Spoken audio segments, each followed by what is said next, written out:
Jak wiesz, jak w Wenecji, nie? Tak, Tam tak.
Ladies and gentlemen, welcome to the second day of the International Scientific Conference, Jerzy Limon, Inspiration, Dialogue, Polemics. Let me remind you the agenda for today. We will start with a panel entitled Narratives, Jerzy Limon's literary oeuvre, moderated by Professor Stanisław Rosiek. Then, at 12:30, David Malcolm is going to read a fragment of Jerzy Limon's prose.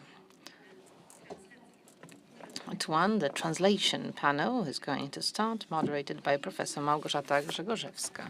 At 4, the actions panel will begin, moderated by Dr. Katarzyna Pastuszak.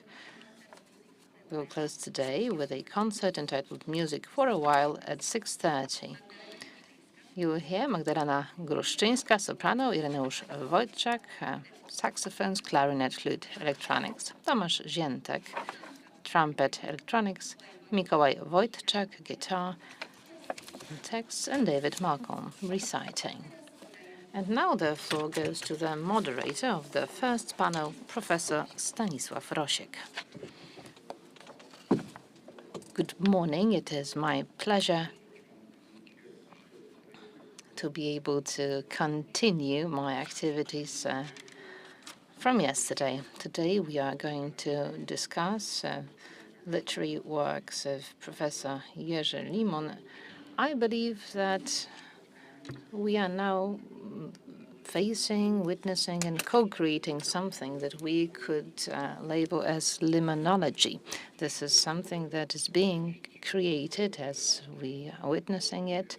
I believe that this literary field today, owing to the speakers in the panel and the references beyond this space,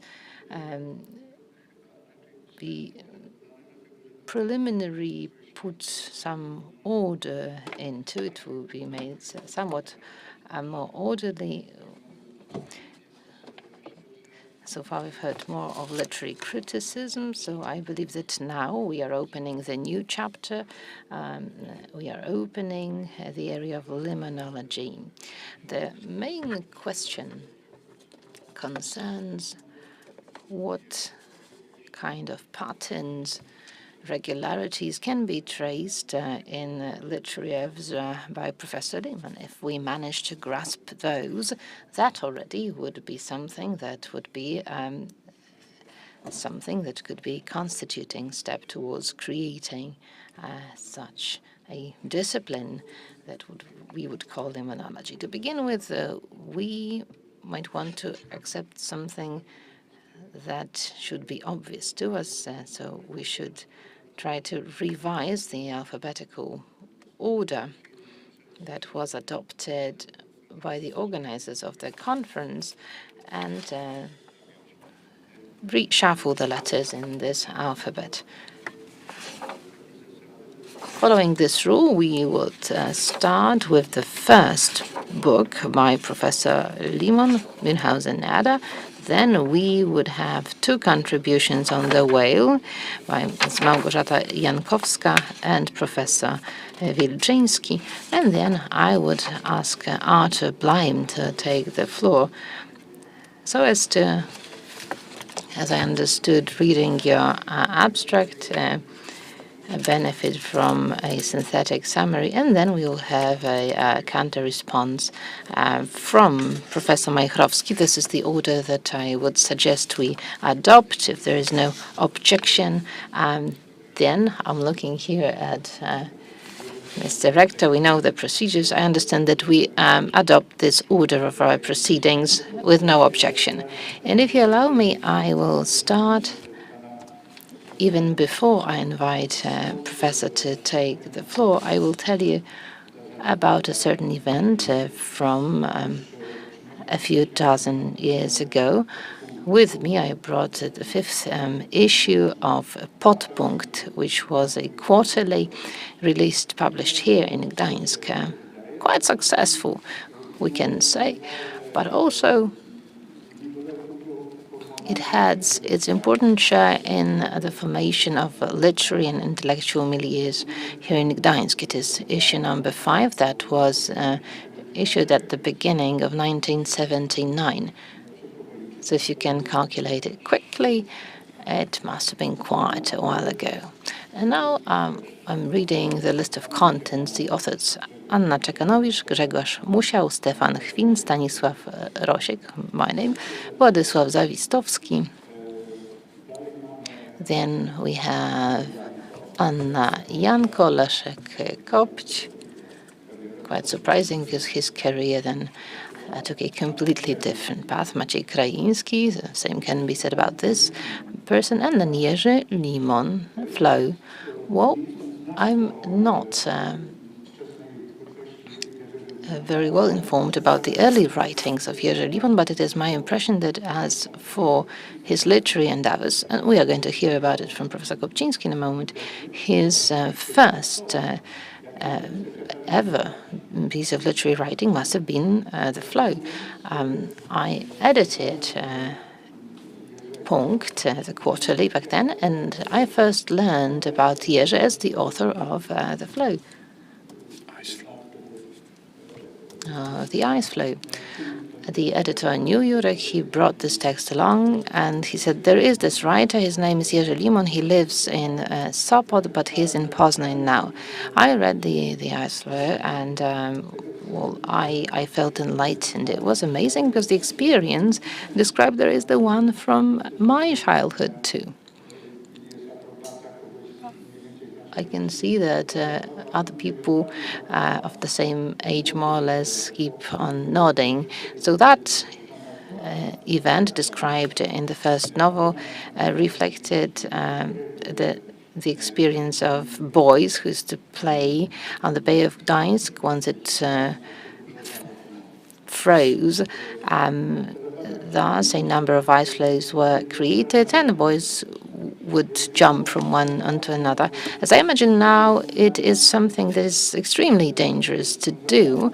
But Jerzy described the entire story concerning this child's play that I also engaged into.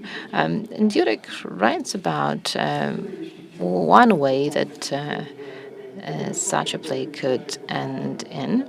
It was only after some time that I met the author. I'm not going to tell you this story now, but I found it very moving to go back in my memories to the first contact with Jerzy. He back then he worked in Poznan, and only then came to Gdańsk, where we first met. Now I will give the floor to the speakers. That was about the longest contribution of mine today. I promise not to take any more time away from the panel speakers, both a female panelist and a gentleman here. We'll start with Professor Kopczyński. I'm not going to read the entire bio that is really extensive. You have it in front of your very eyes in the materials. Let me just tell you that we met a long time ago at the session devoted to Białoszewski, and I remember very enlightening analysis of Białoszewski's that back then it was not professor yet, but Jacek Kopczyński presented, and ever since then I've been following his interests. And among them is Białoszewski, of course, but also the theatre in a very broad understanding, its functions. And also the speaker plays a number of roles whose long list you'll find in the bio. So Jacek, if you allow me, I will not talk about you anymore, but give the floor to you instead, please. Go ahead. Thank you very much. Can you hear me? Thank you very much for this kind introduction. And for spoiling, actually, the punchline of my paper, because actually the flows is a key fragment of Münchhausen that I'm going to focus on. Of course, I'm kidding. This is a booklet that I will be presenting to you, forgotten, issued just once. I'm looking here. Very tellingly at Stanisław Rosiek, published in a Poznan publishing house. Without a cover because it's been read so many times, and I'm showing it to you because it marked a great beginning. of Jerzy Limon's literary endeavors, and it is also the one that I read feeling somewhat shy about it. I do realize that it is autobiographical prose, and certainly there are those in the room who take a lot of details from this story very directly as the memory of both Jerzy Limon's and their own childhood, early years, and that concerns people, places, events. And I read this book with huge interest as a symbolic novel that calls, after many years, for my engagement in terms of interpretation. It drags me into its currents, but also it makes it possible for me to shift far away from biographical rules. Perhaps between this kind of exegesis and your lively memory, some collisions will occur. I'm ready to take them. I would also like to tell you that a fragment of the flow was printed in this book, prepared particularly for the purposes of this conference by Mrs. Justyna Limon. This is where you'll find a selection of fragments of prose written by Professor Limon, together with the first important fragment that you'll find on page 23. You'll also find it in the English version of the booklet. So please look and check whether this fragment, the key fragment, whether I understood it well. So now moving on to my contribution that I entitled Playing an Ice Flow Limon's Time. In the definition of theatre by Jerzy Limon, as we know, as we've discussed it already, the category of time plays a major role. For the theatre, the theatre is a situation of interhuman communication where, at mutual consent, at least one person, actor, signalizes to the other, the spectator, that the time really belonging to the past, more rarely to the future, constitutes a factual presence, thus implying that it is elsewhere and in another time. And of course, this other time is key. This is what we associate with time machine, enabling us to travel in time. In his last book, Seven Deadly Sins, Limon used this definition to explain theatricality of painting that, similarly as staging in the theater, shifts the past time into the present presented to the viewer, recipient. And this way, between the painter and the one admiring his work, a dialogue occurs, a timeless dialogue. And what the artists say is, have a look, see how I lived, look at what I saw. And the response cannot limit itself to I saw how you lived, I saw what you saw, but it is already a lot.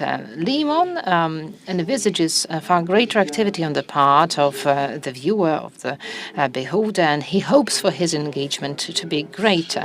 He hopes that, influenced by the painting, he will start to think, feel, and to experience the very essence of life, and we can even resurrect time. He wrote that even in still lives, that past time, in a sense, become resurrected. It finds its prolongation, finding its way to our collective memory and consciousness. He wrote it, of course, enjoying the polysemic nature of still life, of the still life phrase. To be more precise, when we look at one of the Dutch paintings that fascinated Limon, it is not the time that is resurrected, really, but the world belonging to the past, or more precisely, its particular components and allegorically represented model of the world. In presence, those dead and now alive natures components of nature presented, fish, trees, and so on, have a double meaning owing to composition and cultural code. Their new meanings become axiological and eschatological in nature. They concern ethics, sin, passing, the sense of our earthly being, and what comes after. The author explains it describing the mechanisms of allegoresis that fascinated him so much in arts. In literature, this machine of time is activated by the narrator, who himself is a creation of the author of the work, so the subject of creative activities. The issue of narration, narrative, something that Limon was interested in theoretically and practically. Of course, you should discern here the historic narrative that he was involved in as the scholar interested in the history of the theatre, from the fictional one that he created writing. But the difference is not that great. Limon was in favor of the theory according to which the present is not the result of the past, but its cause. Its cause. It is the moment of perception that decides on the shape of what happened. In his work, Most Per Time, he even referred to a quantum theory, only to admit that he feels better as a humanist, and he really called for what we can label as historic narration. And it was as radical as the one that was formulated by Hayden White and then Frank Ankersmit. We will be revealing the secrets of the work of a historian. What Limon did was offering various forms of historic narrative with its genres and discourses. It was a form of collective memory that was resurrected by him in so many ways in The Whale. The Whale was in this fictional narrative a metaphor of time devouring ever new generations of people. But Limon, aesthetized his narrative also in historic texts, because he knew that the task of the scholar of the past is not just to describe history meticulously, but also to engage, or as Anke Smith wanted to present a stage. Limon was equally interested with researching individual memory and writing about his own. He revealed his interest with psychoanalysis that he often mocked later on. He wrote that the mechanism of remembering is, to a certain extent, independent from us. It's as if somebody sat there in our mind and made a selection and modeled facts from the past. This mysterious perpetrator and modulator, this DJ poring through the records of our time that is unpredictable, has the features of an internal artist. It is owing to him that the past gets fabularized. It is fictionalized. It is owing to him that we subconsciously write novels or shoot films in our memory. Limon left us a wonderful praise of individual memory writing, that it is uncanny, unlimited, knows no shame or fear. It's a wonderful combination of words and images, fragrances and tastes, all senses, thoughts and imageries. I would think about this shame and I would hesitate about it, but nevertheless, he realized that for the benefit of communication and cognition, you need to harness this element of unconscious turning something into fiction unconsciously. So you need to create a narrative. In 1980, he published his first novel, Münchhausenjäger, in which this mobile Mercury was turned into an amalgam of a literary text, as he said himself. That means that he enabled his unpredictable DJ to act, only to creating the memories and turning them into text to express and understand his internal conflict that forever was defined by his fate. And I admit that it is this conflict that interests me the most. Limon created it by means of a very vivid image of boys jumping on ice floe. We have an image of ice floe. Just look at it for a while. At the moment when the novel was published, Limon was 30. But knowing the mode and the cycle of publishing in Polish People's Republic that probably lasted a few years, we can assume that he was younger when he wrote it. So in late 70s, long ago, before Weiser Dawidek by Paweł Chile was published, Limon took us back to the times of his childhood that he spent in Sopot to tell the story of the friendship of two teenage boys bound together with a knot of mystery. He modeled this story in such a way so as to give it the shape of a personal myth with the huge season of boys' initiation into adulthood spelled or enchanted within it. The protagonist and narrator of the story is a young man who writes to his childhood friend, and he writes an extended letter that shifts into the diary of their common experience. This adult protagonist searches to get in touch with his young friend who, as a teenager, accompanied him with all the plays and fun they had together, but at a certain point fell in love and abandoned the protagonist for a girl. He matured and he decided to follow his own ways.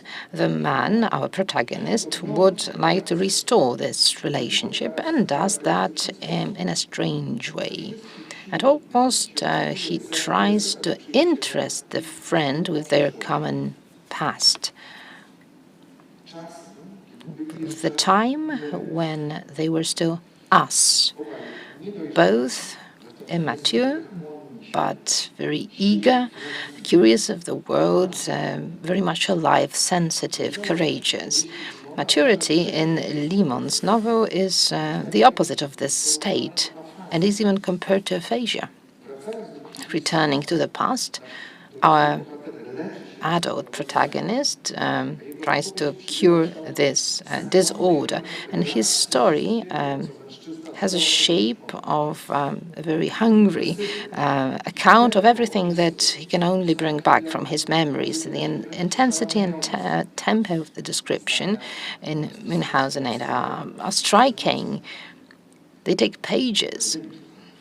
And I'm talking about single sentences lasting over a few pages, extending over a few pages. And it is this wonder that one senses observing the world and this frantic way of narrating that are two major features of Limon's style. From time to time, he breaks his story, though, and gives a comment to it, which shows that he is very much aware as a postmodernist.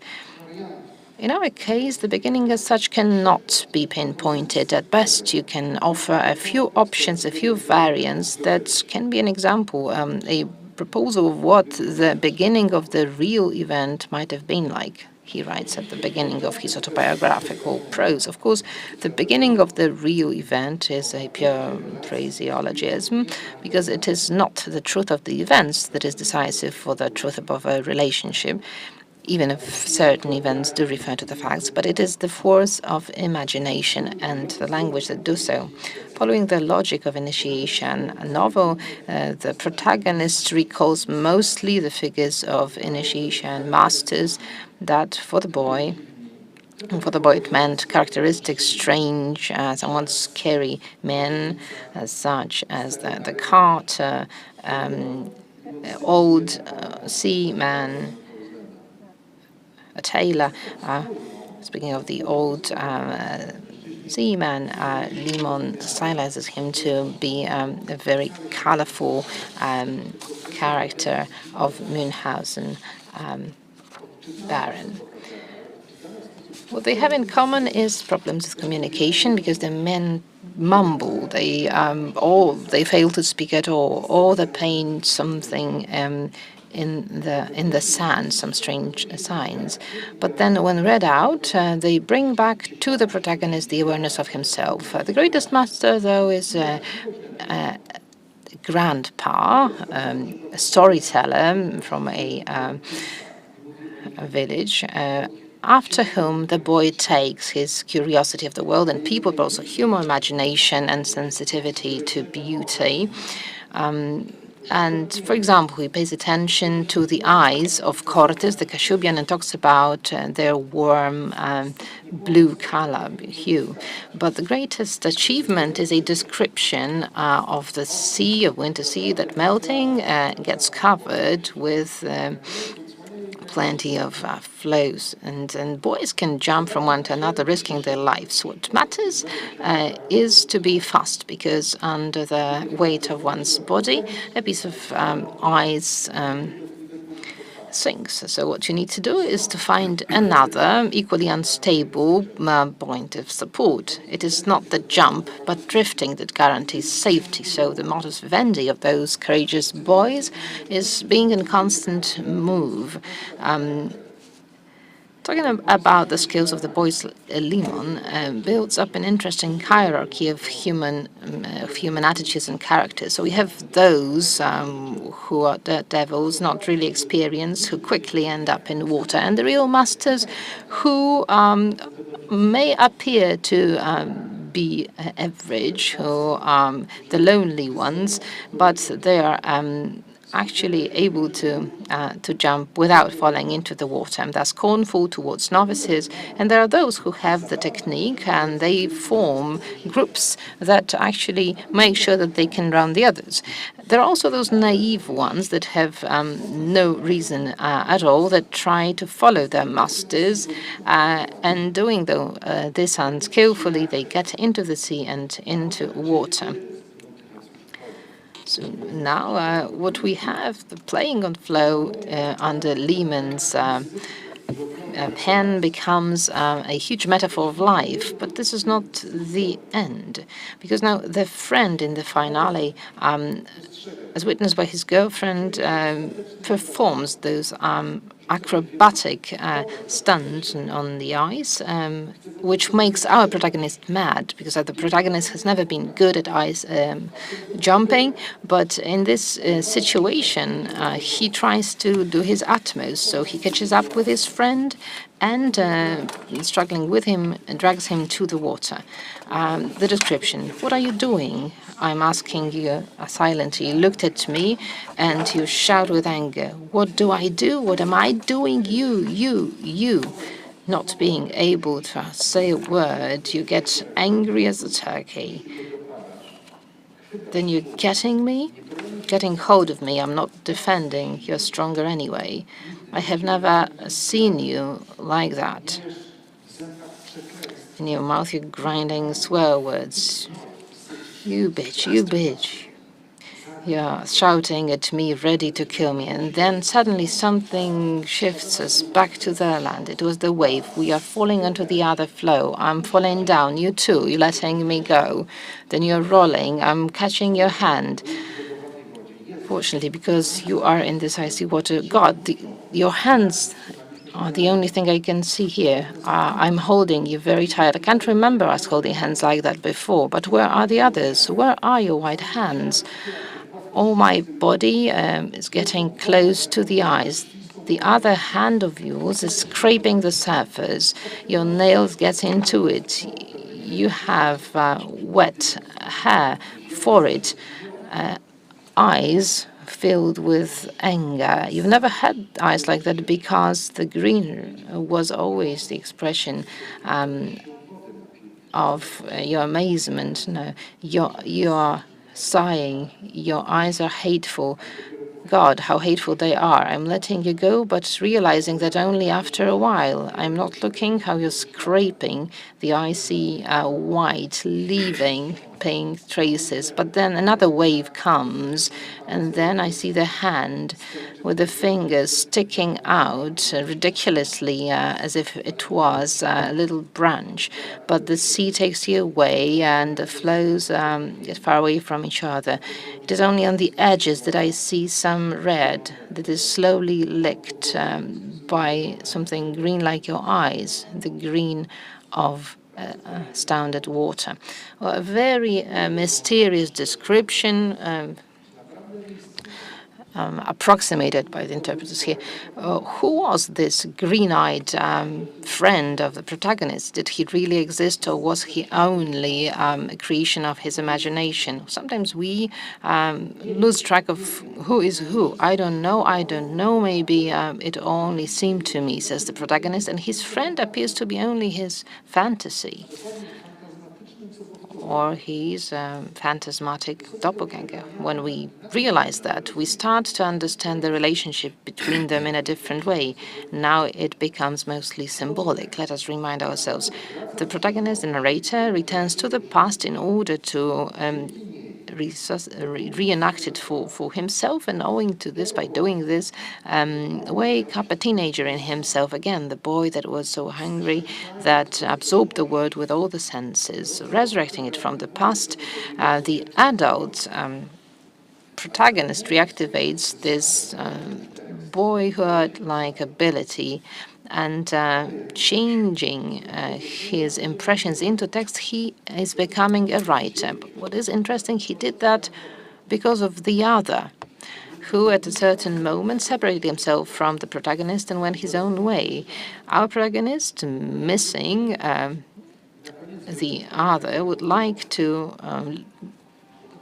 reconcile himself with the other, and the other refuses to be found. There is this fight on the floe. The other drowns. The protagonist returns to the shore and goes away. What kind of a punchline do we have here? The historic time, the one I talked about earlier, the one resurrected in the memory of our protagonist, is subject to allegorization. Limon liked it so much. He introduces a motif of mystic book of childhood.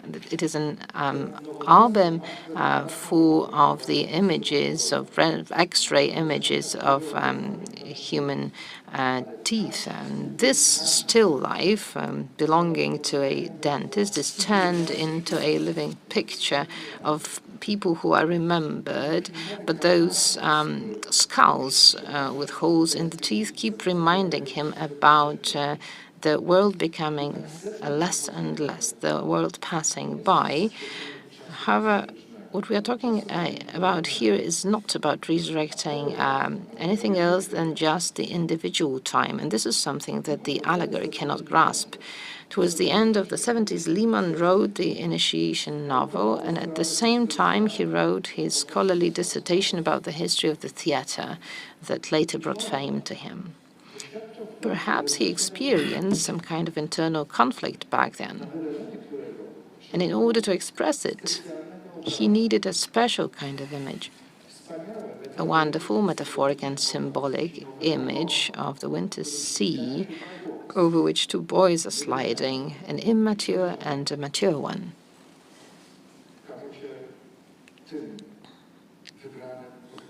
It proved to be the one that he reached for, and Limon decides to preserve the life of the first one, the immature one. He saves the writer. Maybe this is why Gdansk Elizabethan Theatre, the first major publication by Limon, was his first and at the same time last historical book that he wrote in a traditional way. I'm finishing this contribution with a question mark. Thank you very much.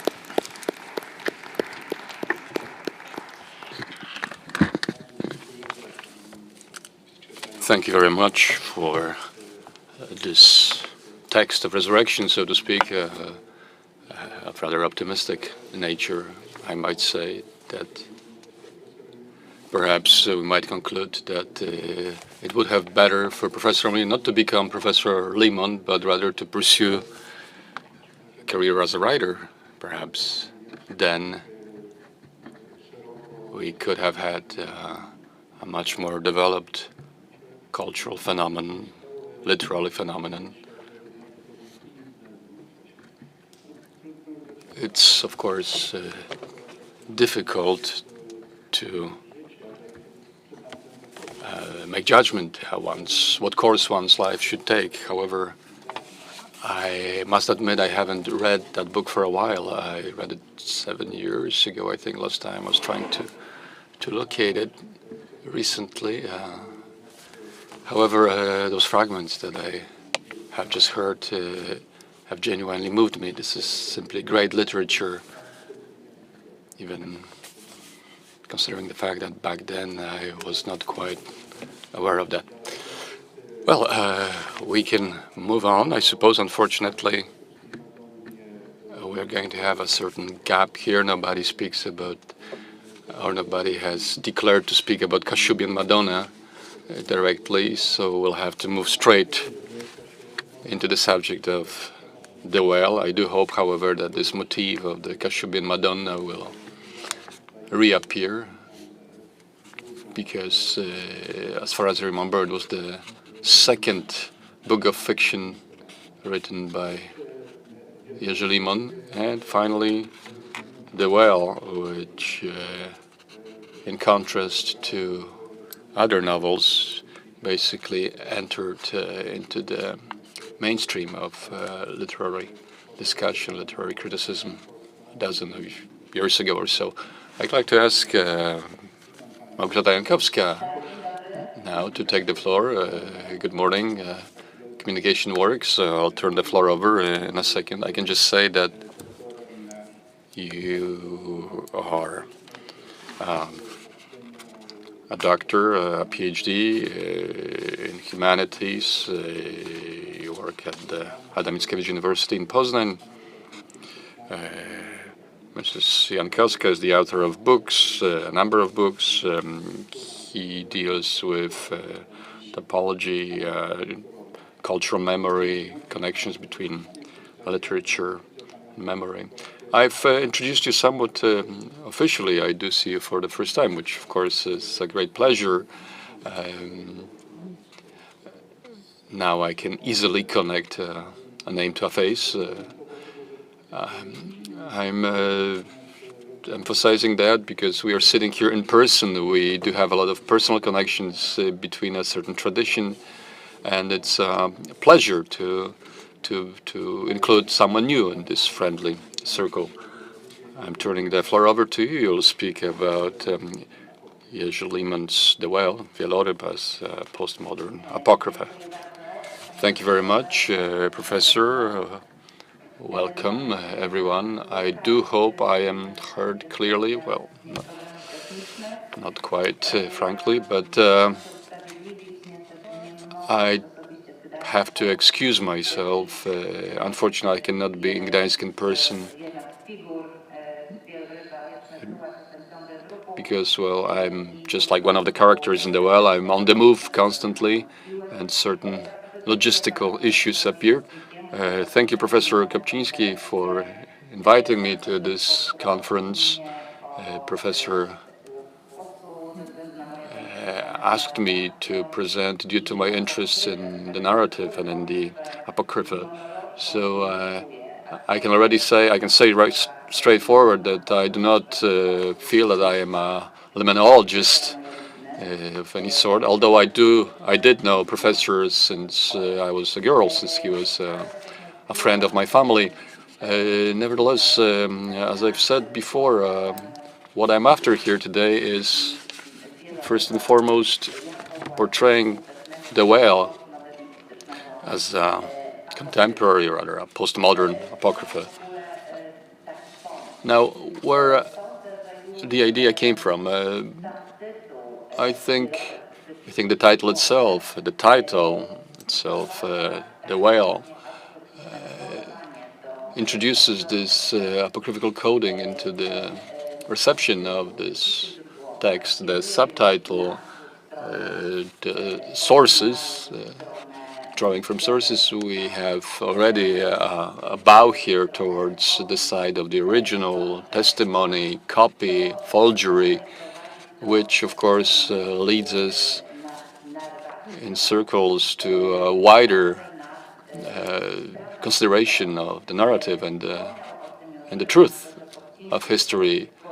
Professor Kapczynski mentioned in relation to the whale, he mentioned a number of issues that I would like to also expand on. since the problem of truth in history or telling about history can be interpreted on some levels as the main problem, as the main issue of the book, of the well. The novel is divided in 3 parts. It takes place in various, at various times, at various time epochs, and each of them refers to various written sources. And here the apocryphal character of the text is fully uncovered. Generally, these texts their authorship is assigned to a variety of authors. Unfortunately, the transmission is breaking up. I am not able to hear everything the speaker is saying.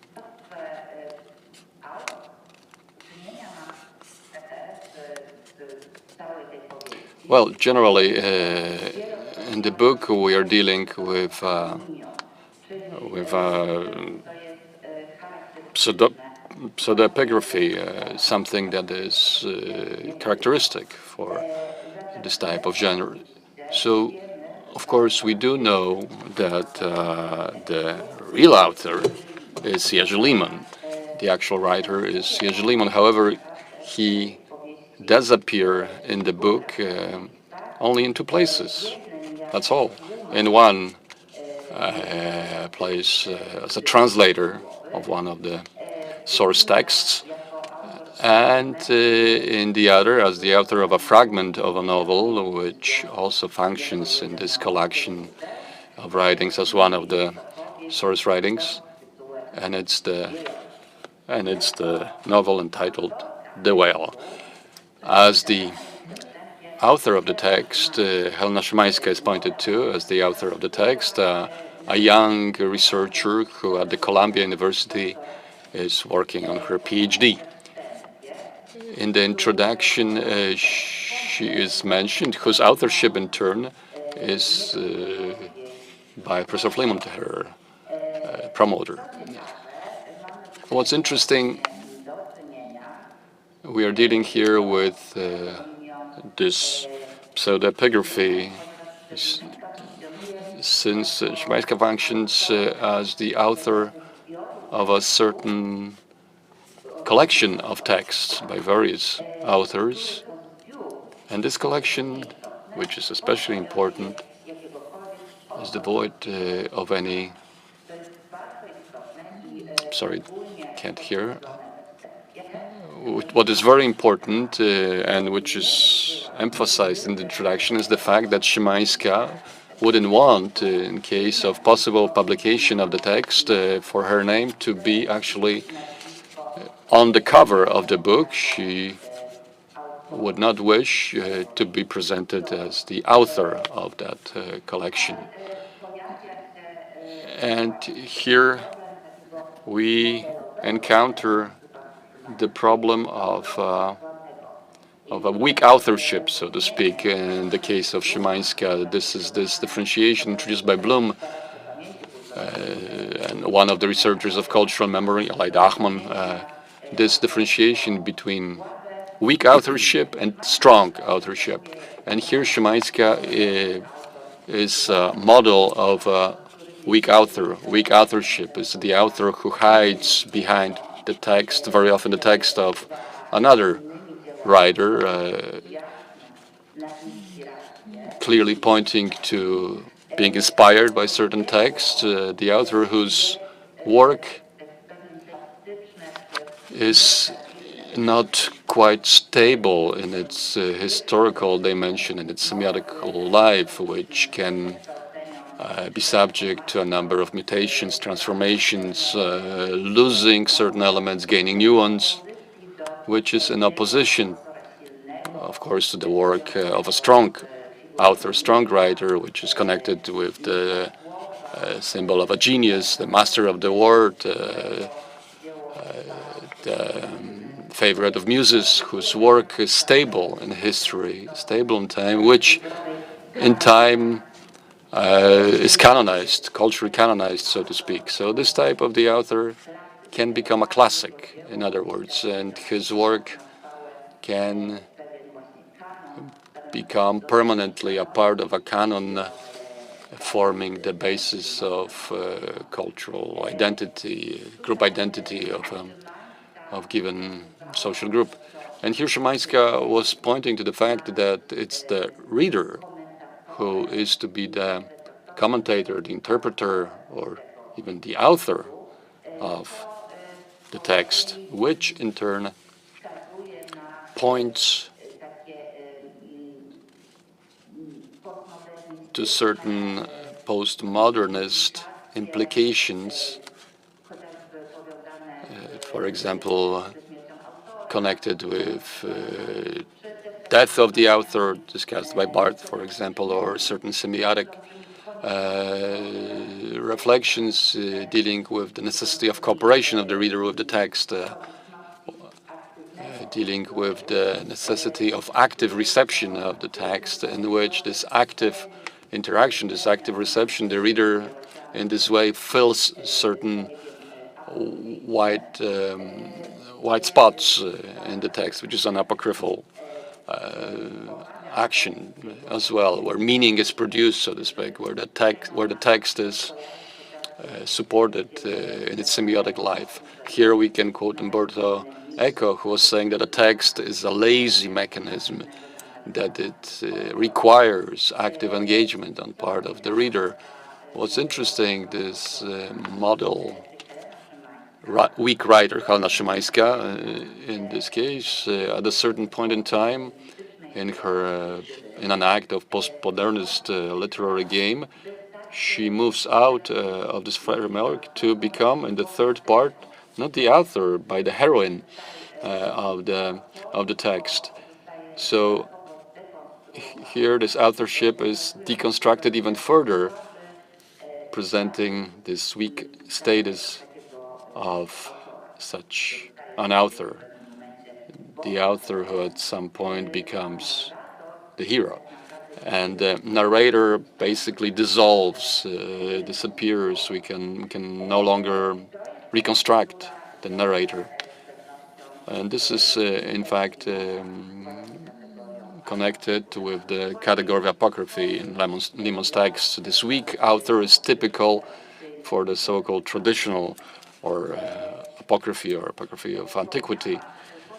As I've mentioned, the novel is divided into three parts, and each of these parts is a collection of a number of texts, very diverse when it comes to their genre. So here we are dealing with yet another apocryphal action of stylization, forgery, or taking an identity, an attempt to mimic certain characteristics which belong to various genres. So we have legends,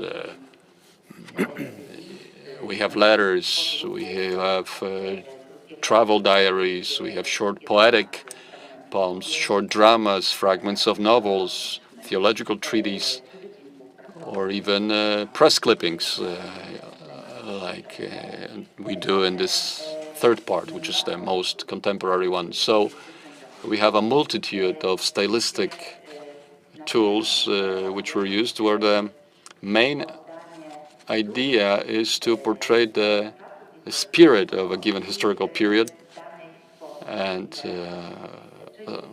given literary genre. So it's an apocryphal action, yet another one, and here one has to underline that, for example, in medieval apocryphy, or really medieval apocryphy, such steps were aimed to convince the reader that he's dealing with authentic text of antique origin. However, in modern apocryphy, it's just a question of stylization, of styling, of introducing a certain code of reception of a given text. Another issue, which in my view connects well with the widely understood category of apocryphy, is the motif of a secret text, which is present on many levels of this very sophisticated textual structure. Szymańska's novel is mentioned very quickly. Its existence is known based on certain hearsay or fragments of information circulating within family. However, this text cannot be found. We know that it was created, but in fact, we cannot identify it. We cannot read it. We cannot reach it. Of course, here we are dealing also with Jerusalem manuscripts as a symbol of the entire construction of the novel. And of course, we're also dealing with this constant searching conducted by Szymańska in libraries and archives and searching for various texts which Szymańska reached in a very extraordinary way, in a very surprising way. It seemed that she didn't have the right to reach certain sources, especially when it comes to correspondence. So this motif of this secret text, as described in Berbeka, for example, in his book on modern apocryphy, appears over and over again. However, what's especially important here is this apocryphal or even literary autothematic structure of the Whale. It leads us towards wider reflection on narrative, on what constitutes narrative, on history, on historical truth, on memory, both individual memory and collective memory, the meanders that memory takes, and also on this philosophical level, on the problem of representation. In other words, on the possibility of impossibility of direct, not mediated through language or representation, through symbols, contact with reality, and in this way also contact with the past. Here I've mentioned, the points I've mentioned were already touched upon by Professor Kapczyński in his introduction. I think in the Well here, this is especially strongly accentuated. In the introduction, we read that the originality of Szymańska's work is based on appropriate choice and selection of literary historical sources to create a variation on a single topic, sometimes only connected with clear fictional sequences. So it was already emphasized right in the beginning that this way of constructing these texts is in strong opposition to traditional narration, traditional narrative. So here we hear, unfortunately, the transmission is breaking up. We have certain echoes here of Wider, Smith. In other words, the idea of manufacturing history, the problem of manufacturing history, of manufacturing story. The issue of the problem of whether we as researchers or as readers of history, whether we do have any possibility of really touching the historical truth of really did happen. So the placement of these sources, of the historical sources, is meant to show us that everything is in fact connected with the way of telling a story, the way of ordering the sequences of events, the way of structuring. In other words, everything is up to who tells us the story. So in this novel we have sources written by various people, various authors, dealing with supposedly the same events, which in these various narratives are presented as extremely different. So we have a problem of using history as an instrument, of instrumentalization of history. We have various interpretation keys about telling about the past, which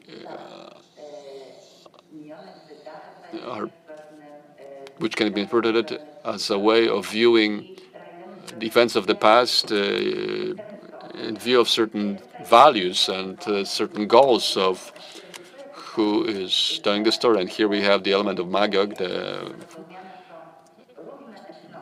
because under this term we understand the various ethnocies depending on who tells the stories. So you have this folk element. So we're introducing a certain symbolism to the telling of the story, which programs the modus of the reader, the modus of reception. So this fragmentary character, which with this with Szymańska was after, this fictional writer, Szymańska was writer, is perhaps closer to reality than this history of highly sophisticated narrative. Perhaps in this story we do see certain traces, certain sparks of certain historical truth. However, and it rings throughout the novel, what is given to us is a story. It is a story that shapes our lives. Our life is a story, and it is a story that gives us the portrayal of the past. So in many fragments of the text, many characters keep repeating that history does not exist until it is written down. In other words, once again, it stresses the fact that, and this is what Professor Kopczynski already mentioned in the beginning, that in fact, in reality, this border between this objective scientific history and the novel, the story, literature is not quite as sharp as we might think. So once again, we are moving into this issue of apocrypha again. What is source? What is copy? What is forgery? What is hearsay? What is overinterpretation? What is alternative version of the same story? So here we are dealing with this apocryphal single topic writing, which is basically aimed on, which deals with reflection on the truth in history, on placing human existence, human thinking in attempts to create certain sense, certain theologization, instrumentalization of past. I think I have already exceeded my time, so I think I'll conclude here. Thank you very much for your attention.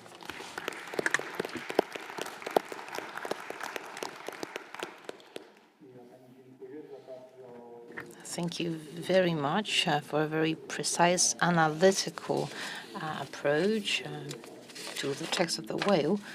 I believe that after we have heard this preliminary analysis, it will be far easier for us to discuss about the text. Thank you once again. I hope that you'll continue to participate, although it is not clear how far away you are. I'm speaking from Poznan. I will only switch off the camera to let my connection rest a bit, but I'll be with you all the time. Well, I'm a very poor timekeeper because it's been an hour already and we've heard only 2 contributions. So let's assume that, well, I will have to watch it closely, so please try not to speak for a longer time than a quarter of an hour. Is that possible? Artur? Nie wiem. I don't know. 18? 18, perhaps? Okay. All right.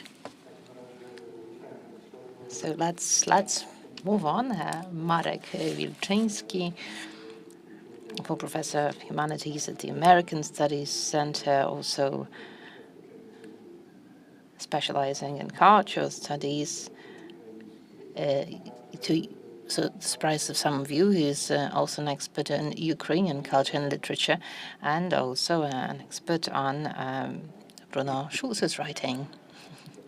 The floor is yours, Mark. Ladies and gentlemen, good morning. Yes, I specialize in the history of American literature ever since colonial times until the secession war was 61. To be precise, this is how you how you define the period of American literature. Well, I cannot resist, as an American studies expert, to arrive at a certain association when reading The Whale. Therefore, what I'm going to present will be entitled as not a single whale by Jerzy Limon, but two whales. The other whale is the one by Herman Melville, the one who wrote Moby Dick, published in 1851. And I will try to prove that maybe this association is not that arbitrary. So speaking of those two whales at one go. But I will start with the problem of authorship of The Whale, allegedly written by Limon, namely from Anna Szymańska. And I can reveal a secret to you. For example, when you search in Allegro, a store, you will find that the copies of The Whale are often ascribed the authorship of Szymańska and not Limon. And it is not the first time that I come across such a practice. And this is the only time when I quote something. It will be a very short quotation, but it appears to be very apt in this situation. And it is the one from the introduction by Professor Magnus Simons from Columbia University, in which the last paragraph starts as follows. So the loss of Szymańska is a great loss, not only to all those who knew and loved her, but for science. You can only imagine how much she could still attain had it not been for her finding herself in the wrong time, wrong place. Her sensitivity, lively intelligence, astounding erudition, worthy of silver hair of a professor, but also her intuition as a scholar made it possible for Helena to create a work that will leave nobody indifferent. I'm not so sure whether it is about Helena Szymańska, right? It is interesting that Jerzy Limon wrote his own epitaph, which is not the first case in the history of culture, because the same was done by Benjamin Franklin, for example. But it is a fact worth mentioning, I believe.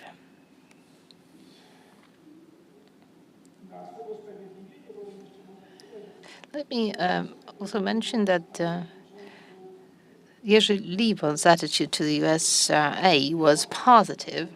His relationships with the US started back when he was a child, and later on, Limon would pay frequent visits to the United States, sometimes spending some more time there, benefiting from various scholarships and grants. And he had not a trace of scorn that sometimes is ascribed to European intellectuals.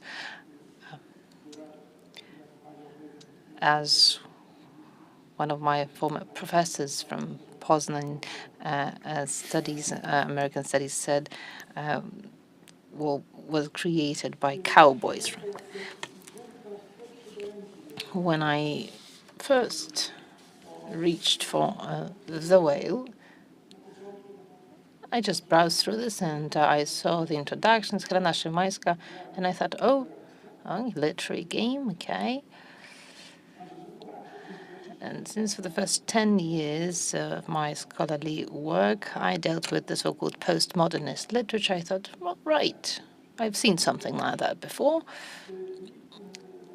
And I started browsing on, and then I found a quotation from Isaac. God with his sword will get hold of Leviathan, but kill a dragon that is in the sea, as we can paraphrase it. And then, as we know, there is an entire series of old documents, quotations, pseudo-quotations, and so on. And then when you open Moby Dick, it starts with quotations as well, a whole long collection of quotes or excerpts, as it was translated into Polish, that were supplied by a certain librarian or sub-librarian. And among those, as the fifth one, you will find what? You will find a quotation from the same book. And again, it is the same one. One day, God with his sword will point at Leviathan and fight the dragon that lives in the sea. Well, certainly that was not something that the author attempted. He didn't want to refer to Melville, most probably, but the fact is that the book of Isaiah is quoted. Precisely the same fragment is to be found in the first and in the second whale, of course, referring to them chronologically. And well, that made me think about this whale in the categories of the previous one.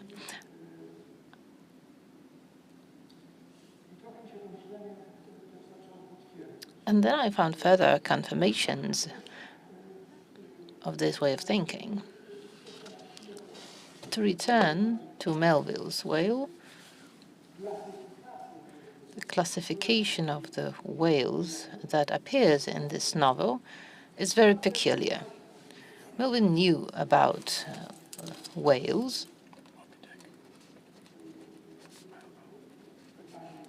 He knew about catching and killing them because he once took part in a voyage on a ship hunting for the whale, so he knew the terminology that was used in relation to particular types of whales. In chapter 32 of Moby Dick, that is entitled Cetology, so the science of whales, we have a taxonomy of whales according to books. And there is an in folio whale, the in octavo whale, and the in duo decimo whale. As for the in folio type, it is presented in octavo orca, and in duo at decimo you'll find a dolphin. In duo decimo you have the whale proper, a humpback, and the other two types. And in this category, you'll also find the white whale,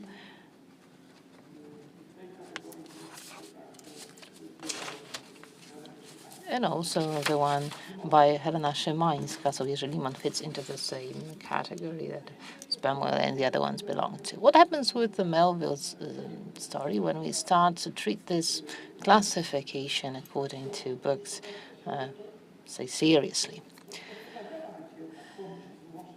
Then we think it is not supposed to be the novel about catching whales, even though it is the one about catching whales to a certain extent. It is about understanding the whale, because you should not kill the whale, but you should read it. If it is a book, if it is in folio, then as in folio, like the first, say, Shakespeare's folio, you should read the whale instead of hunting for it.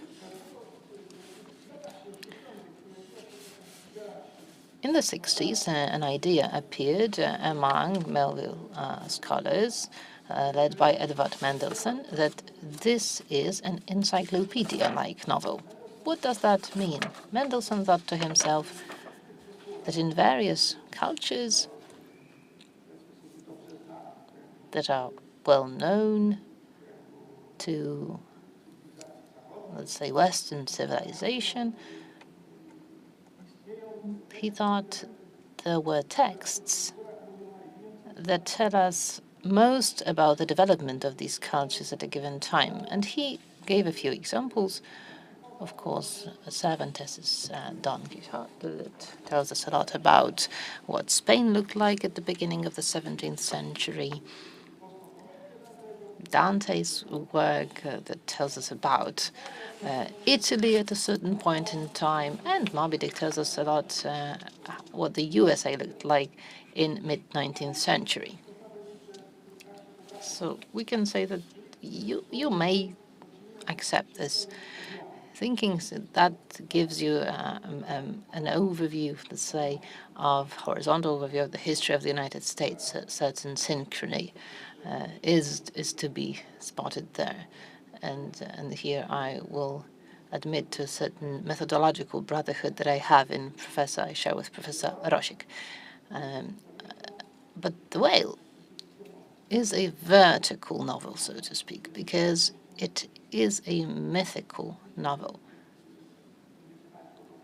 Of course, you will protest and tell me that it is not a story, but a collection of documents.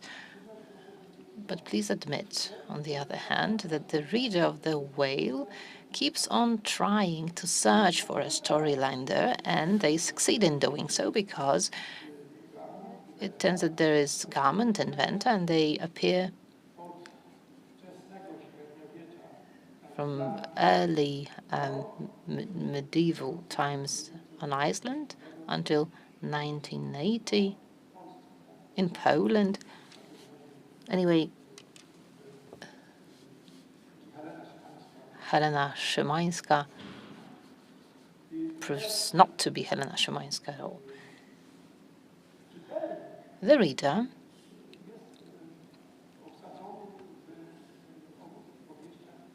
in both these novels is described the role of the one that deciphers. In Moby Dick, the Ismail, the narrator, is what the reader takes on. It starts with the famous sentence, "Call me Ishmael." So I'm not Ishmael, but call me this way, right?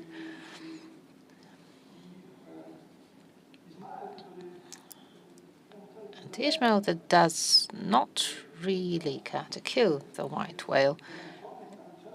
He's hunted with this fear. He doesn't know what the whale really means. So he wants something more than existence from Moby Dick. He requires meaning. And right until the end, he cannot be certain of any meaning. He does not discover any, and maybe this is why he's the only one crew member that survives. But in Jerzy Limon's Whale, the reader is not a narrator, because there is no narrator in this novel.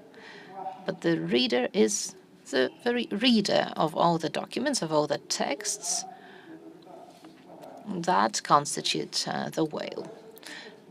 And they also ask themselves a question about the sense of both particular texts and the sense of the rule according to which they were brought together into a single whole. And the question is what they can mean put together as a whole. In Moby Dick and in The Whale, there is another thing that occurs, another thing that they have in common, interestingly. So in Moby Dick, we have two literary genres. We have epic and drama. Some of Moby Dick is a dramatic stage, and the similar is to be traced in Jerzy Limon's Whale, where we have a game of chess, Thomas Middleton's play appearing. Of course, we cannot say that epic appears in Limon's Whale, but as I say, the reader that desperately tries to build up a storyline, we can say imposes this epic, searching for this model of this text cohesion. In Limon's text, by the way, there are also some other texts of his. There is a fragment of The Whale, and there is also a reference to the Kashubian Madonna. So Limon's whale devours itself in a way and also devours the Kashubian Madonna. In Limon's work, you also have Professor Szcześniak, and in Ursa Major, you have Dr. Klein. There, they have certain similarities, and I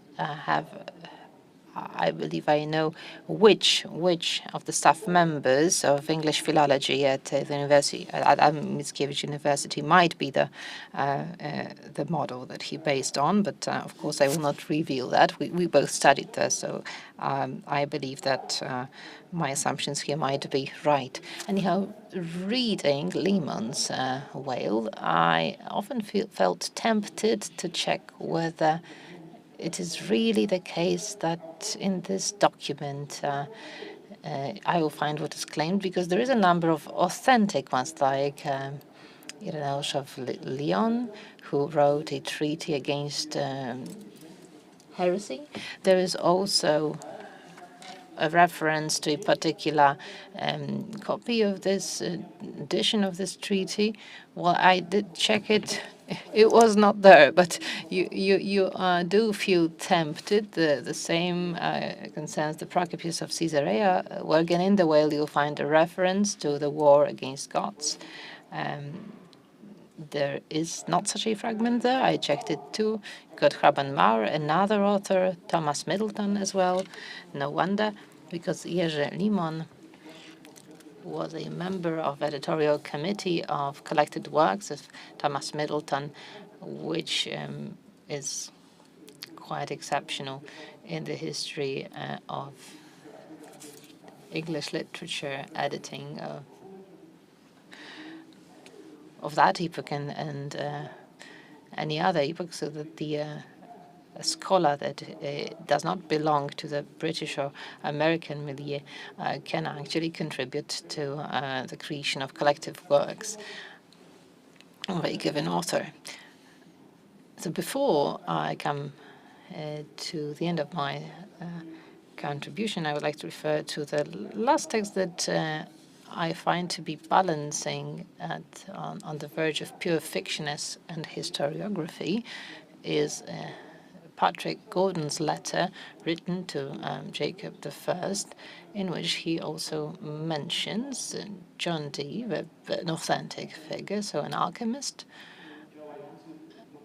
who worked in London at that time. Patrick Gordon is an authentic figure, although not all the readers of the Whale might have to know about that. So he resided in Gdansk at the beginning of the 17th century. King Jacob I, as we learn in Mors Poetarum,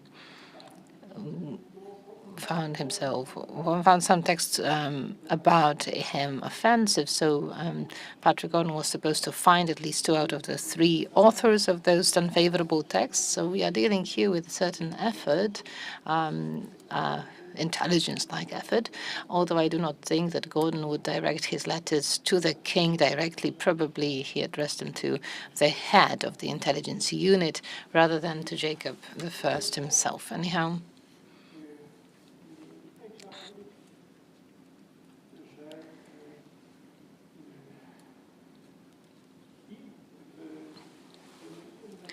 both in the Whale number 1 and in the Whale number 2, we have the shaky status of the text.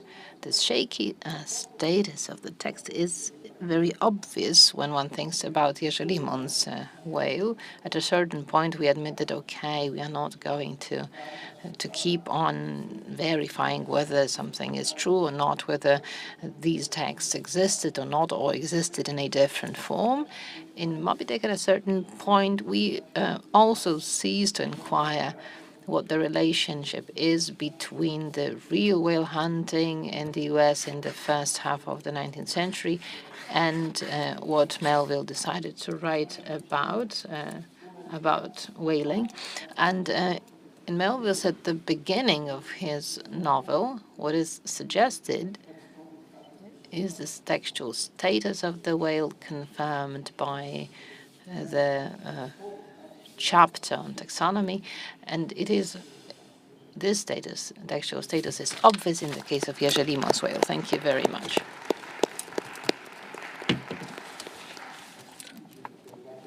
Thank you very much. Thank you for this wonderful example of great comparative approach. And without further ado, we are moving on to another presentation. You cannot believe what your friends promised to do. Marek promised that he would stick to the 15-minute time frame. Arthur mentioned 19, so Arthur, I would like you to stick to it, and that would mean that we would have 20 minutes for Professor Majchrowski. If you, ladies and gentlemen, would like to spend some five more minutes with us, thus shortening your coffee break, that would be your time. Arthur Bleim, thank you very much. Thank you for the invitation. My text is going to be, can you hear me? I will let you know when the time passes. Okay. I'll deliver my text in English. My text is in English, so my apologies to some of you. And here it goes. It consists of 3 parts, which I announced in the title as 3 parts, but these are not the 3 parts that I announced in the title, because they have different titles. Part 1 is entitled Of Critics. Jerzy Limon published 5 fictional works: the Münchhausen, the Kashubian Madonna, the Whale, the Ursa Major Concert, and the Malleus Poetarum. None of them have been translated into English. Unlike his scholarly studies, they exist only in the Polish context, admired by academic, professional, and semi-professional critics, as demonstrated by the number of extremely positive and insightful reviews and scholarly analysis, quite unusual in the case of such complex, sophisticated, and by the same token, niche works addressed, as some speculate, mainly to academics, critics, or other informed readers. For uninformed readers, they may pose an impossible challenge, resulting in frustration, bafflement, or even utter failure of language and logic, as evident in the following comment by an otherwise avid and sincere lover of books, such as Dominika from We Like to Read website. Now, this is my translation, and this is not Google Translate, although it may sound like it. It took me a lot of time to translate it very precisely, and I'm very proud of this translation, so please don't treat it as just something that, you know, I'm going to throw away. No, this is is a work of, a work of art on my part. I'm fiercely proud of it. Okay, here it goes. The novel is not bad / average, especially the pulpy 3rd part pulling it down. But in the face of its thin plot, an immense pleasure is added by the formal concept. At the same time, this concept is realized in a middlingly satisfactory manner, with numerous serious weaknesses, but then it is pushed up, justified or excused, by the relatively engaging novelistic plot. Judging independently from one another, both these elements, the form and the plot, are quite common and underdeveloped, but together they push one another up, so that the whole may be regarded as some kind of a decent achievement of Polish literature. Among professional scholars and critics, a different tendency predominates. The appreciation tends to be accompanied by the customary procedures involving the assignation of the work to a particular genre, trend, tendency, or literary historical period. Postmodernism, post-postmodernism, new historicism, radical constructivism, geopoetics, and all sorts of theoretical turns and returns. It also manifests itself in the extensive use of the unavoidable technique of name dropping. I've almost said name droppings, but I'm guilty of this myself. Of the incessant comparisons to the works of other authors, preferably of great stature. In this game, the reviewer of the Minhausenade, who in his otherwise excitedly enthusiastic response to the book suddenly exclaims that it is in a sense an inept replica of Proust in Search of Lost Time. And I think that this critic can find no equal.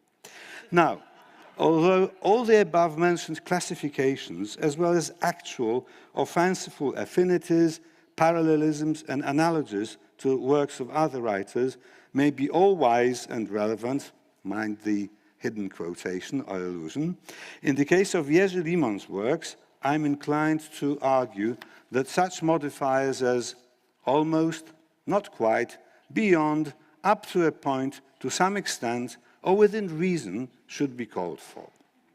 As a professional scholar, Limon himself adopts a slightly distant and ironic attitude to such standard academic practices, which is particularly evident in Malleus Poetarum, where the new theoretical approaches bringing about astounding insights or fashionable nonsense, depending on one's point of view, are commented upon by means of incremental repetitions targeted at the theoretically minded audience. And here's a series of quotations. As we cognitivists would say, on page 24, as we cognitive psychologists used to say on page 39, as we deconstructivists used to say on page 49, as we metahistorians of all stripes and colors used to say on page 64, and as we feminists of another new wave would like to point out on page 112. Elsewhere, referring to a Lacanian analysis of an installation by Dalibor Martinis, he observes, and this is an unintended pun, we like Martinis. We like less this mode of writing about him. The same is written about hundreds of other works, which renders them indistinguishable from one another. The somewhat irritating trap of being irrevocably caught up in the web of innumerable theories was possibly one of the reasons why the author chose to introduce his meticulously researched historiographic reflections in fictional writings, which gave him the freedom of speaking in his own voice in a Gombrowiczian rather than Borgesian manner. And here I refer to an episode from Witold Gombrowicz's novel Transatlantic, in which the first-person narrator protagonist, who bears the author's name, encounters a Borges-like character at a party and engages in the following exchange with him. I'm sorry for lack of time, it's only going to be a slice. It's an absolutely brilliant piece of writing. It's a so-so translation, not mine. I said, and this is Gombrowicz speaking, to hell with what Sartorius said when it is I who am speaking. Thereupon, the other, Borges figure, rummaged in his books, his papers, much twisting his leg about. And this is what he says. They say here, what Sartorius to me when it is I speaking. Not at all a bad idea. Could be served with raisin sauce. The trouble is that Madame de Lapinesse has already something similar in one of her letters. Indeed, with all being said so many times, one can only revel in one's own unique voice. Limon certainly does, and so do his commentators. Part 2 of Roots. When not primarily concerned with various theories and other authors, reviews and scholarly discussions of Jerzy Limon's novels usually focus on their treatment of history, memory, and their affinity to the so-called roots literature. In Polish, the terms for roots literature coined by some, let's say, clever critic is literatura korzenna, which slightly mistranslated, and I used Google Translator, and that was the first translation that came to mind, means spicely literature, or in other words, soft porn. But I will not go down that road. when adopting this category for my own purposes, because the speaker who follows me is going to discuss this issue at greater length. However, I have adopted this category in a slightly broader meaning. At least 3 of Limon's works, the Kashubian Madonna, the Whale, and Malleus Poetarum, may be classified as roots literature, not only in connection with the localities introduced in them, but even more so in relation to the narrative techniques. In fact, Jerzy Limon's fictional works, usually labeled as postmodernist, evoke the early origins of English prose fiction with its favorite devices such as extensive use of both real and non-existent documents, emphasizing their material mode of existence, for example, claiming that the text is based on an accidentally found manuscript, with the author assuming the role of the editor, as in the Kashubian Madonna. Here, quote, "The director of the Polish Academy of Sciences in Gdansk has asked me to edit and prepare for publication a rather untypical manuscript, catalogue number MS 240550, numbering 200 loose and mostly unnumbered A4 size pages covered in small and often illegible handwriting, found in the reading room, seat 19, one summer day in 1985. This is almost like copied from an late 17th, early 19th century novel. Other similar devices include references to the sometimes missing or damaged pages of the original manuscript, the loss of the original text, and the survival only in the form of an imperfect copy, translation, or summary, mentioning other material artifacts confirming the veracity of the narrative. And Michael Dobson is responsible for what follows. For example, the album with photographs of his patient's teeth left behind by a German dentist bearing an uncanny resemblance to the barber from the Beatles song Penny Lane, where there's a barber showing photographs of every head he's had the pleasure to know. Producing the reality effect involves the circumstantial evidence multiplying minor details that no one would be expected to lie about.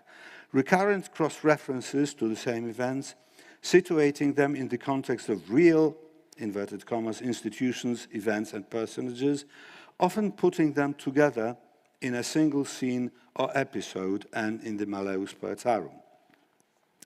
As we learn from histories of literature, having played their part in legitimizing prose fiction, such devices of verisimilitude gradually and paradoxically turned into signals of fictionality. A parallel phenomenon occurred among some readers of Limon's works, who succumbed to the unconscious suspension of belief, regarding even the factual parts referring to the passages removed by censors from the Minhauseniad as fictional fabrications. And here I quote from one of the commentators. Limon constructed the Ursa Major concert to reflect the realities of the time. It contains a non-existent novel, allegedly written in 1978, then censored and published 2 years later, with the censored sections restored. Part 3 of history. The fundamental of history is that all events it refers to are not real, in the sense that they do not exist, or, assuming a more conservative approach, no longer exist. In his reflections upon history, Limon adopts St. Augustine's view, according to which the necessary precondition of the historicity of events is their non-existence. Quote, "Because, as St. Augustine says, time past does not exist, and how can we describe something that does not exist?" asks Limon's narrator in The Whale. In a sense, only the present is eternal. The past no longer exists, ascertains the narrator in the Malleus. And, to quote St. Augustine himself, "Who can measure past things which no longer exist, or future things which do not yet exist? Surely no one will be so brazen as to say that what does not exist can be measured. So, while time is passing, it can be experienced and measured. But once it has passed, it cannot, because it does not exist. At the same time, St. Augustine was very likely the first philosopher to put forward the idea that past and future could be seen as equivalent entities that exist as long as they are present in our consciousness. This idea is echoed in a conversation between the narrator and his grandfather in the Münchhausen. "Granddad, was it all for real, just like I saw it?" He looked at me seriously, took me by the hand, and spoke quietly. "Remember, my darling, that it does not matter if it really happened or not. If you remember, then it did.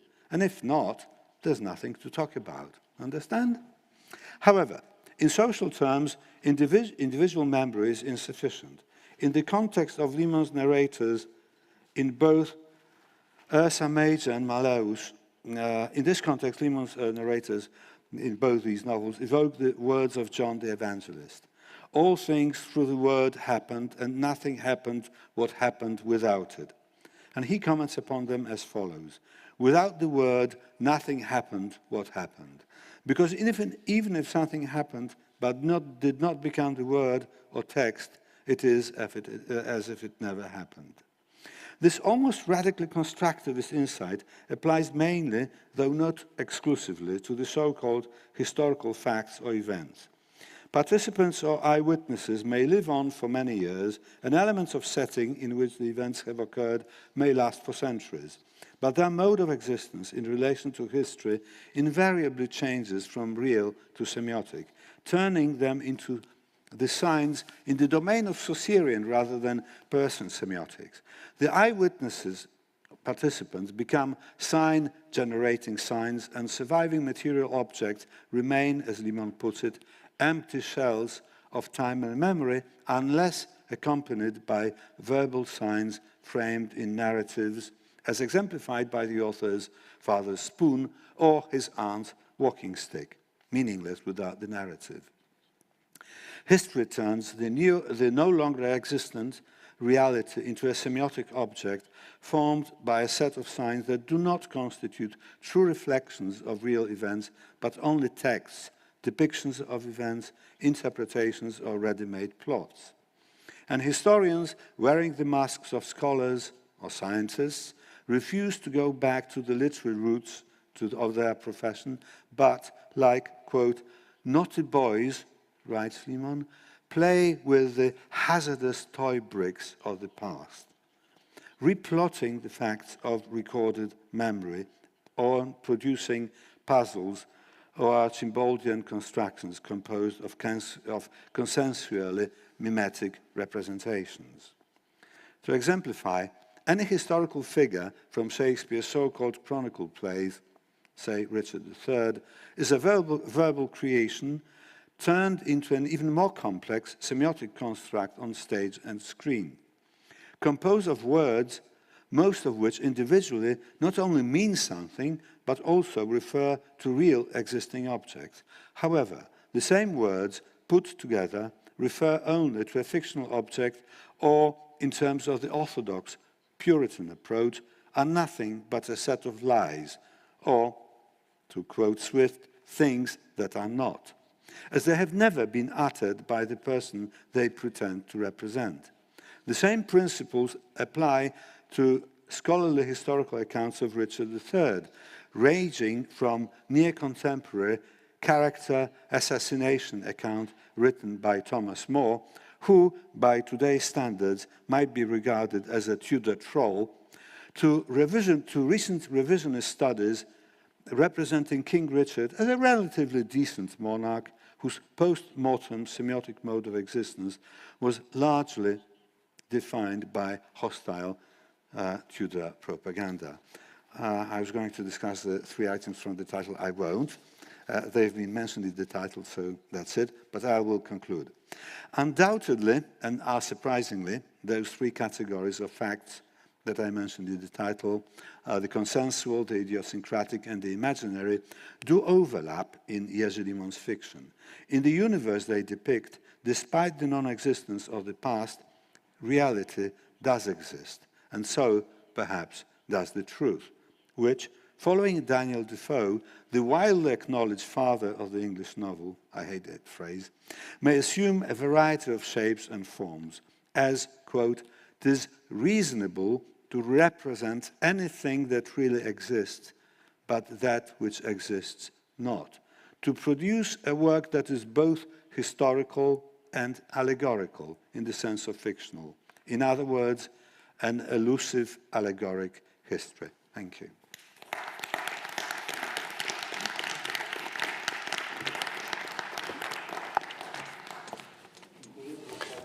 Thank you very much. It was nearly perfect as far as the time frame. So, I think you have about 15 to 20 minutes. I do hope that's sufficient for your presentation.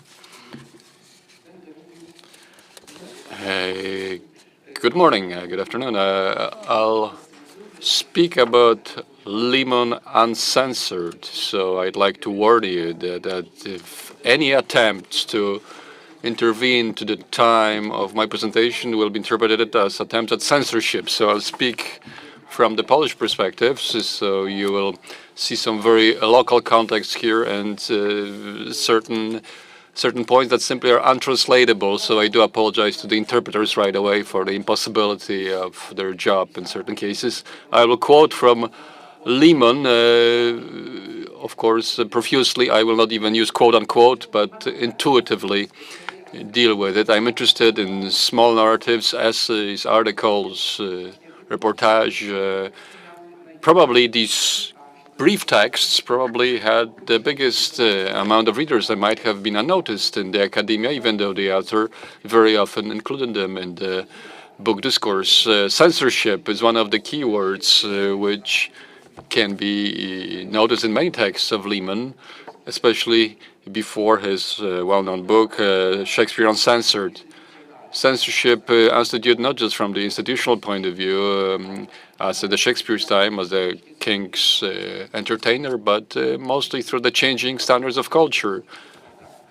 In his remarks on Shakespeare translations in 1990 in Gdynia, Limon accentuated that we get acquainted with Shakespeare to the largest degree through translations dating from the end of the 19th century. That is, they were created when the so-called good taste of the epoch did not allow for any frivolity, or much of it. Anyway, therefore, the canon of Shakespeare translation, it's censored, heavily censored, and therefore false. Of course, Limon did have predecessors in this respect. Rishito, for example, whose book from 1960, Shakespeareana dzisiaj, Shakespeare for Today, was the Bible during my high school days, during my secondary school, where he basically used in his translation free verse, very much emotion-based, and he created very strict lexicology into his translations, which I do suppose also convinced Limon to go into this direction of further criticism of translation. One may also see certain double meanings, certain double-edged character of Limon's point of view in deciphering certain calamburs of Shakespeare and erotic nature. In effect, he goes against the poetry of the message by uncovering the direct sense of a certain erotic joke. He weakens the actual symbols, meaning of the work, which, according to Limon himself, is testimony to its true value. Aside from Shakespearean translation, another field of practices connected with censorship that Limon deals with is the modern art, mostly theater, of course. In this case, however, we do have a reversal of perspectives, according to Limon. Modern theater, especially in its post-traumatic theater or critical theater or physical theater sense, generally craves censorship and provokes censorship because without scandalization, without scandals, it loses its dynamics or its right for existence. Lack of censorship means marginalization. A sister of censorship, a bastard sister, is provocation. which is used by artists to create the effect of being persecuted by Puritan societies which demand prohibition of their work, which is supposed to mobilize their supporters in turn to counter. Of course, this is all meant to bring people to the streets on both sides of the social division. Similarly to artists, also Limon in his essays and his other works very often draws attention by provocative titles. For example, Can Peep Show be a theater spectacle from the Dialogue magazine? From Much Ado About Nothing to the Vagina Monologues on the history of pussy in drama. That's from the issue of That. Was Shakespeare pregnant? Twórczość. In his book, Between Sky and Stage, he entitled one of his books, The Sponsorship of Whorehouses. However, the praise of censorship, in my view, is the most important of these.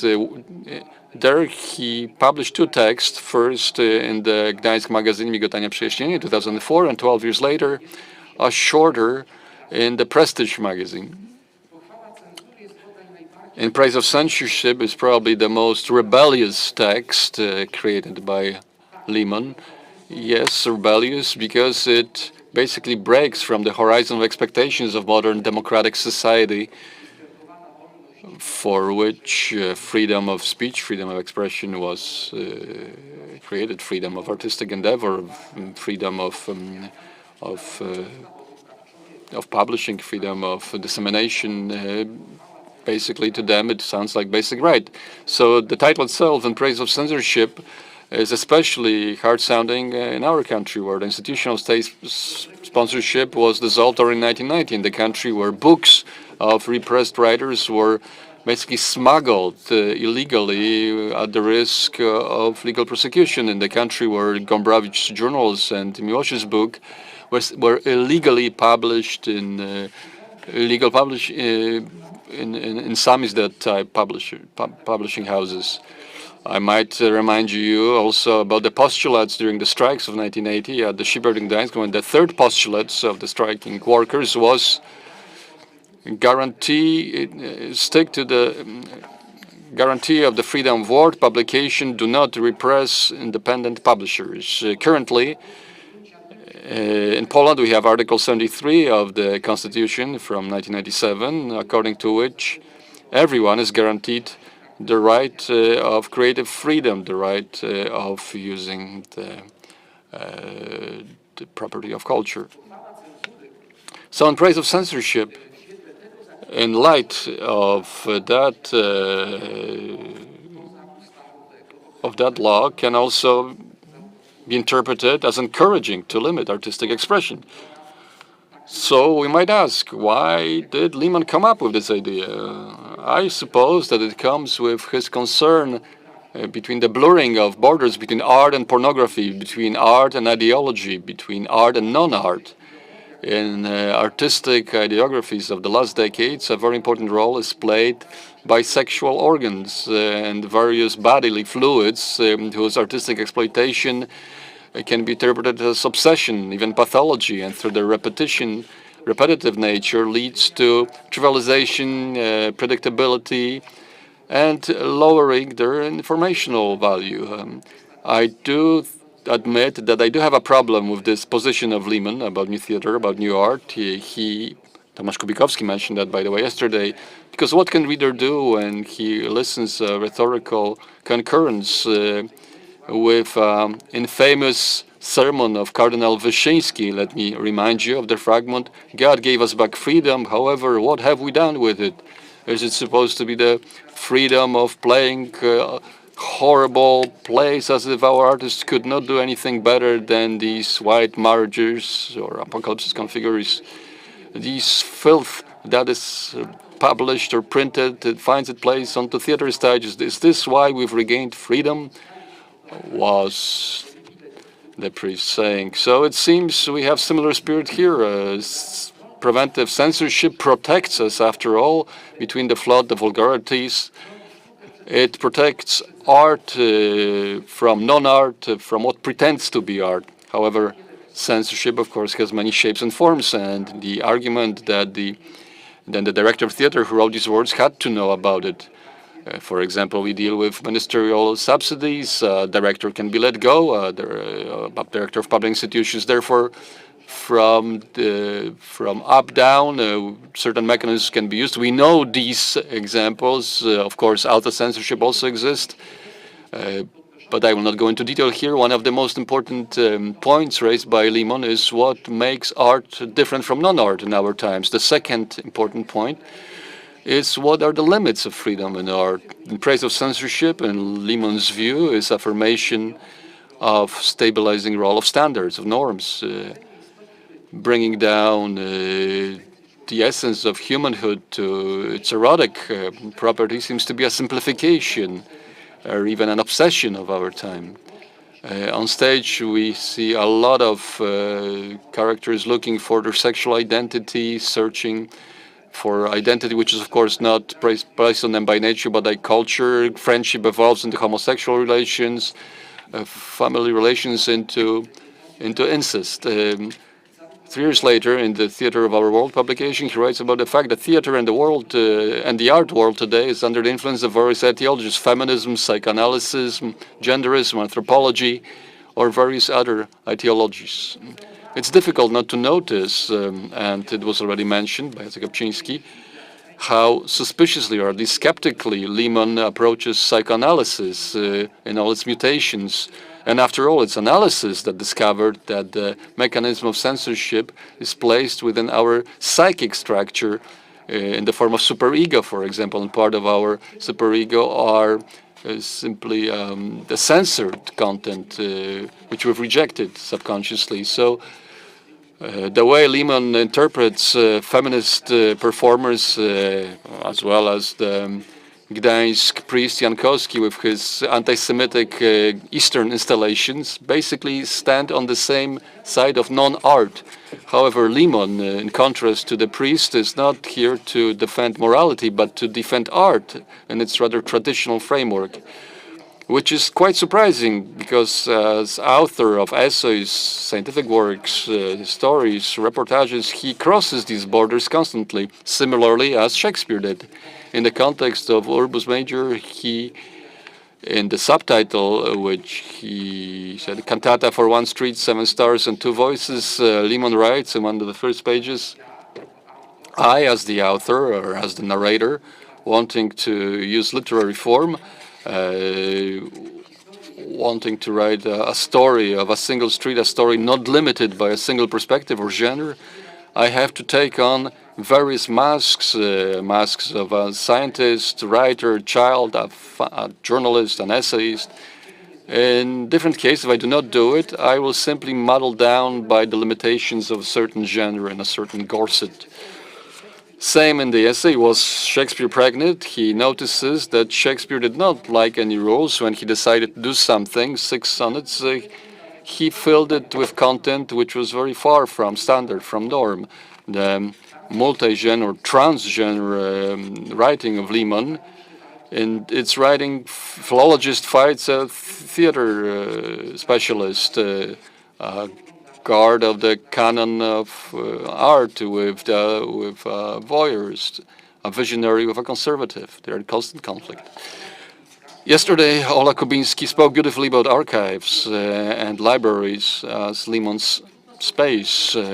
However, it's difficult to imagine whether the article "Can Peep Show be Theater" was created in just library based on theoretical studies. Limon visited not just archives, but he must have been in erotical peep shows in various performances. And such performances do have its beginning, its middle, copulation, masturbation, its orgasm, and therefore it fills the basic rules of drama defined by Aristotle.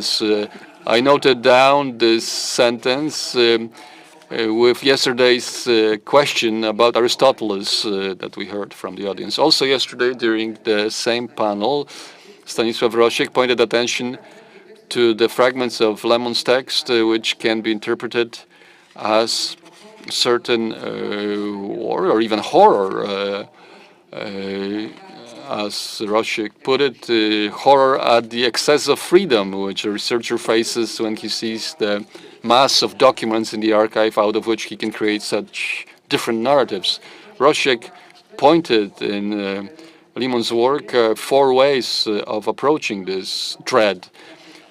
Going along these lines, I can ask perhaps this, which brings the level of dread down, this dread of excessive freedom. Perhaps for Limon, these are the classical rules of art. So in Praise of Censorship, in the version of 2016, ends with almost an apocalyptic vision of what excessive artistic freedom can lead to. And now I quote, when in theaters, actors, actresses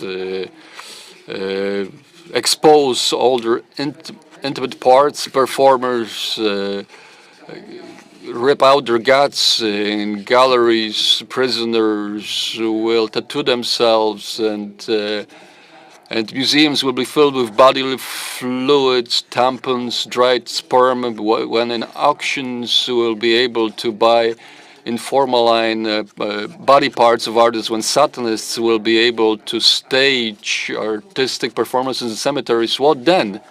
If media become disinterested, of course we will not have censorship, but nobody is going to pay any attention to it anymore. Everything will be stuck in silence. The end of quote. As you can see, the radical of and praise of censorship was marked by this characteristic irony of Limon, the irony which saves the world of values much more effectively than simply sermon-like speeches. Thank you very much.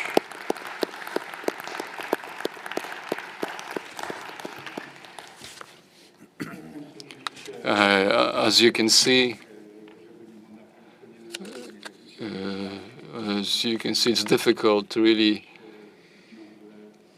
solidify Limon's work in one shape. Will be constantly moved, shifts shapes, will be surprised by his be constantly surprised by his works, by his quotations. Right now, it's exactly time to close this panel, but of course it's all up to you. If you want to sacrifice a few minutes of the coffee break for some questions, then the floor is open, and this applies also to those gathered here as well as Małgorzata, who appeared on the screen. There we go. Thank you very much. I don't want to keep people from their coffee, but it seems to me that having only read this small booklet of any of Jerzy's fiction, I'm ideally unqualified to make a postmodern curatorial suggestion, which is that future editions of The Whale should include at the end a web link to a recording of this panel so that future readers, which would serve as a supplement to and continuation of the novel, so that future readers can wonder whether any of us existed and whether anything that was said this morning was in any sense real.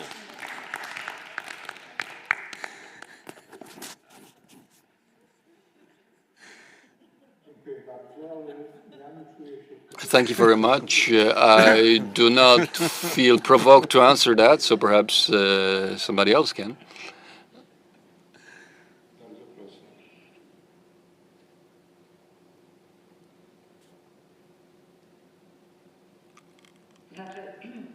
Well, I was speaking about the well the longest, so perhaps I should respond. I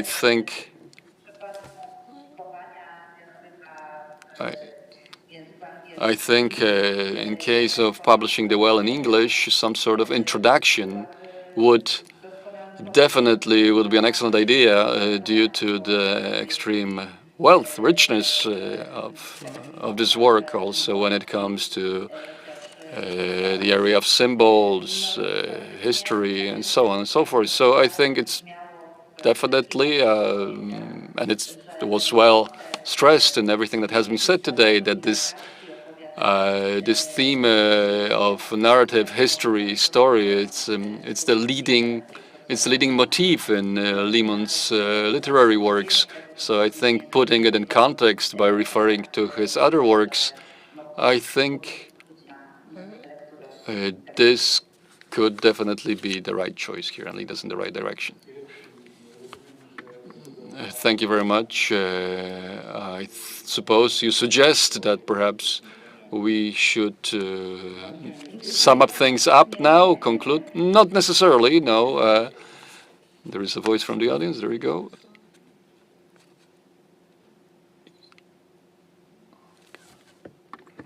Thank you very much. Listening to these very interesting presentations, from a foreigner's viewpoint, I was slightly surprised, to be honest, that I have not heard any references to contemporary non-Polish postmodern novels like Milorad Pavic's Khazar Dictionary or Lawrence Norman's Lampriere Encyclopedia or many others, and I wonder why is this? Isn't there a comparative literary perspective, or Limon himself considered himself, which I don't believe in, that so isolated and kind of particular to Polish that no such comparisons are allowed? And let me just mention one modern Hungarian novel which was translated into Polish in 2007, and this is László Krasznahorkai's Melancholia Sprzeciwu, which has a main symbolic moment of a Vielorib in it. So it could also be interesting to see what a Hungarian writer does with the idea of a whale. Thank you very much. Thank you. Anybody would like to respond? I think that perhaps I produced the wrong impression that I'm against comparisons. I think that my idea was that a discussion of a novel like The Whale, or any other novel for that matter, should not drown in comparisons. That comparisons are useful, but they should not, as it were, overcloud the subject in hand. So, I mean, you know, that was the only point I wanted to make, and perhaps I sort of exaggerated it slightly for the sake of argument. But no, I think that comparisons are absolutely kosher, you know. Yeah. If I might say something as well, perhaps not answering the question directly, but sharing certain observation after what I've heard before from Małgorzata Jankowiak and Arthur Bleim. Finally, I've heard Umberto Eco in your presentations. I was waiting for that yesterday and before, because I think this is one of the key characters in the forming of Jerzy Limon in his formative years. I think Jerzy, as a semiotic and I think methodological heart of Limon, was placed in the cage of semiotics. At the same time, Eco was the representative, the creator, an embodiment of a new model of a humanist, a researcher, a scientist who moves between epochs from medieval times to the semiology of contemporary everydayness with football matches, strikes, TV transmissions, and so on, who writes essays and notes on matchboxes, who finally becomes a writer, an apocryphic writer. We all remember, perhaps not all of us, I apologize to the youth here, at least my generation remembers what a cognitive shock it was, The Name of the Rose. This was one of the great moments, crucial moments for us, which showed that certain cultivated borders between art and science and all these other domains of activity, of human activity, can actually be abolished. And Eco was this figure which put in motion this new paradigm of culture. I can even say that. I think Jerzy Limon is a great embodiment, a perfect embodiment of this paradigm in the Polish context. Please notice that Professor Poremski, an art critic, also wrote a postmodernist novel entitled Z. I mean, it became an elitist fashion in a way. So in this context, with this background in mind, I think Jurek can be seen as a truly distinguished character, somebody who, in the best possible way, personifies this new model of being a humanist. May I add a couple of words? I'd like to thank my colleagues here for the remarks on the whale. I remembered especially well 2 points which harmonize with each other. The first dealing with the weak author, as Professor Jankowska mentioned, and the second dealing with the uncertain status of text, which was mentioned by Professor Marek Liczyński. I think both of these points harmonize each other. So the weak author and the uncertain status of text, in my view, described quite well certain position of Limon, which he consciously chose in his writing, a certain way of existence of the texts he produced. I must admit that this image of jumping from ice flow to ice flow, which dominated my imagination so profoundly, I can also connect it to the situation of the uncertain status of text, which, or rather the phenomenon of the uncertain status of text, which in the case of the whale is based on this unending collection of fragments, and we jump from fragment to fragment, like from an ice flow to an ice flow, and if we stop jumping, we'll just drown. In other words, we'll start moving, we'll start understanding, we'll stop observing how history is developing, we'll break this most important rhythm, motion of both reading and symbolically of life. So being on an ice flow, of course, it's a very difficult situation for any author. And actually, it does draw forces away. One cannot construct a monument, one's own monument on ice flow. One cannot canonize oneself. One cannot become part of the canon while standing on an ice flow. So, to me, this is quite poignant in Jerzy Limon's work. At the same time, I think that there were certain moments when he had tried to change that status to perhaps unreacted, if I could put it this way. For example, in your interpretation, in these small narratives, he's a very strong writer. His texts are not feeble; they're very stable in conviction, as you've presented so clearly. So it's yet another very interesting paradox, internal conflict, which can be observed in his work, in his attitude. Conflict which, frankly, I'm most interested in. Thank you. Marek, final word? I think it's your duty to do so. Don't flatter yourself. Ja miałem jedną konkluzję. I have Wcześniej o tym rozmawialiśmy. one conclusion, and we've talked about it before. It's simply, we simply have to publish these texts of Jurek, that Professor Majewski, and all these other texts. They should be published because they're not collected and they're dispersed in various journals, and they're not easily available. They're unknown to most of us. Nevertheless, they're extremely valuable, very interesting, and very much current. There is this text entitled TKO. This is basically a test for civil competences. I think we should have millions of that text published.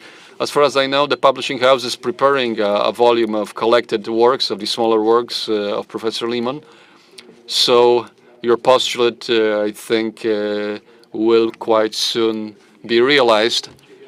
Please allow me to say a couple of final words today on this panel, of course.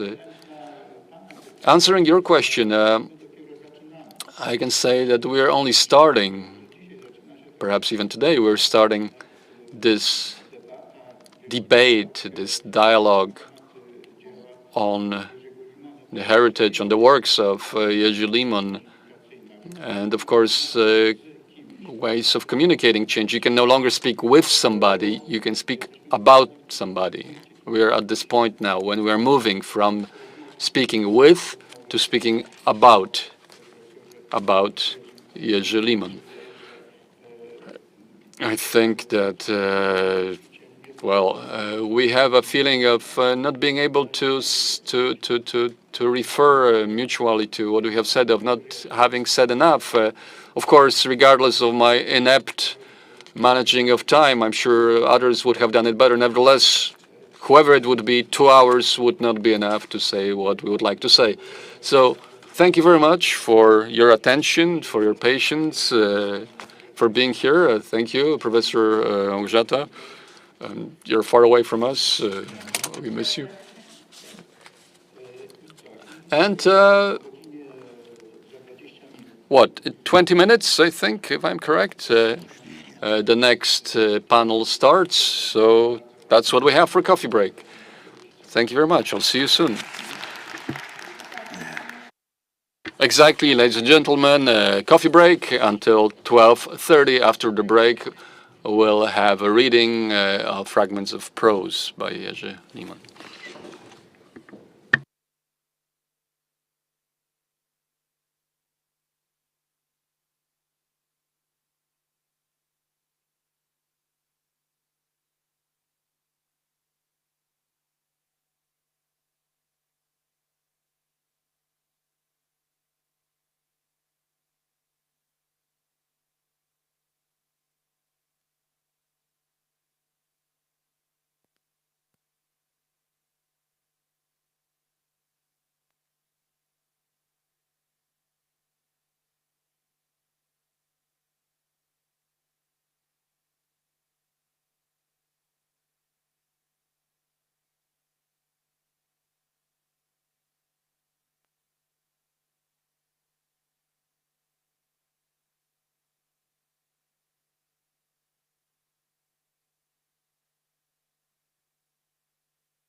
Można trochę obniżyć pulpit?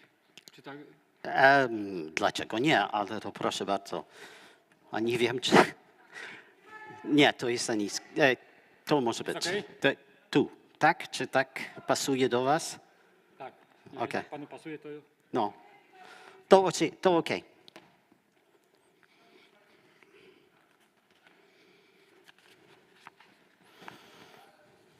Is drawn into the magic, into this other world which came out of instruments with such enormous force that it seemed that all else had ceased to be.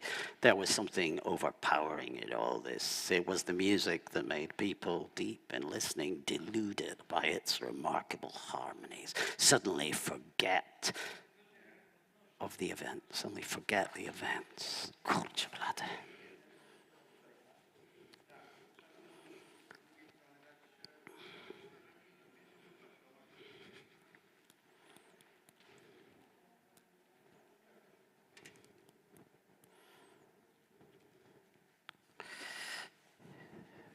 Avoid the sounds as they might clouds of importunate flies. They had to give in and froze in weird poses as if captured in motion by a snapshot.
Good afternoon, ladies and gentlemen. I can hear myself, so I hope you can hear me too.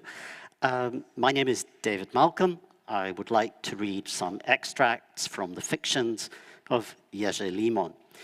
My first extract comes from the novel Wieloryb, and it is a section entitled in English, "The First Important Person to Live on Our Street."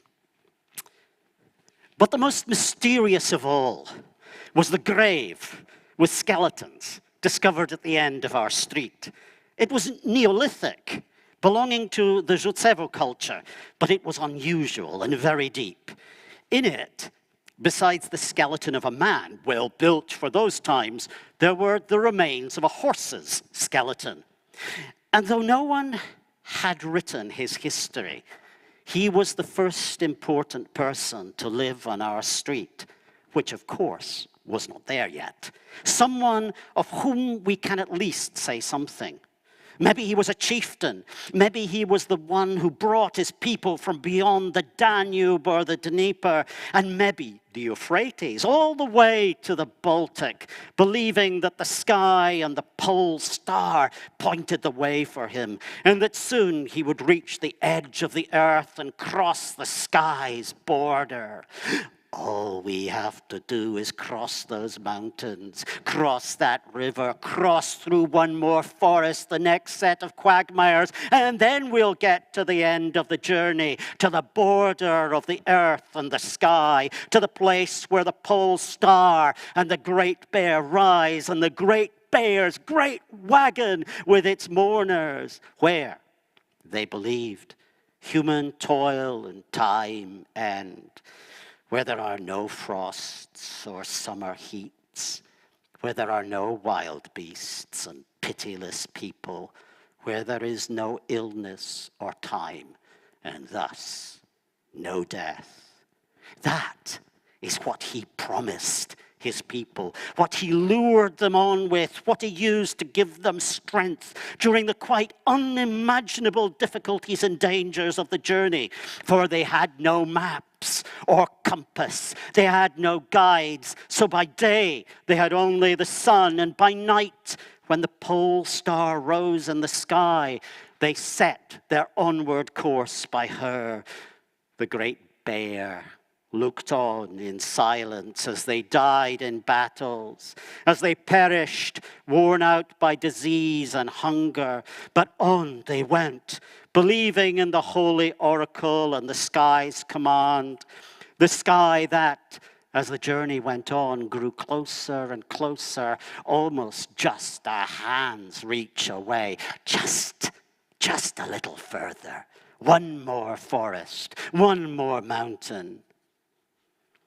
But in the end, when the chieftain too died, maybe slain, treacherously murdered by some warrior desiring power, he was given a burial according to the directions of the high priest. He was buried with his horse so that even after death he could go to the place where, without him, they would probably never get. But when he reached the edge of the world and crossed the border of the sky, he would appear in it like a sign, like a comet, like the one their ancestors once saw and which stayed in their memory as a sign of the heavens.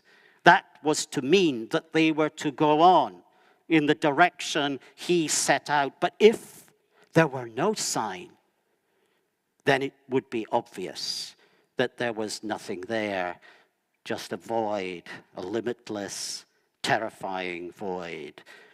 That is why they dug his grave at the foot of the cliff, so that along the seashore it would be easier for him to travel, using it to mark out the journey's onward course. But after the funeral, it was decided to stay and wait, to settle by the sea just for a while, but always still in readiness to go on further. And so there began the long wait for a sign. Perhaps the descendants of that people are waiting to this day, but it is more probable that looking at the starry sky, at the long snowstorm of the Milky Way, at the Great Bear curled in the heavens, at the endless abyss, at the bottomless void that cannot be grasped, they do not understand the sky's secret signs, and at most shudder with an unexpected fascination that they cannot rationally explain to themselves. Well, that was the first extract, which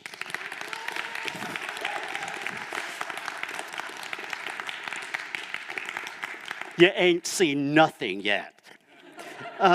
This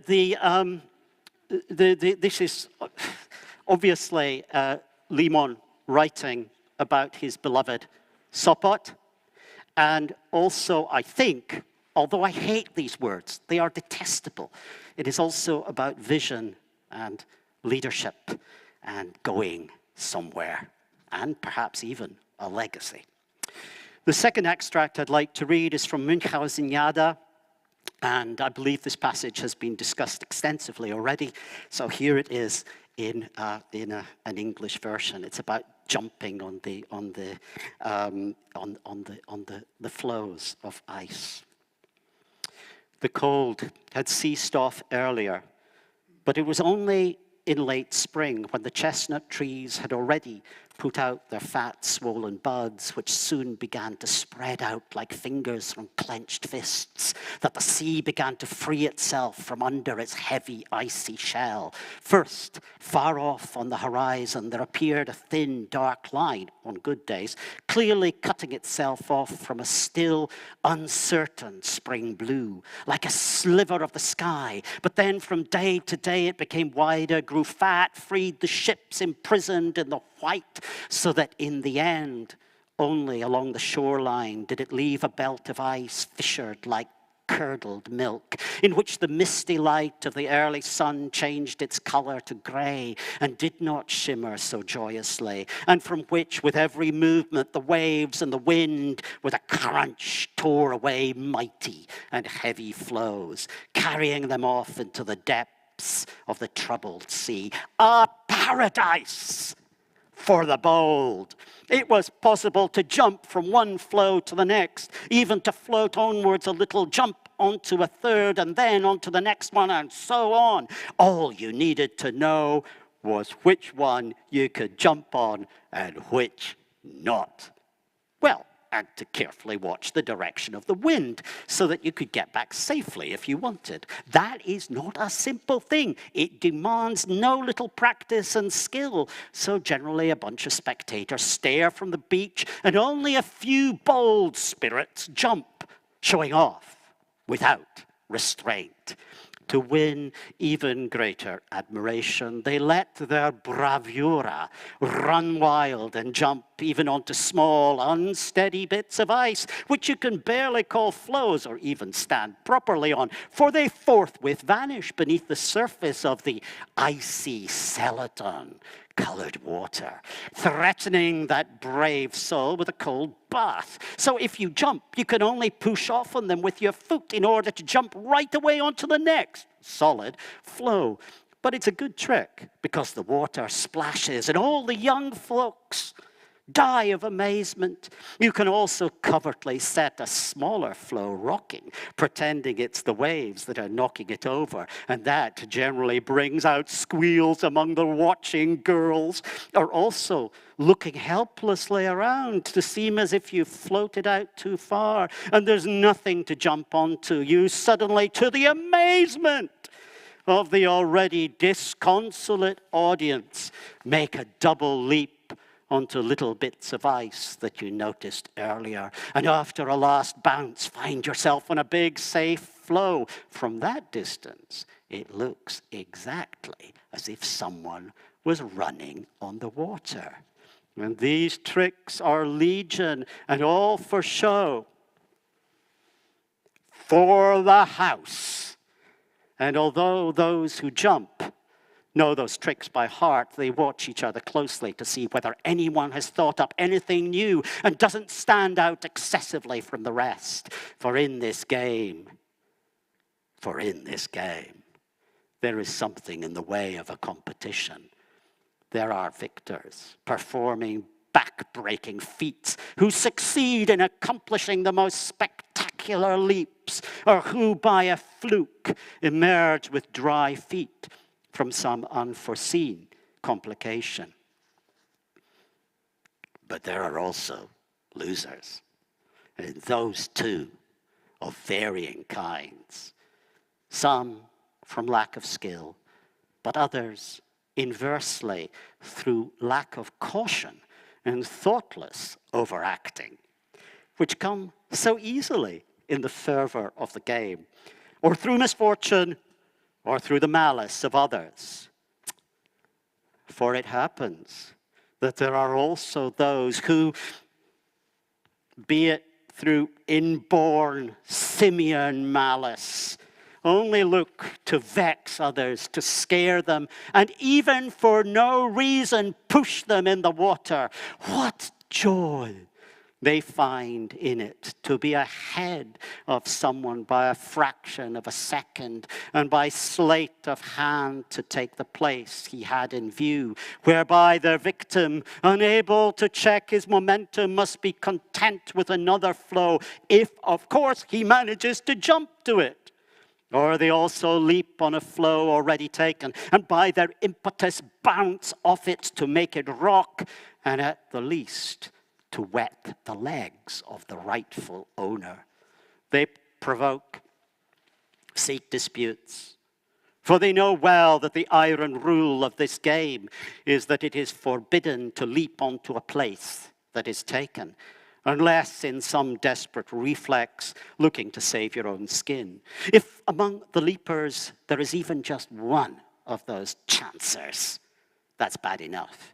Even if he's older and stronger than all the others, there are ways to deal with him, to fix him good and proper, to get him in a corner, to hem him in so that he himself, not wishing to float off into the blue distance, has nowhere to jump to get clear with dry feet. That takes away a bit of his hostility. But if there's 2 or 3 of them, then it's a harder game, and it's best to stay clear of them so as not to get into their hands. For woe to him who does. Yes, as long as you don't come up against them, for they will not rest until they claim their prey. They give you a pasting, and that's it. No one comes to your aid so as not to endanger himself and be next in line. And they, like starving wolves, like vultures, wait only for the opportunity, and with impunity they hunt down their victims. They come at you in 2s and 3s, rouse panic and fear, and they show no lack of handiness and flair. Devils indeed, black as hell. And the third passage,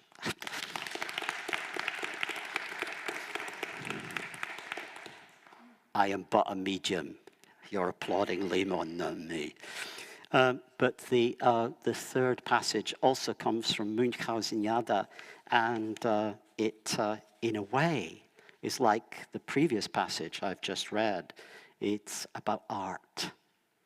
And in this case, jumping from flow to flow, excuse me, I mean, it's about art and about daring and the dynamism of the artistic. But this is also about the transformative power of art. It's set on the Molo, on the pier in Sopot. Where else? In the middle of an event organized by the local, basically, party. This is set way back in the bad times, the Kommune. And this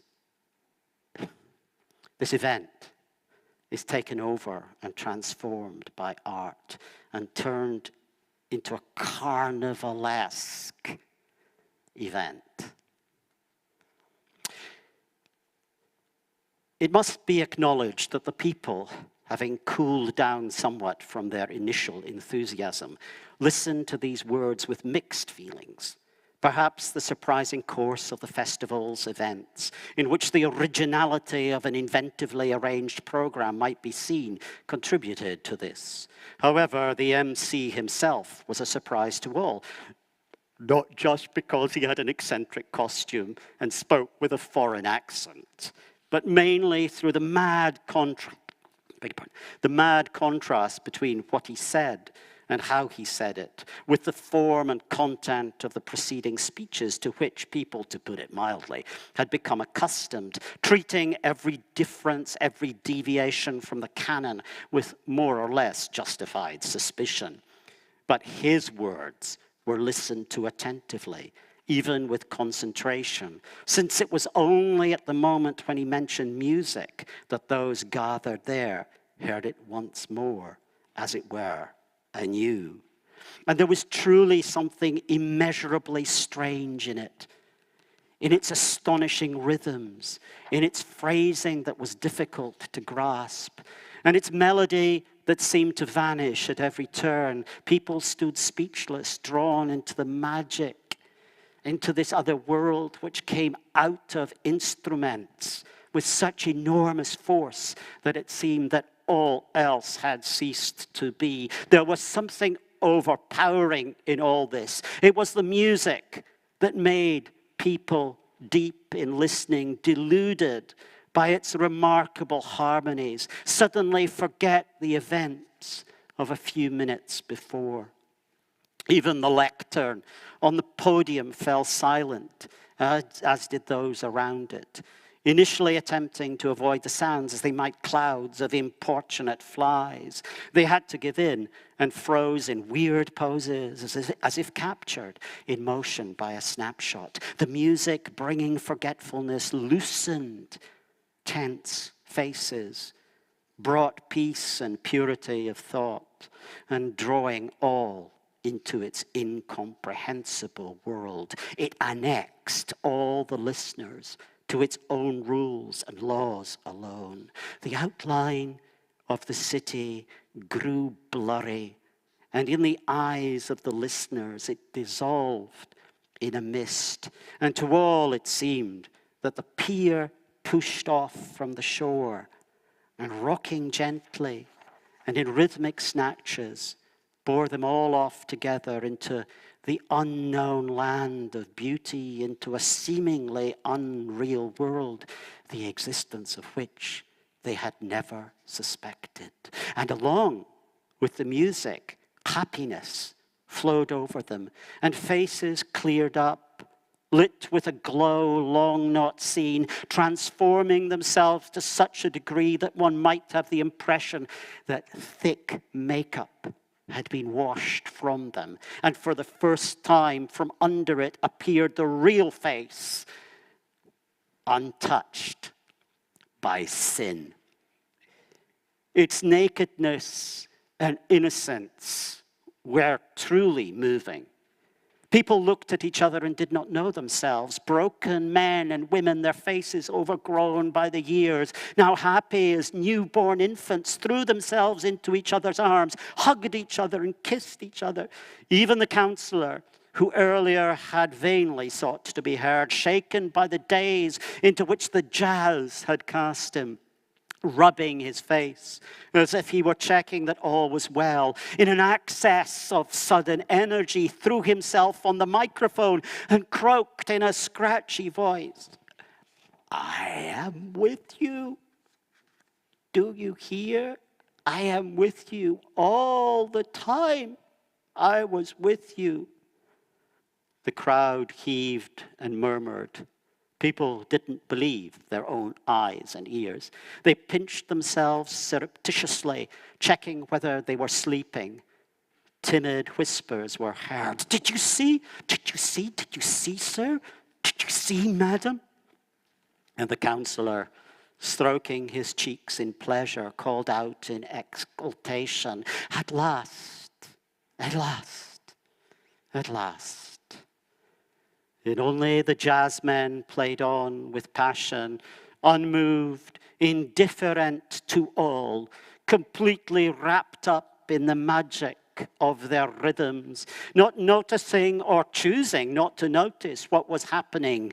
Their unseeing eyes strayed somewhere up above in the clouds, as if it was from there that inspiration streamed down on them, as if it was up there that the source of their magic lay.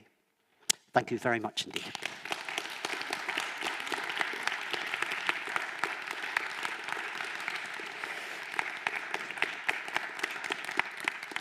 Don't know what my exit line is. Thank you very much indeed.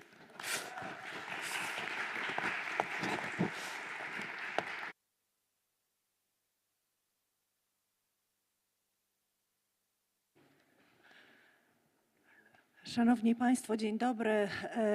Ladies and gentlemen, welcome. I was not supposed to be standing here, but spontaneously I decided to get here up the stage. My name is Agata Grenda. I'm the director of the Gdansk Shakespeare Theatre, and I would like to tell you two things only.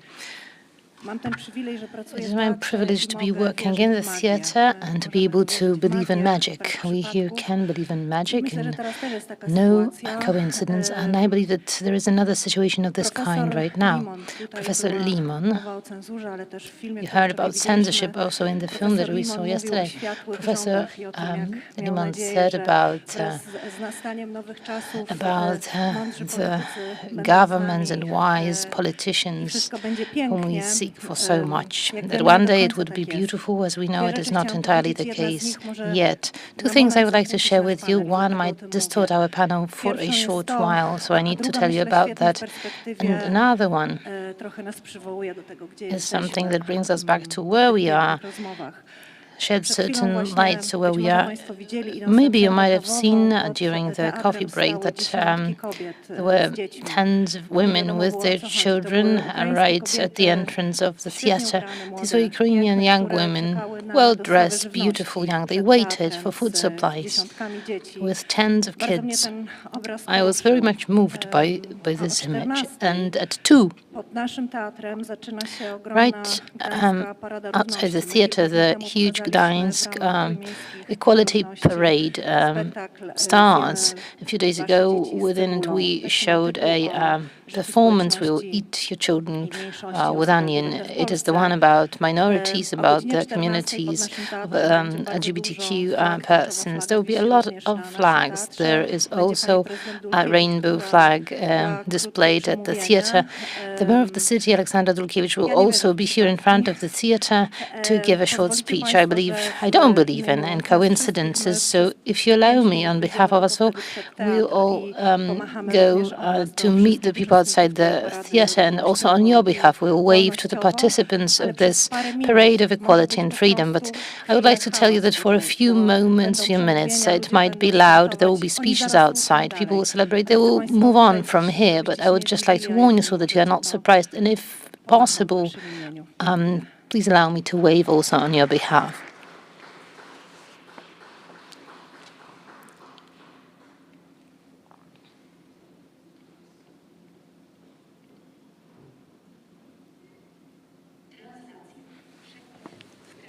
Translations. Jerzy Limon's translations in Elizabethan and contemporary drama. I give the floor to the moderator of the panel, Professor Małgorzata Grzegorzewska.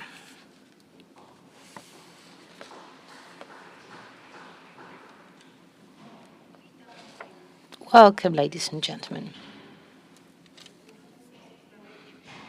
Somehow we found our way to the place that we wanted to find ourselves at.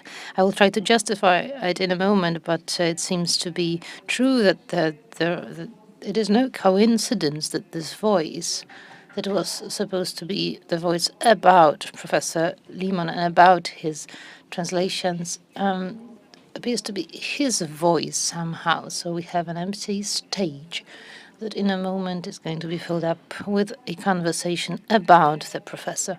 In a moment. This is the moment in which we'll start to fill in the space. The panel It is the fifth panel of our conference. My name is Małgorzata Grzegorzewska. I work at the University of Warsaw, and I am not a translation theoretician, but I love to read Shakespeare, not only in the original, but also in translation, and maybe that is what has brought me here to this place. It will be my pleasure and honor to chair this panel, the members of which will be Professor Anna Zetera, also from the Warsaw University, from the Institute of English and American Studies, an expert in Shakespeare, who knows well about the Polish reception of the translations of Shakespeare, but not only then. She also takes up theoretical reflection on translation, deals with retranslation and its issues.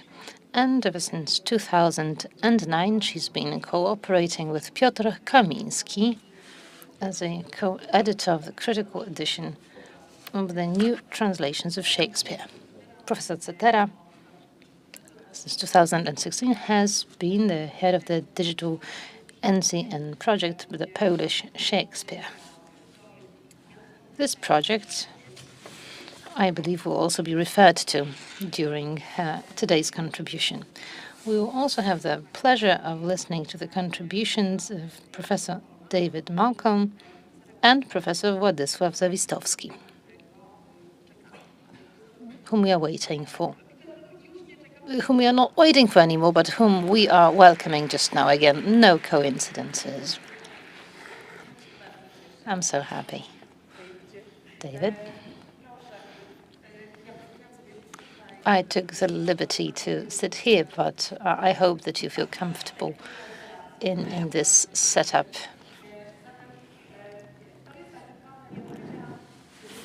So this is a panel that was inevitable, since we talked about Professor Limon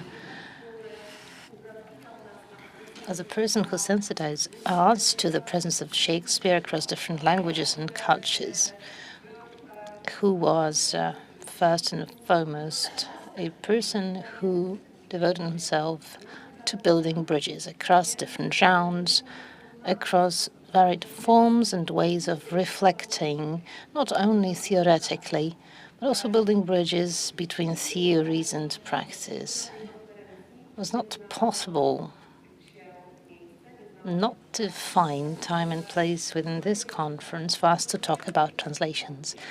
And we will have a somewhat more relaxed talk, as Marvel said in one of his points, but well enough in time.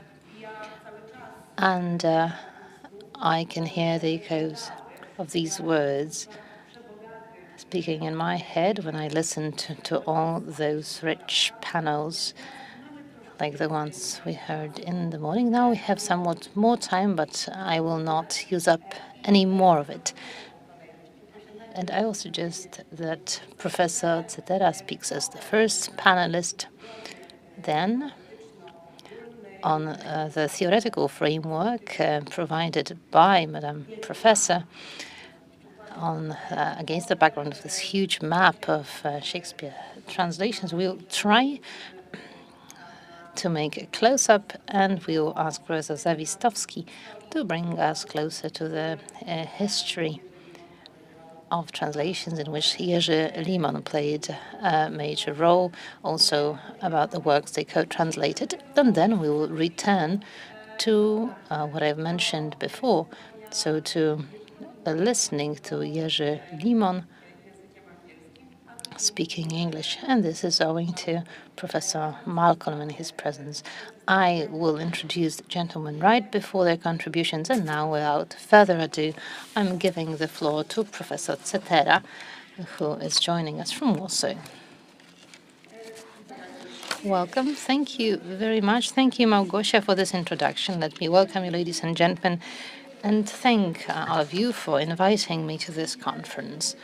Thank you for this exceptional experience of participating in the conference. I've listened to the preceding sessions with interest, gratitude, and this uncertainty that one gets in this unusual communicative situation. I need to admit that yesterday, on several occasions, I thought about the semiotics of performance, but I believe that the semiotics of streaming was also mentioned, but from the point of view of the audience. And I thought about the semiotics or psychology of streaming of an actor or presenter who enters a space that is very much public, but he enters it not with his full figure, maybe for a while, for a short while. We need to take into account the limitations of the capacity of digital files and YouTube. It all makes you think about this experience and the need to feel a theoretical model also around these issues. It will certainly be something that I associate with the presence of Professor Limon in scholarly life. I was asked to speak about Professor Limon's translations and Władysław Zawistowski's translations performed together with Professor Limon, and I would like to suggest reversing this perspective. The majority of contributions I've heard yesterday and today were rooted in some common experience, which means that you talked about this moment when your and Professor Limon's paths crossed, and a variety of kinds of activity and creation belonged to Professor Limon, but to a certain point also coincided with your professional experience or your lives. I've actually never talked to Professor Limon myself. That, however, does not mean that our paths have not crossed. But it is not a matter of a section of a journey that you travel along together. But I'm talking here about the threads that lead us to Professor Zbierski in Poznań. I'm mentioning him because this is one of the places where you shouldn't and have to talk about Professor Limon. But I think that Professor Zbierski was also an important figure for Professor Limon. And another thing that I found striking yesterday was something common about the experience, namely, it so inevitably happens that we are talking about and to those who have passed away is impossible once we are in a hurry, but when we stop, we then can catch up with the ones who are not there anymore. And when we read the late text of Professor Limon, it is hard not to find how these voices coincide from what I've heard from Professor Zbierski. There is a certain continuity of thought, compulsive returning to metaphysical questions about sin, about what makes us humans, about what makes it possible for us to survive. These are questions that Professor Zbierski also asked in the late phase of his scholarly life. You also find them reverberating in the texts produced by Professor Limon.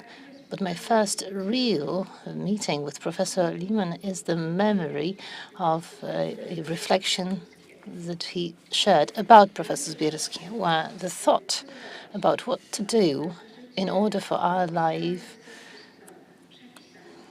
written over hundreds of pages, hasting through fiber optical cables, starts to make some sense. And I'm quoting here from Professor Zbierski's poem, for it to be something then more than just slightly nobler bit of time. And I'm thinking about Professor Limon, who is giving his farewell to Professor Zbierski. I'm thinking that his life was very much stained with this urge to search answers to these questions. So I will gladly enrich this discussion with some insights of Professor Zbierski's as well. But now back to the translations. Well, I do not have any information about the translations from the translators themselves. I imagine this panel as one of research. It is more me that feels like asking additional questions concerning the translation output. But what I can offer is approaching these texts as part of a much bigger pool, so texts that constitute part of a number of some other endeavors concerning Shakespeare in translations into Polish. As Małgosia has mentioned, for a few years we've been building a digital translation eternity where all the Polish translations meet. It is a repository. It is not an archive, not a place where we put anything that we find. It is not a base where we would put the translations in a form of a catalog, but instead we try to create a space that would be described. We would be guided. We read the translations, but also information about how they were created, what happened to them, theatrically speaking, critically speaking, but also we read biographies. Every translation is a story about the text and about a man. You cannot simply split the two. And when I've been thinking about the translations that appeared in early 90s, so those produced by Professor Limon and Władysław Zawistowski, it leads me into thinking about those hundreds of texts that preceded them, and there are around 300 of them. In the 19th century, there were around 120, 30.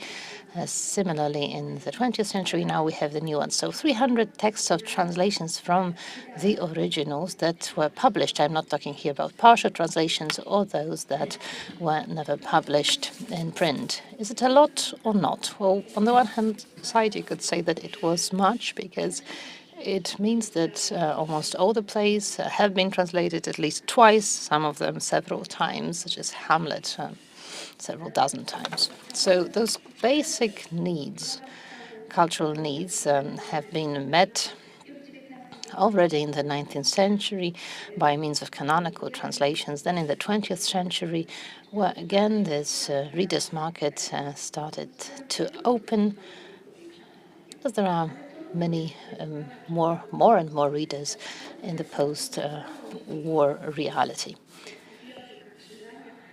The translations gets to the libraries, to the bookshelves, which means that you can easily reach for a translation. So all the translation endeavors will have this clear aesthetic dominant factor. They will strive to exceed, to surpass certain conventions that were already applied. They will not be there to meet social demand anymore. So you'll not find them in large numbers disseminated broadly. This is an important element of contextualizing Professor Limon's and Władysław Zawistowski's translations. Ladies and gentlemen, the first translations were initial ones that searched to blaze a trail. Then we had canonic ones. This is a pan-European phenomenon. Practically in any country, a huge edition like Schlagletica in Germany is published. It is a certain pattern that recurs. So for the first time, a full, complete edition, comprehensive one, is published and becomes a point of reference for further translations, which in turn are retranslations, which bounce back against the background of the canonic one. In the Polish tradition, there were a lot of translations. There were those by professors from the beginning of the century, Tarnawski, Stryciak's ones, that then led to offering the critical apparatus and other translations. There was a wave of translations that are now labeled as poetic ones. But these are translations that are created in the 50s, and they are produced by Iwaszkiewicz, Gałczyński, Brandstätter. They're not as much a completion, as we would like to interpret it, of their activity, but they are also some kind of replacement activity at the time where their voice could not be heard in the other areas of culture.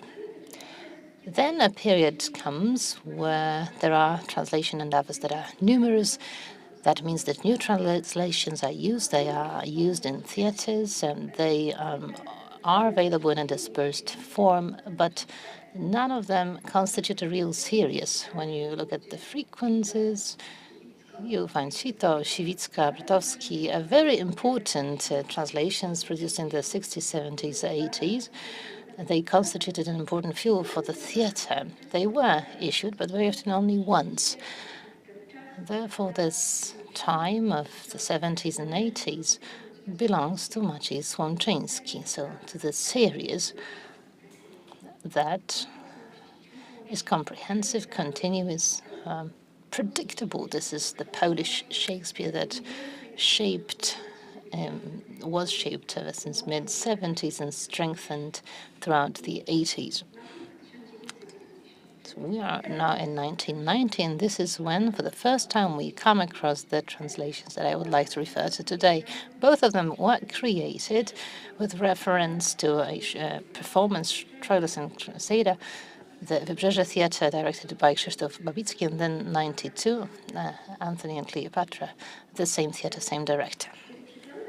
When I look at these translations, and I need to place them somewhere in this virtual space, but also describe them somehow. I think that yesterday Professor Rosiek mentioned this fear concerning archives. Well, this is the one that is well recognized, and it usually concerns what we will manage to drag out of the archives and how we will create narratives based on our findings from the archives. But I need to say that similar fear accompanies those who put something into archives. We try to describe it, so to provide metadata that would accompany those sources. These are key pieces of information to us, but also to those who will come afterwards, who make it possible to see the texts in a certain context. So the description of something that gets to the archive is related to quite a responsibility, this sense of uncertainty of whether we will perform this task well enough so as not to disappoint those who will come to benefit from it afterwards. Limon's and Zawistowski's translations are uncanny. They escape categorizations. Anything I'd like to refer to leads me into this uncertainty of a chronicle writer. This is the first example of translations that are co-authored. Of course, it's not unknown as a phenomenon, but on the scale of the Polish translation experience, it's been the first situation of this kind in which, ever since the very beginning, we admit the presence and existence of two translators. Secondly, it is difficult to place the translations in time. It might seem that the period that one would automatically think of would be 1990, 1995, because in 1990 there was the performance, and then in 1995 the book was published. But can we be certain about that? The experience tells me that if the performance was staged in 1990, then it means that the gentleman had to start working on the text far earlier than that. Troilus and Cressida is published almost immediately as the stage oriented text, and then as a book, and then, which is also exceptional, as another edition, the one that is already publicly available in the net, which is quite revolutionary. This is the first Polish translation. If we think about the public domain, the new translation is disseminated here simply by uploading the file, by introducing it to the internet. That's a certain sign of time. Those translations that are being created now will, to a larger and larger extent, be entering this public sphere without being printed in the form of a book. There are any reasons to justify that. But anyhow, in this form, those translations appeared for the first time. Where were they created? I think in Gdansk, but can I be sure of that? And how many performances were staged based on them? This link between the text and performance appears to be obvious, but I'm hesitating in assigning a single position here, and I don't know if I can write 1.5. It is the translation that was used in Jarac's theatre in Łódź, with Urlich's translation, quite exotic, and with some dramatic influences. So being a scenic translation, let's say, if it was enriched as a literary text by means of the interaction with other texts and thus becoming a hybrid text. It is very difficult to map such a text in the context, freeing oneself from this fear of making the data unreliable and assigning those translations in the wrong way in terms of their time and place of origin. It is very difficult to describe them, as is also proven by the fact that I am not very much distant from these events time-wise. I was also part of them. This is a piece of evidence. I actually attended this performance. It is 1991. And returning to Professor Zbierski thread that I also approaching age-wise, I grow ever fonder of his ideas. So the professor would send me to the conference in Gdansk as a student to represent him, and that was when, for the first time, I met Professor Limon and some of you that I've been watching since yesterday. And I remember that I felt lost. I was given a ticket. Well, Professor Limon was rather hesitant about actually giving me the ticket rather than handing it directly to Professor Zbierski. But finally, I did get there, sitting in the second row, very close to the events, the experience of the translation that was prepared for the sake of a particular performance, stage-oriented translation, a completely different one to those that I used to know. This is an experience that is quite a breakthrough one. Of course, it is part of a general change that happens back now in the Polish reception of Shakespeare. It is 1990. It is the beginning of the functioning of Barańczak's translation, Shakespeare to Shakespeare, that again was sent to the conference in Gdańsk. Then it was published as part of a bigger volume, also on the tłumaczeniu, saved in translation. So in terms of the Polish translations of Shakespeare, for many years, what was a dominating factor was the focus on the cultural layer of the text. So presenting a text that would be as rich as possible by means of showing this Elizabethan sphere that tends to be lost in a more dynamic translation. So Maciej Słomczyński's translations that would call for a critical commentary, paradoxically, were never issued with such a commentary. The more theatrically oriented translations appeared at the beginning of 1990s, and Troilus and Cressida, as well as Antony and Cleopatra by both gentlemen, is here at the avant-garde. There are forerunners here, and I'm talking here about making a shift here from the literary existence of translation to its theatrical reception. So the focus now is on the stage quality, theatricality, the quality of the word.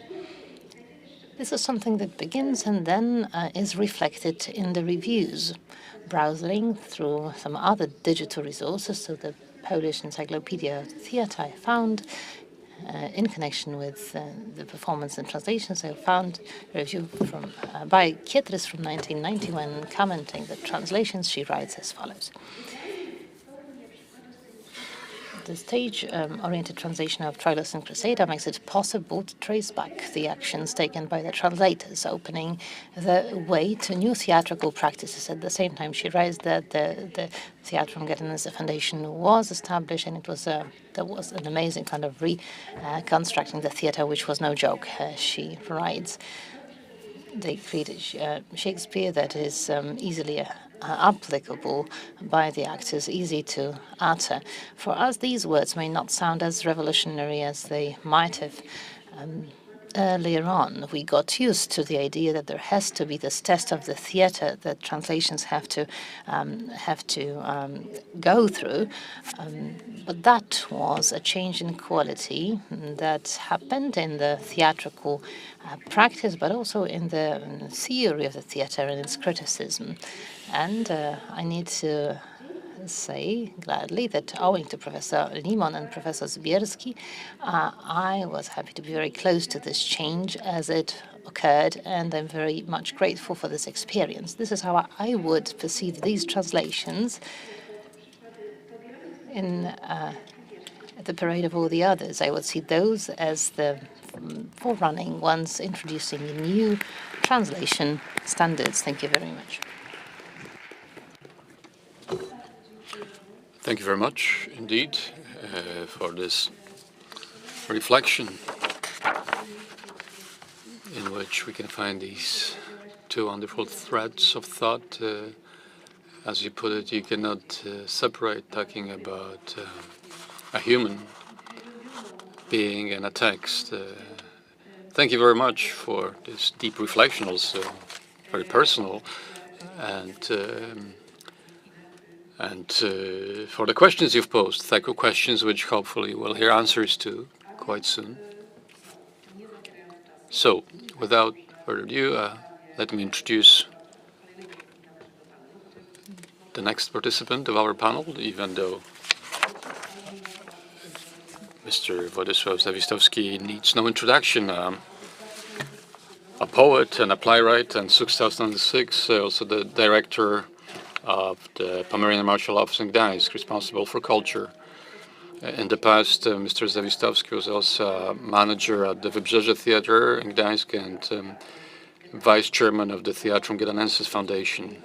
And this is perhaps the most significant point for us. He's also the co-author with Jerzy Limon, or rather a co-translator of plays by Elizabethan playwrights, including Shakespeare and Middleton.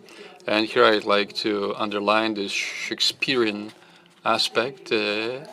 I think it's a good time to mention that the Elizabethan time and the critical thought of Limon and literary work of Limon, it's not just Shakespeare, and that has to be emphasized. I remember very well great conversations with professor about Spanish tragedy, about Kit. We'll hear more about Middleton today, I'm sure. We've already had certain introduction about that in Professor Wilczyński's presentation earlier this morning, who noted the input of Professor Limon into the international critical edition of collected works of Milton. Am I correct here? Thank you.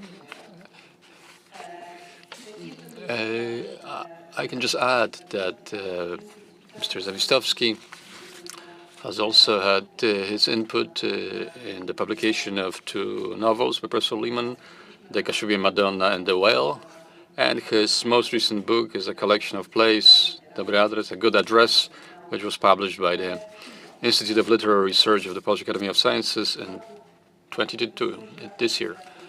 Professor,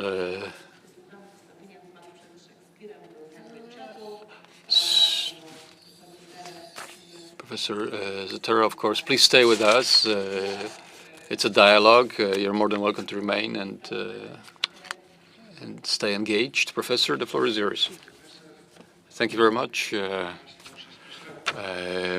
I must actually explain something. I'm not a professor. I've finished my academic career with a degree of master's. Nevertheless, perhaps it is a good introduction to my presentation anyway, since feeling very honored by the invitation to participate in such a great conference among so many distinguished researchers.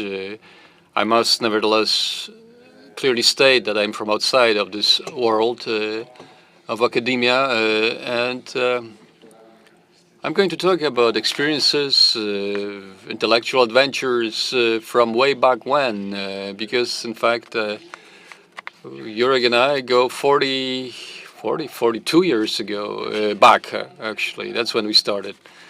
And I'm no specialist. I'm neither when it comes to Elizabethan literature or when it comes to its translation, definitely. Nevertheless, I did dive into my archives, into my memories, and I do hope I'll be able to tell you a few unobvious facts, and also with a bit of personal note, hopefully, because these 41 years or so ago, we were all very young. Jurek was just past 30. I was still under 30. And Jurek was living in Poznań at the time. He was doing his PhD. His PhD work was supposed to be published in Gdansk. We had this, this famed Elizabethan Gdansk Theatre from which everything started.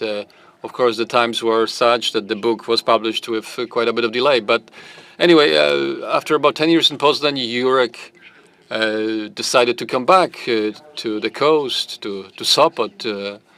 He was supposed to start working at the University of Gdańsk, and just prior to that, he got in touch with me. We hadn't known each other previously. He contacted me through his brother, Professor Jerzy Limon.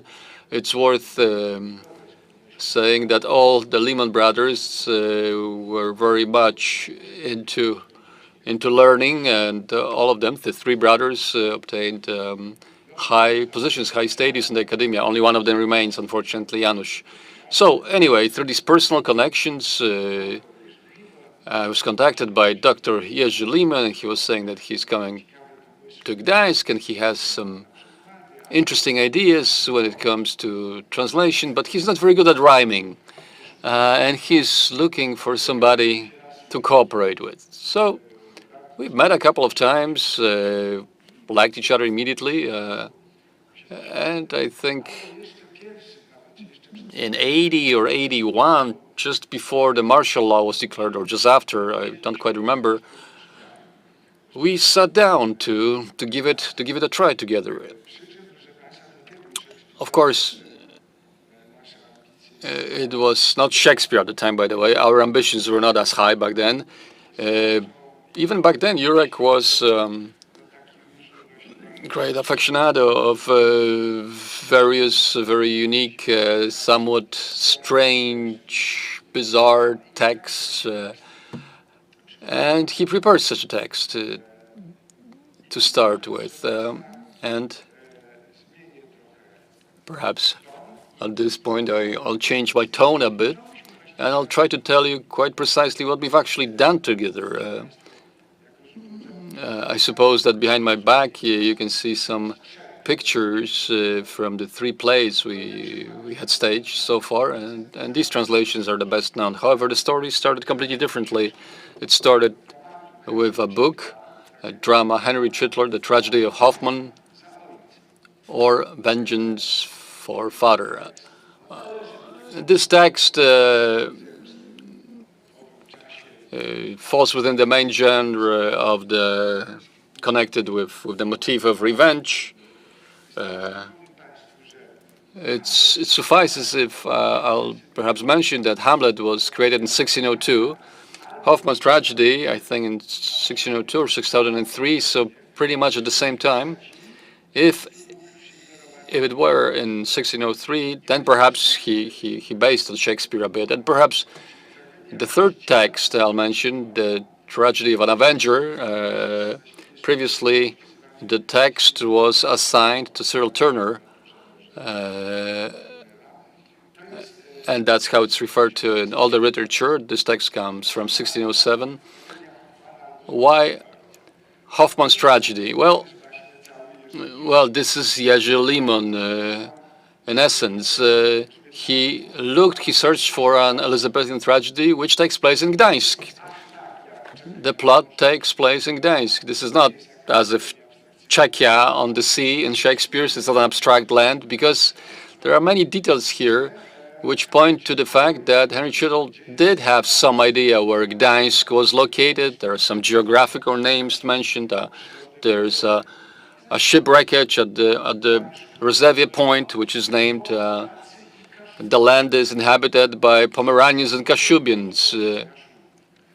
He mentions them by name. A regiment of Kashubians, for example, entering Gdańsk. Everything that takes place here in Gdańsk and Kashubia and the neighbor, just next to the city. However, the text itself is not of the highest caliber. When we speak of these strange loves of Jerzy Limon, these were not necessarily the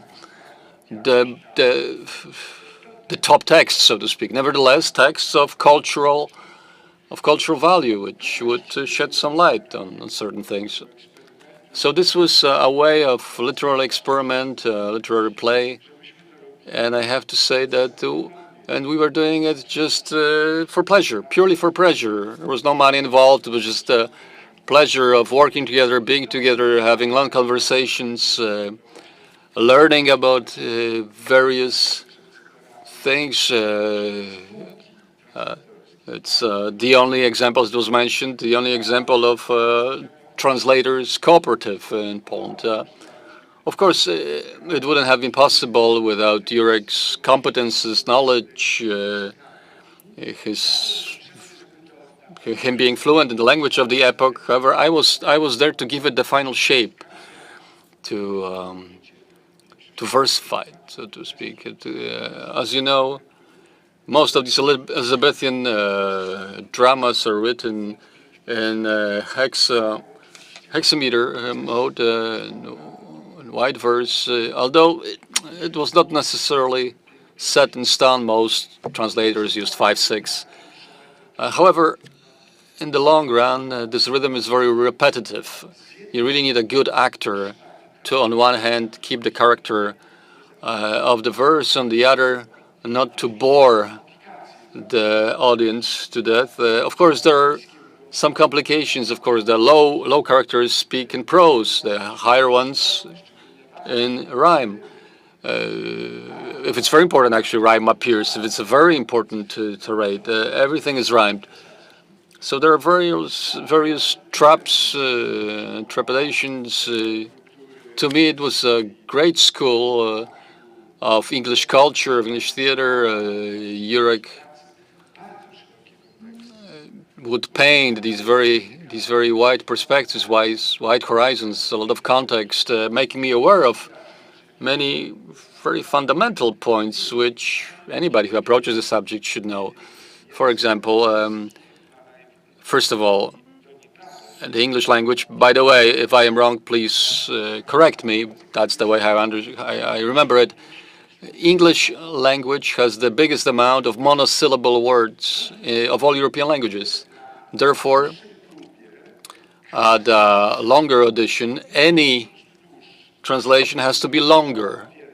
So when we're speaking about a poem which has a certain number of syllables, then a lot of English single-syllable words have to be translated into Polish multi-syllable words. I'm not sure if I remember the number well, but he spoke about 17% or so. So in the scale of a text, which is, let's say, several hundred pages, the difference is about 17%. So the Polish text has to be longer. There is no other possibility. If it's not, if you compare various translations, bilingual ones, for example, they're almost close, but then something is wrong. When they're close in length, something is wrong. For example, the Paul would simply simplify these flowery descriptions in English into a single word instead of saying, a glorious morning has appeared. He would simply say, it was dawn, right? So, of course, we can be even shorter, but if you're honest about translating, you can't. So that's the first point. You have to condense the text, but appropriately so. And Barańczak was master at that.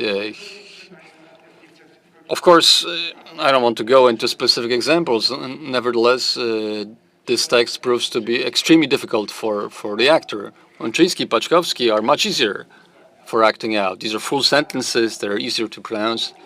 But that's just a bit of an offside remark. The second point, English language has the biggest vocabulary of all languages in the world. Is that correct? That's what I've heard anyway. So the most synonyms as well, has a huge number of idioms. It has historical idioms, of course, which have to function. So we have yet another problem which appears. The language of Shakespeare differs much more from the contemporary English than race Polish from contemporary Polish. And, just try to read Ray, one of his major works in Polish. It's difficult, isn't it? So, putting it briefly, the modern English spectator, if he is supposed to read Shakespeare one-to-one, he understands half at the most. Jurek was giving an example of a professor he knew in England who would say, well, you know, Paul, you're so lucky because you can listen to Shakespeare in translation, so you actually understand what's going on right away. I mean, we don't understand anything unless we kind of, edit it heavily, cut off certain things. But no one-to-one understanding is possible. So you're very lucky. So each generation can translate Shakespeare anew.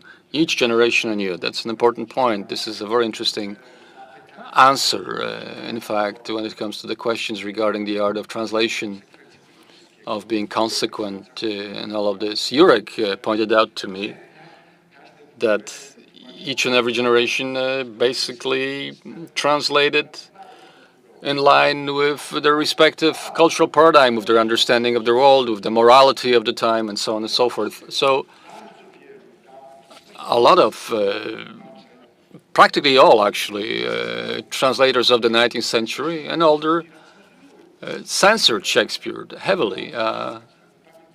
Let's bear in mind that Elizabethan theatre, even though it was called, the people of Lord Chamberlain or the Protectorate, etc., but generally they played in, in wooden sheds for the London folk. These performances would go for 7-8 hours. People sat, stood up, drank, ate, argued. There were crowds. It was alive. These were just ordinary people. So, of course, the language sometimes was also the language of the street, so to speak, addressed to the normal people, even though we had these wonderful, flowery tirades of gods, emperors, kings, and so on. So it sort of spread between these two poles. So I, enriched by this knowledge right from the start, tried to meet the challenge. How successfully, well, you can judge for yourself by reading these works. We were able to get the Wydawnictwo Morskie interested in publishing our work, and about 3 years later, it was actually published in print. There were not many directors, theater directors, interested in putting it on stage. Well, directors could have been found, but theaters were very apprehensive. Nevertheless, we were not discouraged. We approached another work. Let me remind you, we are working with no orders. Nobody is expecting anything from us. We're just doing it for the love of it. Simultaneously, we are, of course, making plans and coming up with ideas. Jurek mostly, of course. This book appears, the Gdansk Elizabethan Theatre, connected with this fascinating discovery. We had discovery of the visits of English comedians, the existence of the fencing school, and because very often they would, the actors would approach the city council with a request for permit for performance, and they would describe, we were in Denmark, for example, before, we came from Hamburg, and then after Gdansk we were going to, etc. And we have such and such actors in our group, and there are specific answers of the city council, usually quite laconic. For example, in the form of, we give permission to play for 8 years under the condition of not charging more than 10 groszy, and after 10 days per performance, after 10 days they have to stop performance. So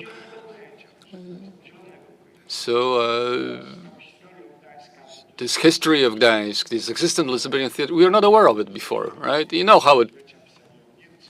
what happens when it comes to the history of Gdańsk. For hundreds of years it was written by Germans. We kind of ignored that history. We started to write our own. Until now, this tends to happen. So this was a very fascinating fragment of this history for me, even though if you do go deeper into the Polish historians of theater, you could find information, for example, that the first Italian opera was played in Gdańsk. It was to honor the Queen Maria Gonzaga. We know that other plays were put on, but only Jurek actually found it and presented these facts clearly. It was back then that these initial sparks of ideas started flying, of somehow referring to this tradition, perhaps staging a performance under open sky, or maybe try to build some sort of performance space. And by the way, I can say here that many projects of Jurek, which were, of course, carried out until the very end of his life, including these two books. These are ideas which Jurek had way back when, back then. So he had them in his head for a long time. He carried many ideas with him. The Whale, for example. Even back then, Jurek was starting to write The Whale, or pieces of it anyway. So after Hoffmann's tragedy, we started working on the project that Jurek cared about the most, I think even more than about Shakespeare, because he kept convincing me that this is the most valuable work of the Elizabethan epoch, which had never been translated into Polish. Of course, each play of Shakespeare had a number of translations. In case of Hamlet, it was, I don't know, several dozens of translations. At the least, it's always 3 or 4. However, but this play he referred to had not been translated. It was the Avengers tragedy, probably by Thomas Middleton, as this thought now, previously attributed to Turner from 1607. A very strong work, a very interesting work, also in the Shakespearean context. It's not simply a dialogue with Shakespeare. And for me, it was extremely surprising that aside from Shakespeare, in English culture, in the English theater, there are many other texts, among others, this one, the Avengers tragedy. So after we had finished work, I went to the States for the very first time in my life. I was traveling through various cities, visiting theaters, and in Berkeley, on the San Francisco Bay, at the University of Berkeley, where Miłosz was working, by the way, I visited the local university theater, which was great, and I found exactly this play, The Avengers Tragedy, by Middleton. It was being played in the States at the time.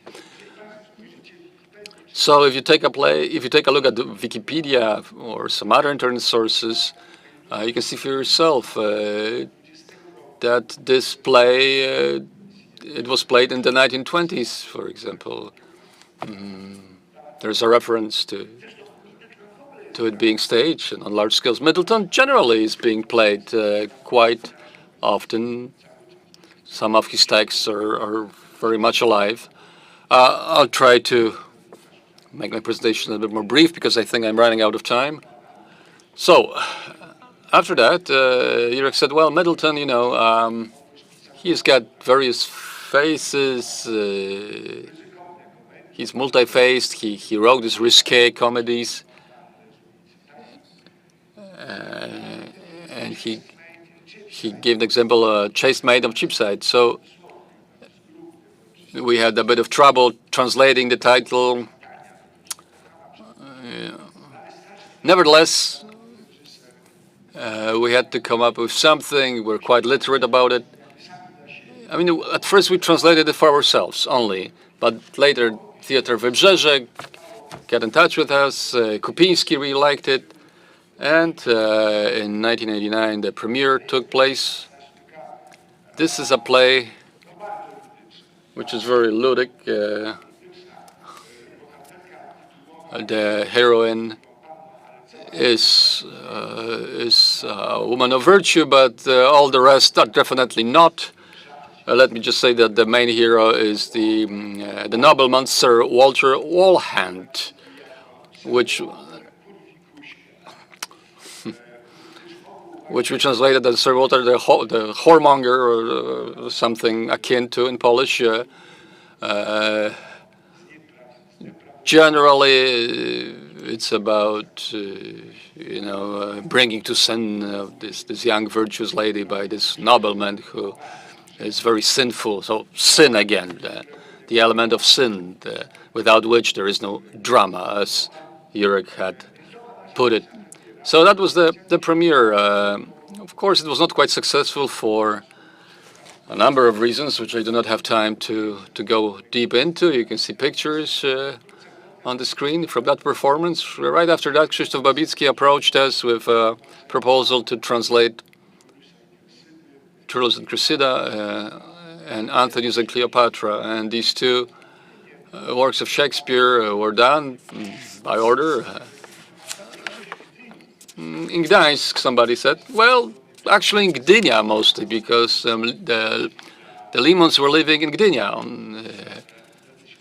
Prior to that, in Wrzeszczyn, Gdańsk, in the Studzienki, in the past it was called Hibnera. They were living in a dorm, academic dorm. So and also it was partially written in Berlin, where Jurek had scholarship for a while. So to sum things up, we translated together 6 plays, the ones I've mentioned, plus Philip Messenger, the Roman actor, also a tragedy that is still being played, also with element of vengeance in it, not played in Poland, unfortunately. I'm mentioning all these details to bring things together, to sum them up, and to express my regret that Middleton, at least, that his work, that we are not able so far to either publish it or to play it on stage. And definitely the text is worth it. Of course, Shakespeare is a giant. But, I mean, but the times were such, there was so much happening. Of course, these two gentlemen borrowed heavily from each other. Sometimes they even cross-signed their works. And Children was, there were even some court cases of stealing works, selling of copyright rights, and so on. So it was all murky waters. Jurek kept saying that there is only one work by Shakespeare out of all, only one, which is original, completely original, where you cannot find any influences, impacts, roots, borrowings, and so on. And that play is The Tempest. All the other ones, including Hamlet, Macbeth, they were written based on earlier plots, or they simply were certain modifications of previous plots. Antonius and Cleopatra, that's it, of course, right? Shakespeare basically modified it a bit. Of course, it is Shakespeare. It's Shakespeare's story, Shakespeare's version of the Trojan history. Perhaps I should end here. Of course, if you do have any questions, I'll be more than willing to answer them. Thank you very much.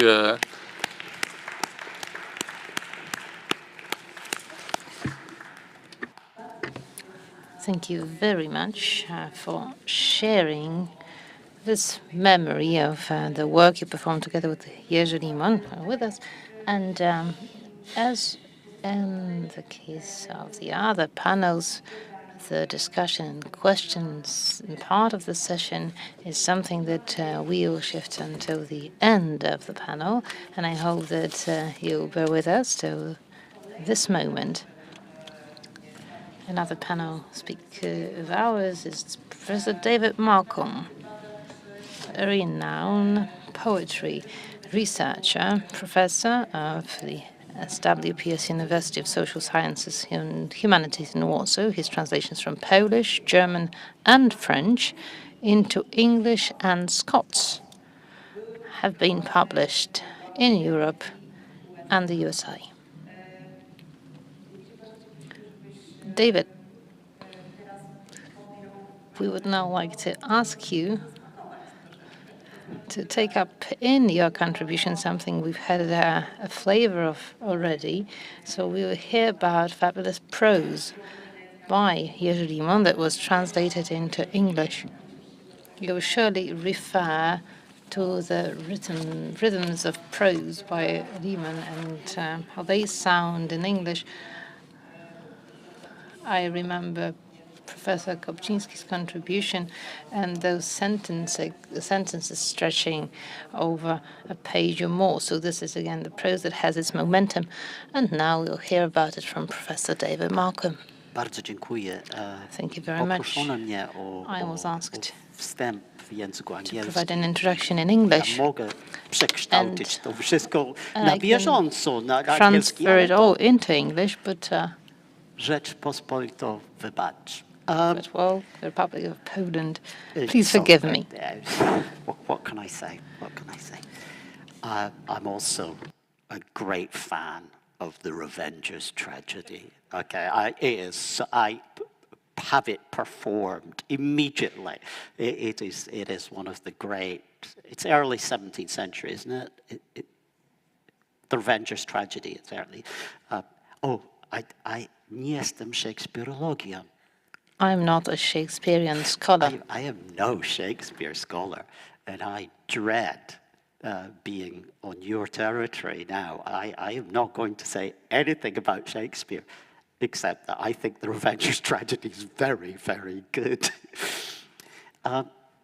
Let me say something about translating Limon's fictions into English. First of all, when you're moving, first of all, my first point, when you're moving from a Polish text into an English text, there are certain general issues. There are lots of them, actually, but a couple of, I suppose, really the germane ones here, the relevant ones here, just a couple. First of all, it may not have escaped anybody in this theatre today that Polish, like most Slavic languages, not all, because Bulgarian is different, but like most Slavic languages, does not use articles. How you manage to communicate, how we manage to communicate with each other must remain one of the great. Of course, you don't need articles. Now, for the translator, this might not seem a big problem, but you do have to make certain decisions. So, for example, the title of Limon's late novel, Violorib. When asked, how would you translate Violorib, I said, oh, well, folks, we've got the whale, a whale, or if you want to be really daring, whale. The whale is a bit of a problem because the subtitle, as far as I remember, of Herman Melville's great novel about whales is Moby Dick or The Whale. And I think Limon would not have been happy. Well, although in fact Violorib is not a million miles in its playfulness from Moby Dick, it's altogether, I think, a different kind of text. Whale is far too risky. I suggested a whale. And as I was walking home after suggesting it, I thought, yes, a whale of a story, which is a metaphor, an idiom in English for you know, an outrageous tale, you know, outrageously self-advertising, false story. And I think that would actually be quite appropriate. The other problem that doesn't really need to concern you unless you ever take it into your head to translate a Polish text into an English text is that, of course, essentially, I know this is not true, but essentially Polish only has one past tense nowadays, okay? And really, you know, I remain to be convinced that there's more than one past tense in Polish. And this causes all sorts of problems in English because you've got to decide about continuous forms, or you've got, please, you're staring at me in a hostile fashion. I know I'm exaggerating, but hey, it's fun. But it is a problem because sometimes you get a past tense in Polish and you have no bloody idea whether it's past perfect, whether it's past simple, whether it's perfect. I assure you, I live with this stuff, and it keeps me awake at night. However, these are general problems, but I thought I'd mention Vialore because it's fun to know how to translate that seemingly simple title into English. Specifically with regard to Limon's prose, there are a couple of issues that one needs to remember, but needs to think about as you're translating. And I think there are three major issues. I actually don't like the word issue, but zagadnienie. Why can't English have a word like zagadnienie? It's just so nice. Anyway, there are, let us say, there are three biggish issues that you have to, I think, at least take on board when you're translating Limon's fiction. And the first is lexical. The first point I would make about Limon's, by the way, when I call him Limon, it's not that I didn't know the guy. I'm doing him a credit. If I talk about Jane Austen, I talk about Austen. I know Jane Austen, I talk about Austen. I'm talking about Limon. That's a compliment as far as I'm concerned. Limon's Lexis, and somebody needs to do some research on this and some real thinking about this. The translator doesn't have time to do much more than worry about it. Limon's Lexis, there are two things I would say about it. And one is, it is slightly off the normal. It's not Baroque. It's not recondite. It's not Wyszukane. I can't remember how to translate that. Recherché. Oh yes, that good English word, recherché. It's not exactly, but there's something off about it. Not off in a bad sense. He's doing it quite deliberately. Limon was a connoisseur of words, and that's very, very evident in his English and in his Polish. So, for example, it's just bezliku. Not a lot, not many, but a bezlik or bezliku. And so nice. I increased my vocabulary by several score words. And I use it at Rada Wydziału and Rada Instytutu, and whenever I speak, which is rarely. And people pay attention. So that's an interesting feature, which if you're the translator into English, you have to take into consideration. And please, I'm not saying he's got a Baroque Lexis. Quite the reverse. He doesn't. But there's something slightly recherché about Limon's prose, and quite deliberately, by the way, and it's very functional, I think, in his text. The second issue with regard to Lexis is much easier dealt with in a way. Let me risk the statement that Limon constantly writes about Sopot. He writes about his beloved Sopot. I live in Sopot too, and when people ask me, where are you from? So, ze Sopotu. Tak, ale skąd pan właściwie? Yes. And Limon constantly writes about Sopot, and very often about historical, not always, but very often about historical Sopot, post-war Sopot. This is a lexical issue that the translator must bear in mind, because I hate to say it, but a very large number of English-speaking readers have not the faintest idea where Ulica Bieruta was, or where Ulica Hafnera is. And so this is an issue. In fact, I'll come back to this later in some kind of conclusion, but this is something that you have to bear in mind when you're translating. The second thing, the second large topic with regard to Limon's prose is, in fact, his syntax. And I believe this has been raised already in discussion. he certainly, in what I've read and what I've translated, he favors rather long, complex sentences. And please understand, this is not a criticism, this is very functional in his texts. And I think actually I'll come to this in a minute, but the humor of the text often lies in those long, complex sentences.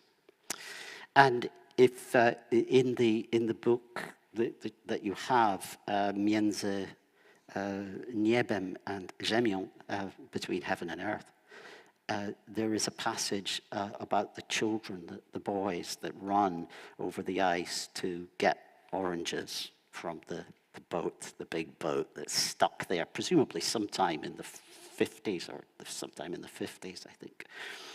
And it's made up of a hectic run of run-on sentences, very often in a kind of historic present. And these are issues that one needs to bear in mind when one is translating. And the final thing I would say about Limon's prose, and one of the great things about it, is it's funny. He's a great comic writer in almost every way. And sometimes, now I'm going to step on into really dangerous territory because I'm going to say something about Polish studies. I think one of the reasons why I think Jurek's writing, Limon's writing, never got the audience it should have in Polish. I mean, I know why it never got the audience in English, because nobody translated it. But why wasn't it translated? But because he's funny. And I think for me, as an English-speaking reader, actually, as a human being even, I think that's one of the great redeeming features of Limon's prose, that it's actually very funny. And as a footnote, most people who knew him would know that he could be very not funny, actually, as well, but he could be very funny when he wanted to be.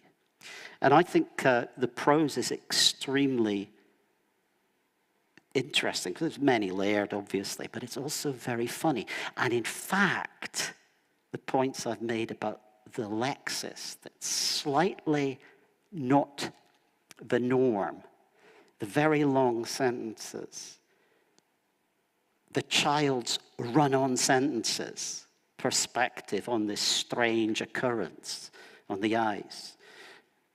The function of all those is to be funny, is to be humorous. Professor Grzegorzewska is glowering at me, because I almost did say something like, in fact, you don't get taken seriously. In certain circles in this country, if you're funny, hey, I know this problem. These are some of the issues that I think the translator becomes very much aware of. They're not problems. They're not problems. In fact, translating Limon into English, I know what I should really do is to tell you, oh my God, it's the most difficult prose to translate. You know, my hair was black before I started. No, it goes very nicely into English, which is, for a translator, is a boon. There are quite a lot of available discourses, available models for translating Limon into English. That well-known English language writer, local English language writer, Günter Grass, for example.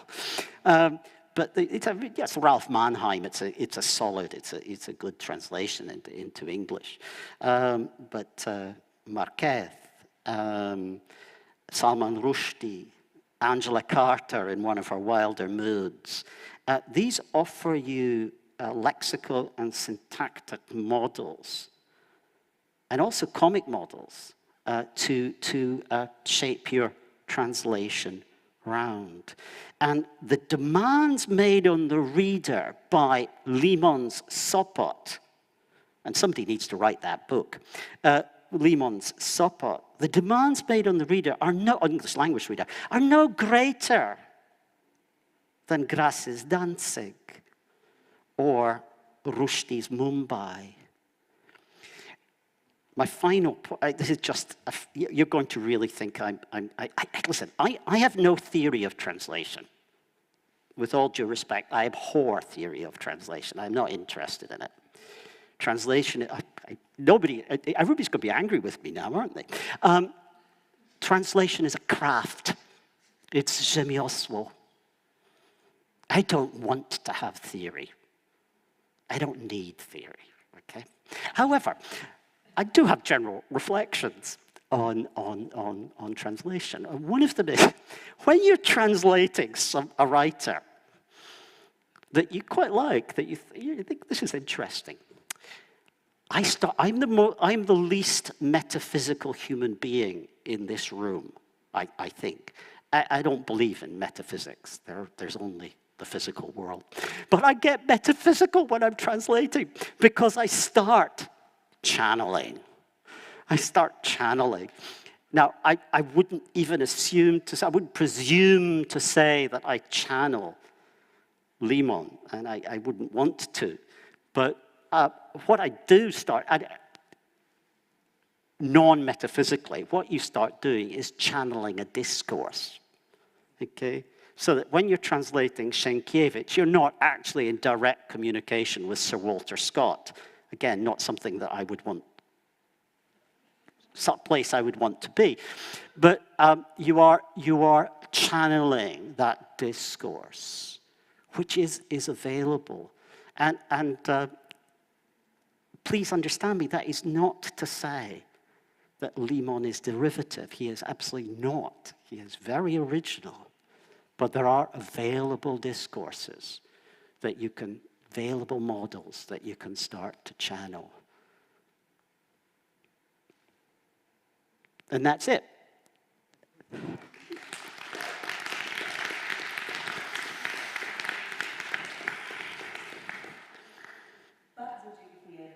Thank you very much. On my behalf, I would like to thank you very, very much. And thank all the speakers for all the three presentations we've heard. And this is the moment in which I will make the most of my position and first refer to the solemnness, to the seriousness in all Jurek's writings.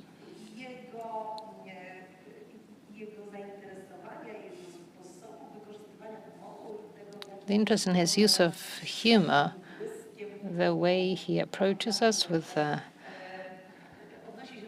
light in his eye, with him blinking at us.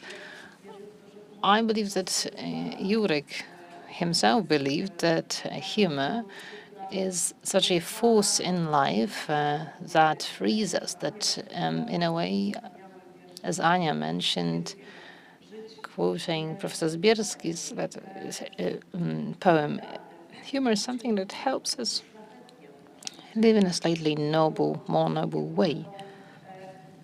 Humor is something that makes us wave this web that also makes us possible to appreciate the meticulousness in which Jerzy Limon himself weaved his web.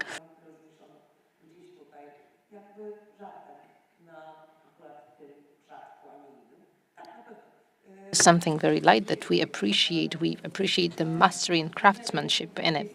Thank you very much for striking this chord in our conversation about the writings by Jerzy Limon.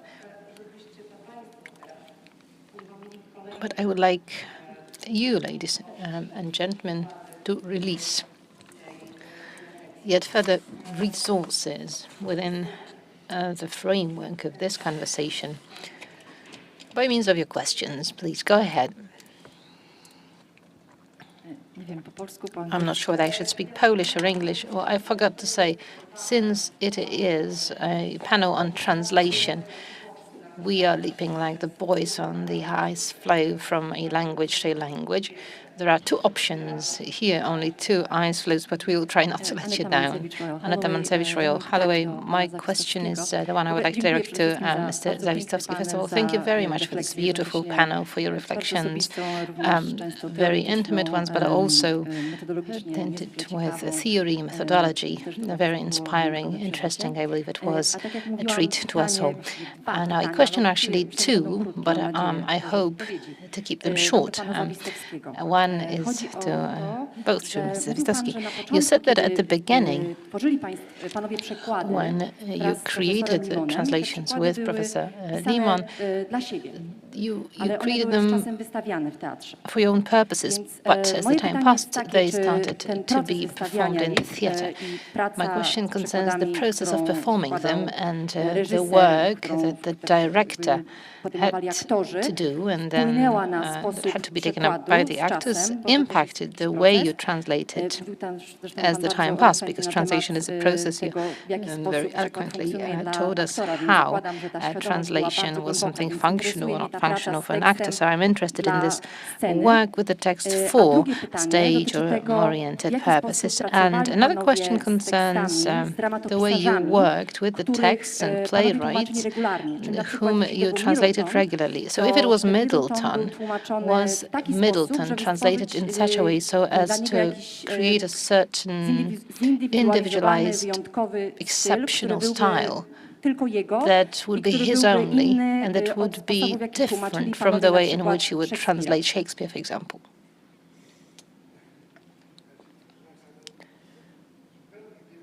Well, the very first text, and it took us a while to translate it, as we only learned how to work together on translating. The very first text was something that we both treated as a discovery of a kind, a historical discovery worth bringing back to the general memory. And again, Jurek had really vast interests, and within them, there was the history of the region here, the entire Pomerania, from Stralsund to Elbląg, which you can see reflected in the whale. Many of the stories and events either take place somewhere in the Pomeranian region or somehow related to it. The Kashubian Madonna has an introduction to the whale, unfortunately forgotten. Well, the whale is huge of erudition, and it is very demanding on the reader's part. But the Kashubian Madonna is like a key to the whale. And I remember, we've mentioned Jurek's sense of humor. He was delighted to learn that some provincial vicar somewhere in the Kashubian region, having read Kashubian Madonna, was so much impressed that he wanted to create the entire pilgrimage action around it, as he believed every single word of it. It is a sensitive topic because many people actually believed in the whale, which is, well, interesting to me because you can see certain themes there. It is not seamless. There is a drama translated by Limon and Zawistowski at a certain point. Well, that was something that, of course, Jurek wrote on his own. With time, he started to translate on his own quite skillfully.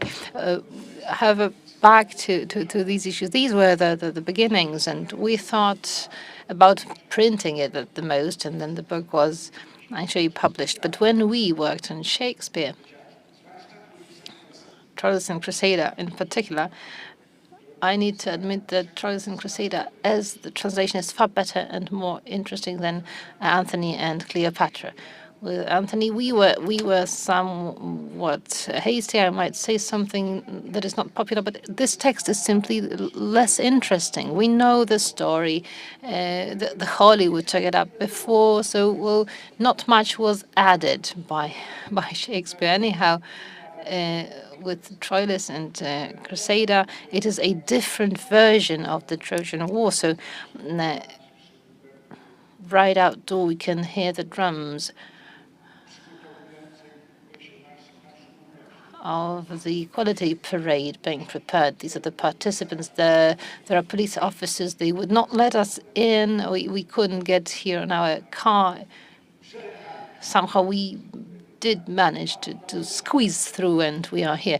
But back to the topic, when we speak of Troilus and Cressida, there's a very strong homosexual thread that was neglected by all the previous translators. Nobody knows why Achilles is bickering with someone. We will never get to it. But now when we speak about the competence of Jerzy on the one hand side and his sense of humor, I can recall that he would really criticize idioms that were ill-translated. He didn't know why it was done to the original text in translation. Very often that concerns the erotic sphere that was much stronger in Shakespearean original than in the perception of the translations that somehow modified it. But when we created translations for a particular director, Gopiński was back then in the mainstream, and he was successful in the Wybrzeże Theatre. It was already after the translation of Shakespeare to Babicki that staged Stoppard's Arcadia. In Limon's translation, maybe Justyna remembers whether it was Babicki that persuaded Limon to translate Arcadia, or whether it was the other way around. Anyhow, this cooperation took place, and it was a hugely successful staging, as opposed to our Shakespeare's that were not received so well, whilst Arcadia was hugely popular. And I'm going to focus on Troilus and Cressida in particular.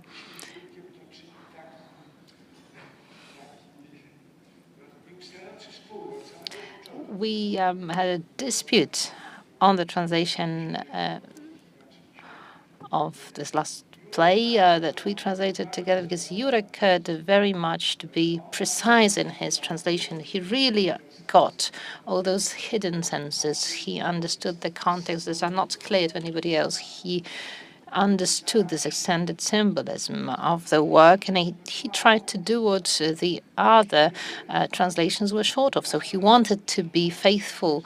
What I wanted to get was a certain simplification. I cared for the text to be understandable. For the Polish spectator of today to be able to understand the argumentation fully, and all the ornaments appeared to be less important for me, so we struggled a bit with varying results. And that was particularly important for Troilus and Cressida because there is a strong homosexual thread, and it is also a very brutal text at some points. And I had not realized that Shakespeare could be so brutal. And again, that was because in the other translations you wouldn't find it expressed so strongly. There is a monologue towards the, I don't know, it is as if you took a gangster movie. All sorts of swear words are thrown around. Of course, we're very much into that epoch. It's not that we brutalized it artificially. It is the way we found them in the original. And it was also important for me that it became apparent on stage. Well, whether it was or not, that's a different story. The cooperation with Babicki was a successful one in that it was a colleague of mine, an expert in Polish studies, so we could get into terms in terms of the Polish text, but he was egocentric. So when he came up with an idea, it was not possible to persuade him into changing his ways. I created a script on grass, and I remember that he did everything the way he wanted, and he wouldn't even listen to any pieces of advice. So this is, well, some of the theatrical backstage.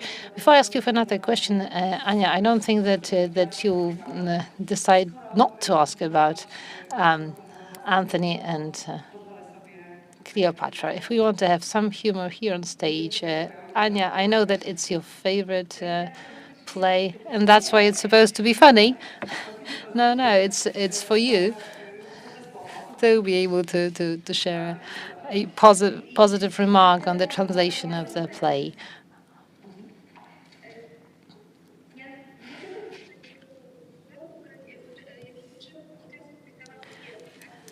Out of some chronicle making, need I ask to win? Because there are some characters that become classical ones very soon. And whatever they say, regardless of whether it was a long time ago and regardless of their age, is considered equally important. But we do change.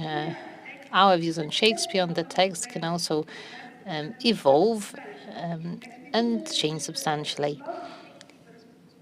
If we could talk about Shakespeare's translations now, not referring to those created in the 80s, but more contemporarily, then certain assumptions on whether we can still compress. Well, we do not have that many monosyllable words.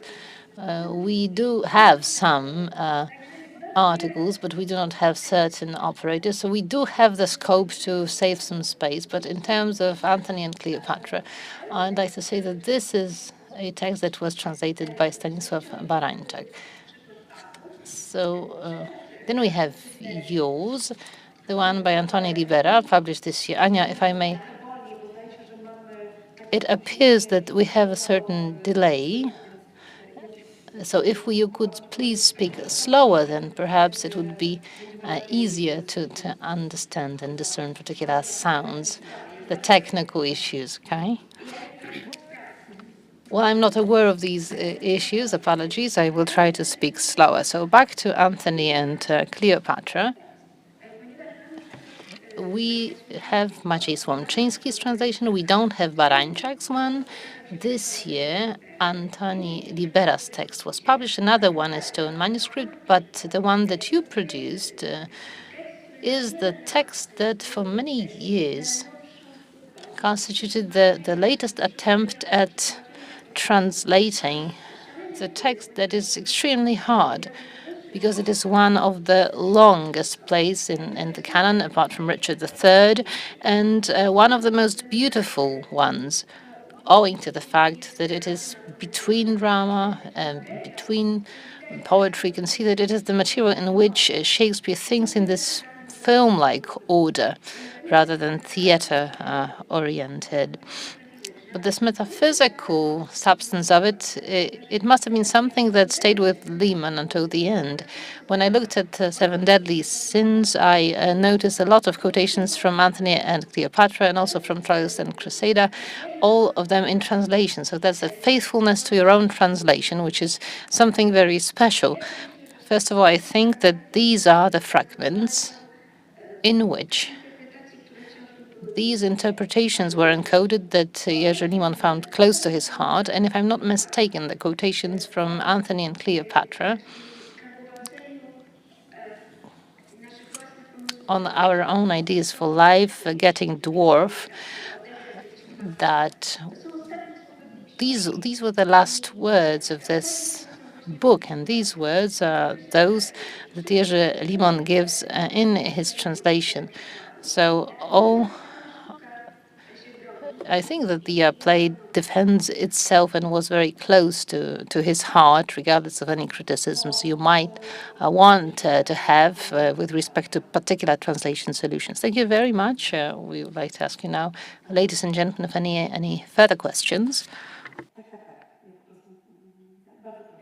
Go ahead. I cannot see you, but obviously you can take the floor now, sir. Yes, Patrice Pavis. I'm sorry, if you want to ask a question first. Okay. I have very basic questions, very down-to-earth questions about translation. I'm not really a translator. I'm more, a theoretician of theater. So I was wondering if you could tell us a little bit more about the difference you made. Maybe I didn't understand your point exactly, between a literary translation and then what you called a scenic translation, or was translated as scenic translation, and stage-oriented translation. That's maybe, I have 3 or 4 questions. The first would be maybe from Professor, etc. The second question is about, I wonder if we can use the notion, I have the notion in French of verbe au corps, which means word body, but it's not body language, it's word body. So my hypothesis is that in every language spoken today by anybody, there is always a relationship between the way the language is structured and the body is using itself to express the language. So maybe this is the question for poet. And then the third question, it's also a question about actors. Do you think it's necessary, it would be possible before you publish your translation to test it with actors, to take time to have actors say the text? That's the third question. And then the last question is also only a terminological question about dramaturgia for Mrs. etc. When you talk about dramaturgia, do you mean also adaptation? And what is the difference between a translation and an adaptation of a text? So these are very basic questions, maybe. I'm sorry. Could you repeat the first, because you asked two questions, you addressed two questions to Professor Zawistowski. The second one was whether you would test his translation to actors. Yes, this is the third question. The first one was about the difference between scenic translation, literary translation, and stage-oriented translation. No, the first one is more for Professor etc.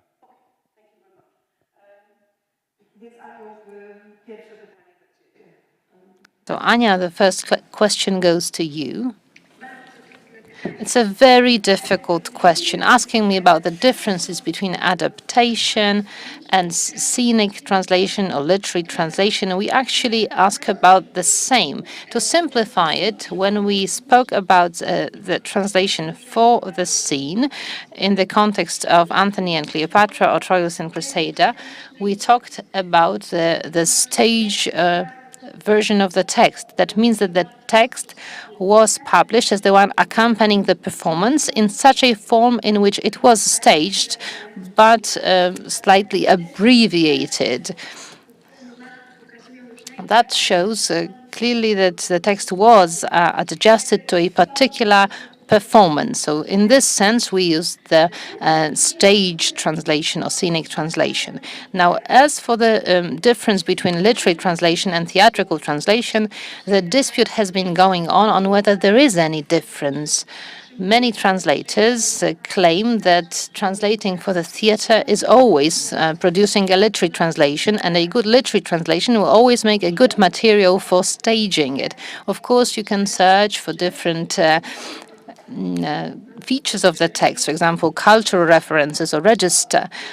All this, which can potentially come as a hurdle in performing, and these issues are removed when you want to turn the text into something that will be staged. But our experience, for example, of Stanisław Barańczak's translation showed that these differences between the translation for the stage and literary translation is not that radical. Quite contrary, very often those translations meant for the theater very often sustain the features of this great literature, which make them great literature in its own merit. And the other question was the one to Zawistowski about the willingness or maybe the necessity of testing one's translation or ideas for a translation with actors.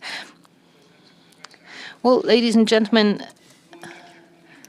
the case with us was that some of the texts were translated thinking about the library more than about the theater. And it so happened. The Revenger was never used, it was never performed, but Shakespeare's texts were. And here, as I said, we were in touch with the director. But I need to admit that this idea of testing with actors, of some work like preparatory work with actors, no, we never came up with this idea, and I don't think it was possible. let's bear in mind that it happened some 30 years ago, 20-something years ago. So these were different times, different actors. And first and foremost, these were directors. So Babicki simply staged Troilus and Crusader. There was nothing more to it or nothing less to it. It was a certain script based on Shakespeare's play. Later on, for years, they tried to return to Antony and Cleopatra twice, but I think that in which the director used a single monologue from the translation, and she wrote the entire rest of the text herself. And this is what happens today. So, for example, Lilla Veneda by Słowacki is staged. You should not expect to hear Słowacki's text, but a certain variation of the director. And so this is quite a difference. And therefore, many things that I often talk about result from it. We very much cared for the verses. So when we found the equivalent, the Polish 5+1 rhythm, we were very consistent about using it. But there were translators who would turn it into prose instead. But this is not really something required today. Today, nobody cares in the theater for the text to be faithful of what the author originally created, particularly in terms of its aesthetics. It is meaningless to the actors or directors or the spectators alike. So in this sense, those translations make cultural sense because they stay in the libraries or repositories whenever we want to reach for them to get the flavor of what Middleton or Shakespeare wrote like, we might reach for them. But for this live theater of today, it doesn't matter so much. I regret it because I represent this school of thought in which well, I wouldn't compare it to classical music. Maybe it's, but when Brahms wrote something, then of course we play Brahms. There are variations. You might abbreviate something here and there, but basically you've got the notes and you're supposed to play the very notes. And I liked this kind of theater when there was Ivona, the Burgundy princess. We would stage it, okay, abbreviating. You need to abbreviate Shakespeare because nobody would last for 6 or 7 hours in the theater watching a performance. Some tragedies were even longer. So shortening it here and there, yes, but basically we would perform not a variation by a director who has some associations with the original text and he has some 5 other associations. So what we get as the outcome on the stage is some kind of an amalgam. I am very close to the theater that was far more faithful, and this is the theater that we had in mind when we created our own translations. As for actors, well, they vary. They have different talent, capacities, and education. Most of today's actors were not necessarily trained to be actors, and they don't necessarily care about the rhythm, meter. Of course, the most apt ones can do that. It is doable. You don't need to practice it for weeks. You can simply learn how to do it, but ones would do that gracefully, others without any grace. Most of them just do that simply without any charm to it. I talk so much about the brutality of Troilus and Crusader, of course, in certain scenes or fragments. Well, this is a history of betrayal, a very sad story. Troilus is very faithful, and what Crusader does is simply cheating on him, as we would put it today. So it is a very sad story. But there is also a lot of poetry in the text. I would love to read a fragment to you that I like. Let's park it for a while here, because I have one question to David, if I may. I just want to say that I subscribe to what you said, to stage a play faithfully. That would be a radical step in continental theater today. Revolutionary. That would be something revolutionary to stage it as it was written, but that was off the record, okay? Okay, let's not bring this revolution about for a while now, but as you talked about translating prose by Limon, then reading this prose, I got this very strong impression of listening to the text, not so much reading the text, but listening to it. The text somehow transmits the voice of the author that tells us a story. I'm not talking about the whale. I'm talking, for example, about the Ursa Major. And there are moments in it where you would like to say, it is as if somebody was sitting next to me and telling me a story. When translating, did you try to face the sound of the voice? Was it a challenge for you in this respect? And today, when I listened to your performance, when you were reading the fragments you translated, I was wondering whether it was the final product or whether in the process of translation you ever say these words out loud, like testing it with the actors. I wonder whether you applied it, whether you really said it before you decided on its final shape. I have a rather awkward pronunciation, so that does stand in a way quite a bit. Nevertheless, yeah, it is a vital issue which you referred to, especially in text, in the text of The Whale.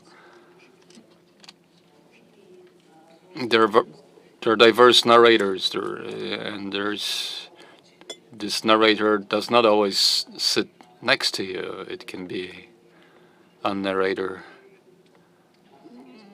I don't even know how to put it in English. It could be a narrator sort of legendary nature, existing out there somewhere in the ethereal story. For example, in a Renaissance scandalous type tale, it's a different type of narrator as well. So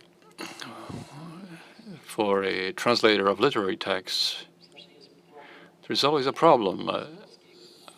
I'm talking about translating from Polish to English. In my view, it's nearly impossible to maintain the same sounding rhythm, so to speak, the sound rhythm between the Polish and English texts, because these two languages are so far apart sound-wise.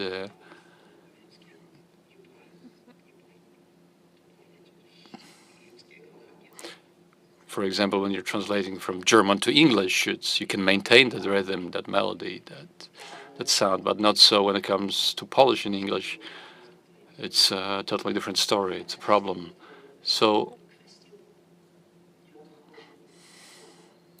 when it comes to prose, it does matter, because in a poem, in a rhyme structure, you need to have a certain harmony.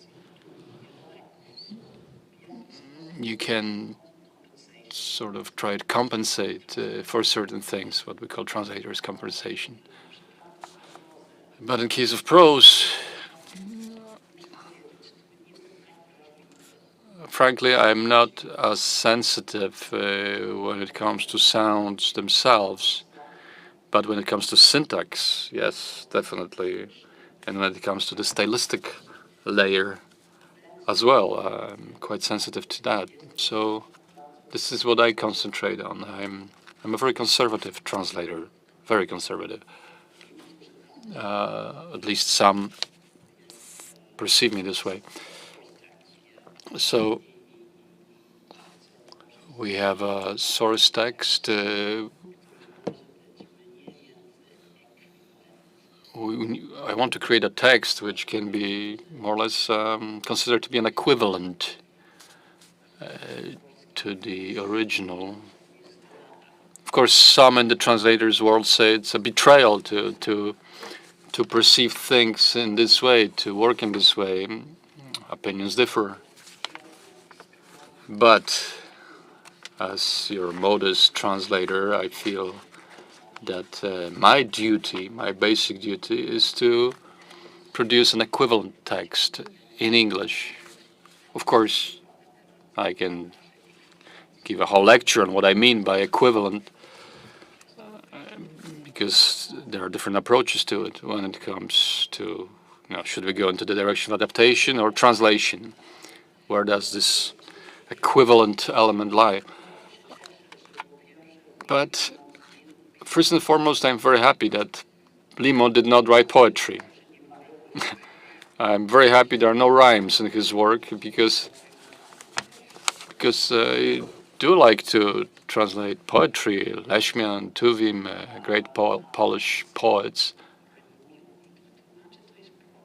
But rhyming is always an issue for translators, and personally I'm very grateful that Limon did not write in rhyme. Perhaps somewhere hidden deep in the drawer he had some poetic attempts, but frankly though, I think that his genius was in creating prose. That's where he had his gift, or in theatrical, in the language of the theater. But you definitely are right that in the Well we do have various types of narrators, a variety of voices. Are any of these threats that have just appeared in your view as the audience? Would you like to expand on any of those or clarify things further? Fortunately, we cannot hear the question if no microphone is used. Powiedzieć, że w wielorybie są sonety. Nie wiem, czy zauważyłeś.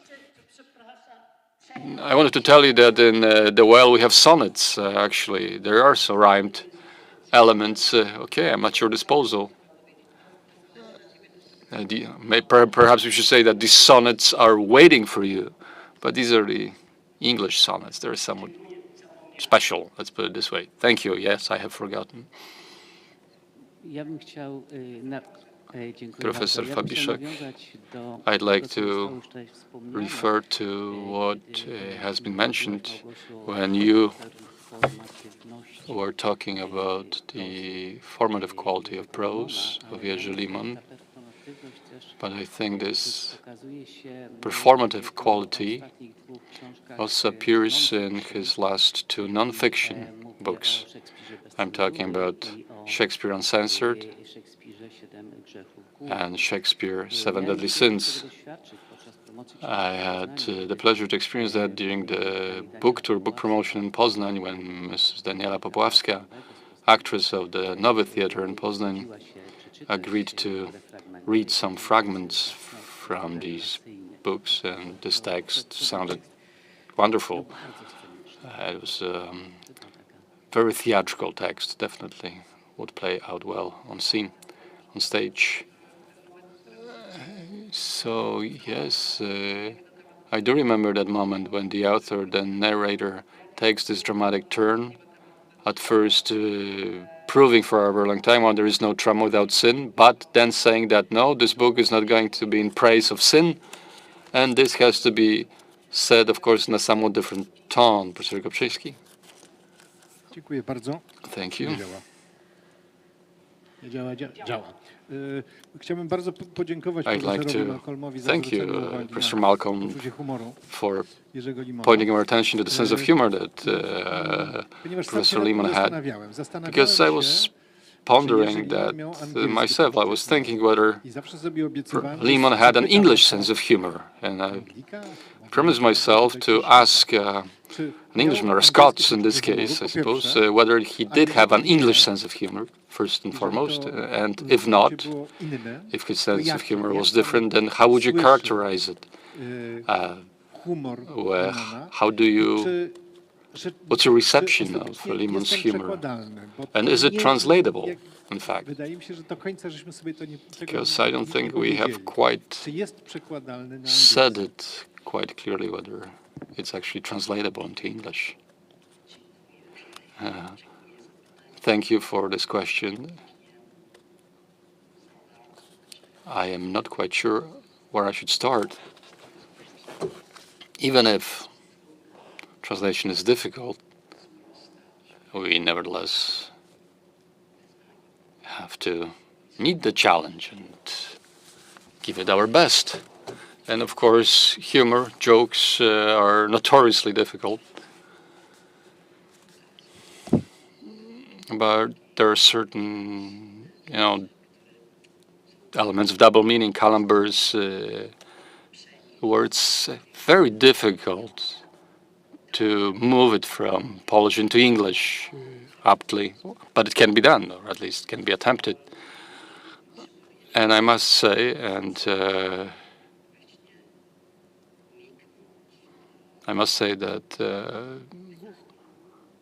by the way, I'm not trying to avoid your question, but I must say that I am convinced as a Scot,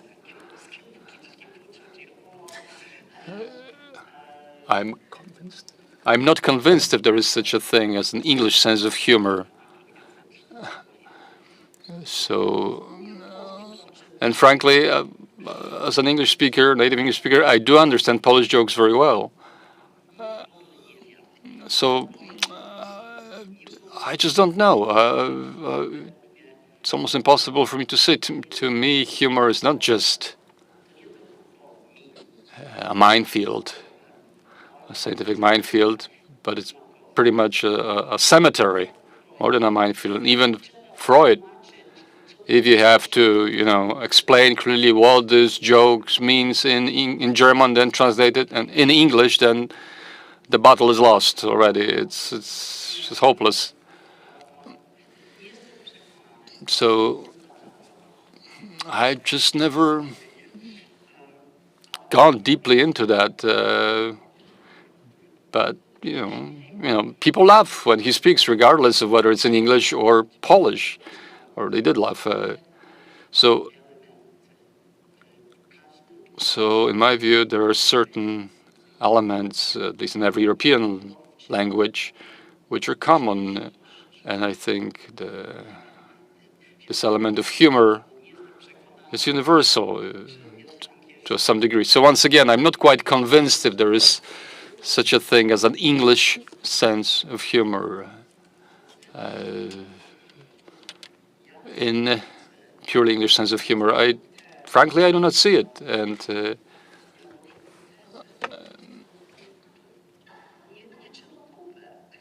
frankly speaking, it's of course. I'm sorry.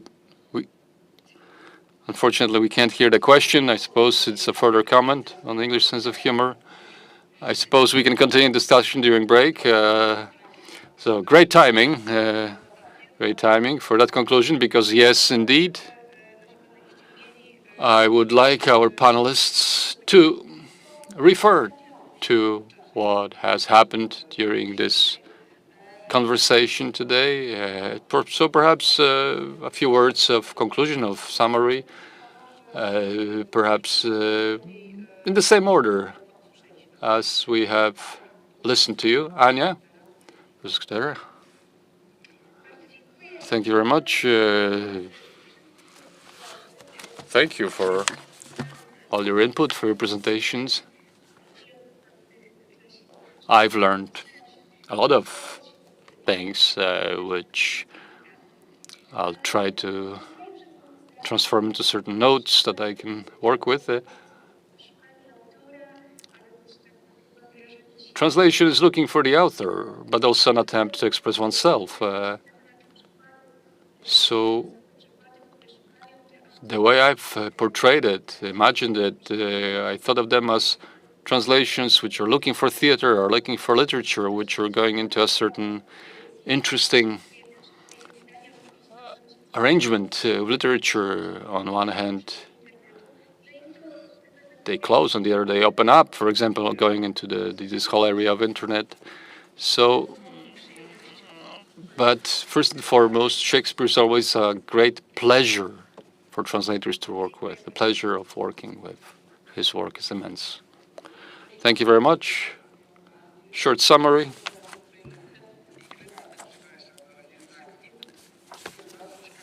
It's all very interesting, but what's important is what stays, what's the product, what's left from these meetings, this building, these conferences, these translations. Are we better after the experience, or are we just fatigued? Modern theater, European theater, seems to be somewhat tired of itself, fatigued with itself, at least. That's my impression. I'll read you a very short fragment of the monologue of Ulysses, addressed to Achilles, dealing with the figure which was very close to Yorick, the issues of time, fortune.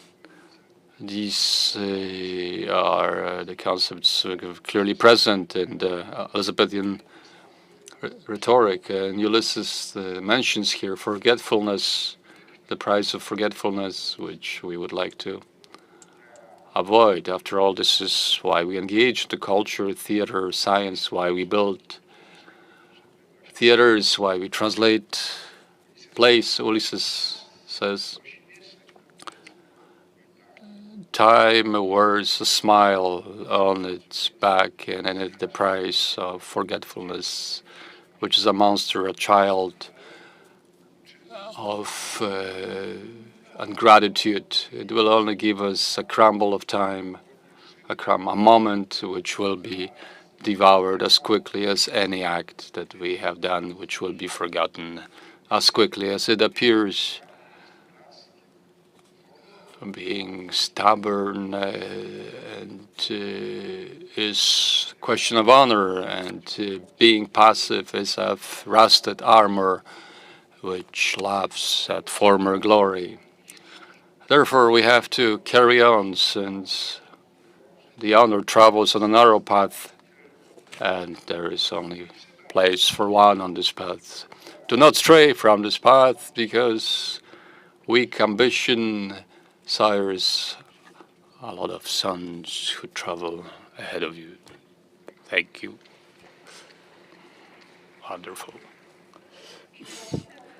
And in a moment, this panel will conclude. Hopefully, it will not be forgotten.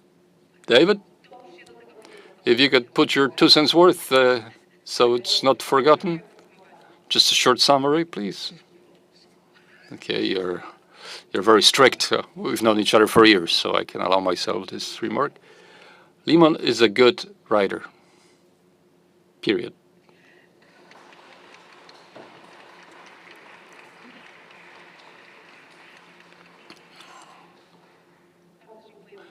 Thank you very much.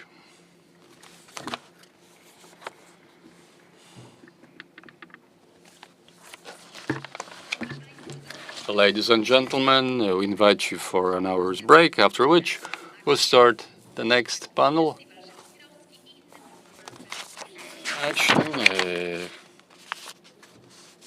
The Shakespeare Festival and other performances by Jerzy Limon.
Actions, the Shakespeare Festival, and other performances by Jerzy Limon. The floor goes to the moderator, Dr. Katarzyna Pastuszak. I guess let me welcome you after the break. I think we've had some shifts. Some of the panel speakers should accompany us and be with us here, but since we are jumping across the ice floes, time has become transparent, sometimes frozen, so they might be sliding towards us and possibly, hopefully, they will join us soon. My name is Katarzyna Pastuszak, and I need to admit that it is an enormous pleasure for me to be participating in this conference. I represent the Department of Performing Arts, established by Professor Limon, and my paths, my contacts with Professor Limon could be compared to shyly watching from the shore Professor Limon boldly jumping from one ice floe to another. And here are our panelists. So, watching Professor Limon shyly, I also had a chance as an artist to perform during Shakespeare Off within the Gdansk Shakespeare Festival. He was also the reviewer of my PhD, and that was the moment in which our meeting became more tangible. This is a real honor to be here, and I also carried out a short survey in order to inquire. You cannot see this visual identification or the cover of the agenda, but I asked a few people what do they associate those lines with, and I'm also curious to know what your associations are with these lines. When I think about actions and I think about Professor Limon, I think to myself that Professor Limon had this generosity about sharing his inspirations. He very skillfully created a common space in which a variety of genres and thoughts and actions could meet and act together. And again, returning to this metaphor, sitting at the shore, he would throw pebble after pebble that would cause water to wrinkle, reaching further and further away. But this cover also reminds me of one's fingerprints, the activities taken up by Professor Limon, the actions performed owing to his inspiration, and those more or less ephemeral places that were created by him. We are in the stomach of the whale that is not ephemeral at all, is going to be something that Robert Florczak is going to mention, a conceptual artist we are talking to talk about, to talk with, to enter into a dialogue with the works, actions, and activities performed by Professor Limon. Welcome. Let me briefly introduce our panelists and also the order in which they will talk. The first person to tell us about dreams, fights, and miracles, a brief history of the Teatrum Gdansk Foundation, is going to be presented by Justyna Marcinkiewicz-Limon. Then we move on to the second presentation in the round, Nicoleta Cinqueș. We are delighted. We will hear how to apply action to words and words to action.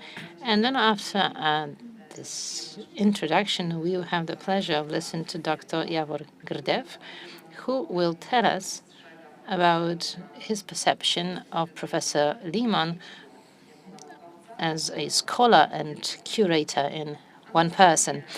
Then Robert Florczak will bring us closer to the figure of Professor Jerzy Limon as a conceptual actor. And then Philip Parr, last but not least, from Parabola Theatre, and he will tell us about the certain spark that he experienced having met Professor Limon and how this spark will then inspire a whole series of actions. So the floor goes to Justyna Marcinkiewicz-Limon. Thank you very much. Welcome, ladies and gentlemen, yet again.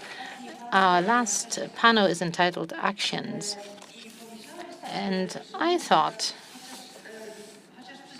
that at least for 10 minutes, at least very briefly, I have to tell you about one of the greatest actions performed by my husband, and that is the establishing of the foundation that celebrated its 30th anniversary last year, that led to the exhibition that we opened yesterday.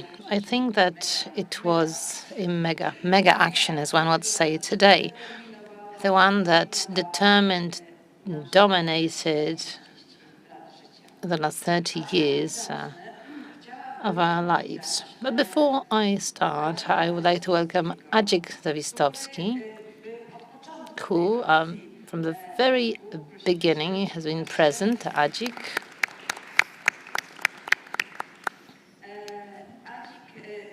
Adzik, so Władysław Zawistowski, but we always call him Adzik here, so let it be so. Adzik Zawistowski, as you have had a chance to hear, first translated all those old plays, dramatical plays with my husband. And then when our breakthrough, our political transformation started, they, together with a number of other friends, established the Theatrum Gdanense Foundation. And for 15 years, I suppose, Adzik Zawistowski, correct me if I'm wrong, it was only when you became the director of the Marshal's office that you ceased to be the deputy chairman of the foundation. So you were the deputy chairman until 2006, right? Adzik, with enormous grace and natural ease of performing on stage, would run all the evening artistic performances, auctions within the spectrum of the activities of the foundation. And I just wanted to remind you about that. And now back to my presentation. Well, I thought, what was so characteristic about the 30 years? So first, we started off with a dream. It was a great dream. There were other dreams too. And then later, or actually throughout the 30 years, there was something that we have not mentioned here. There was a struggle. Blood, sweat, and tears. This kind of struggle. And when it seemed that it was all pointless, that we were not in a position to succeed, a kind of miracle would happen. And in the entire history of 30 years, there were a few miracles of this kind. There were some political miracles, maybe two. Yes, two in my history. And there were theatrical miracles and wonders that, of course, we owe to the goddess of fortune, as my husband used to say. So it all started with a word. Now, this is where the word is. Gdansk Elizabethan Theatre. When Jerzy wrote his PhD, Gdansk Elizabethan Theatre, Jerzy Limon, as you know, discovered that the 17th century building of the fencing school was a replica of the Fortune Theatre. It was then when he first started believing in the care of the Fortune goddess. It was then when a series of favorable events started, first in 1989. A miracle happened in Poland. 44 years after the end of the Second World War, we managed to change the political system without bloodshed and start building the new Poland. For my generation, it was a gift from above. Euphoria and enthusiasm set in that accompanied us in building new institutions, new country. The world stood open. On the wave of this great hope and joy, Jerzy Limon decided to make his great dream come true.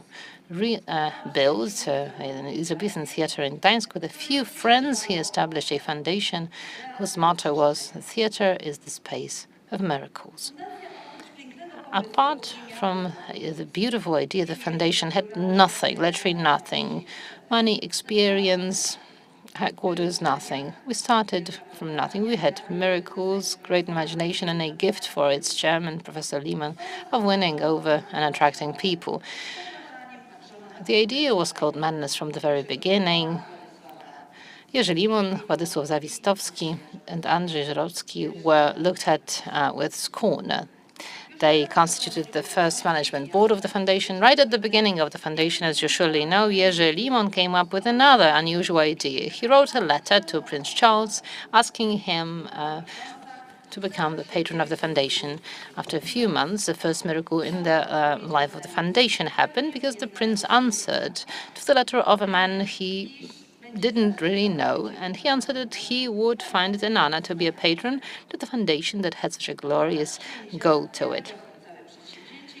That made the entire endeavor credible and made it possible for the foundation to spread its wing and fly.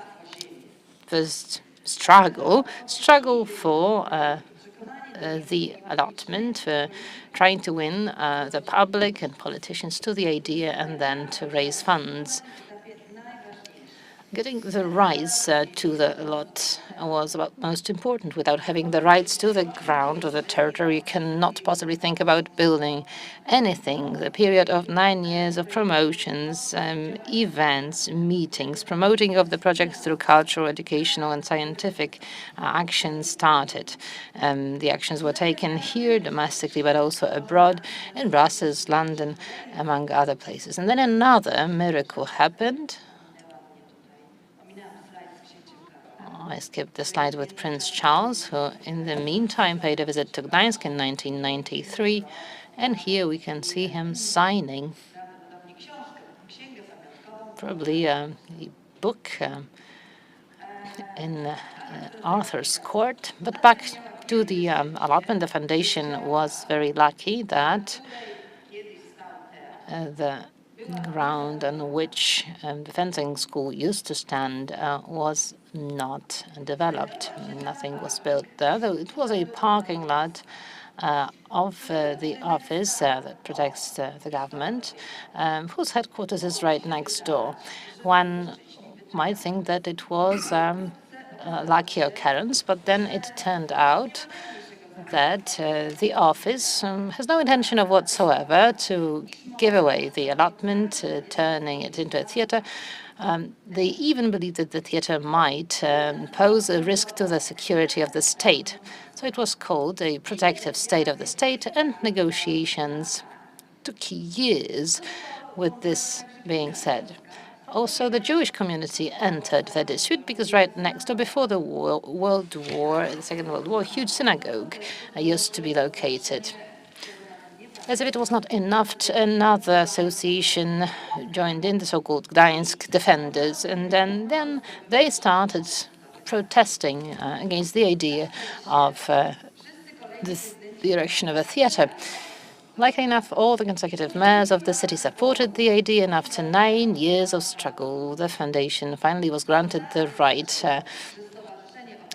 to take the land over, which does not mean that the defenders of Gdansk ceased to protest. No, not at all. They protested for another few years, and it was the administrative court that put an end to their protest. And that marked the end of the first decade of our struggle. The allotment was fenced with this kind of fencing. As you can see here, archaeologists started their work, and they dug out a huge black hole. It scared some of the guests that Jerzy Limon would guide around this yard, telling them very vividly about the theatre that would be built there. He himself never lost enthusiasm and hope, and so the hall was visited by famous directors such as Peter Brook or Andrzej Wajda, and famous actors. Krystyna Janda, for example, you can see in the picture, who mentioned that this black hole drove her crazy. In the meantime, another miracle happened. The foundation was granted some resources from the Minister of Culture to organize an international architectural contest which was announced, but the design selected by an international jury, the one that was found to be the best, unfortunately broke the rules of the contest.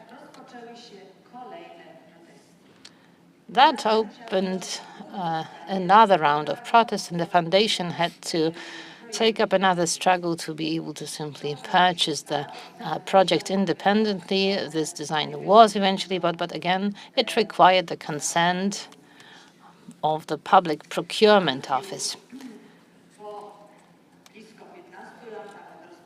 So 15 years after the foundation started its operations, it had its land and the architectural design, but still no resources to turn it into an actual building. It was only a miracle that could make us acquire the funds.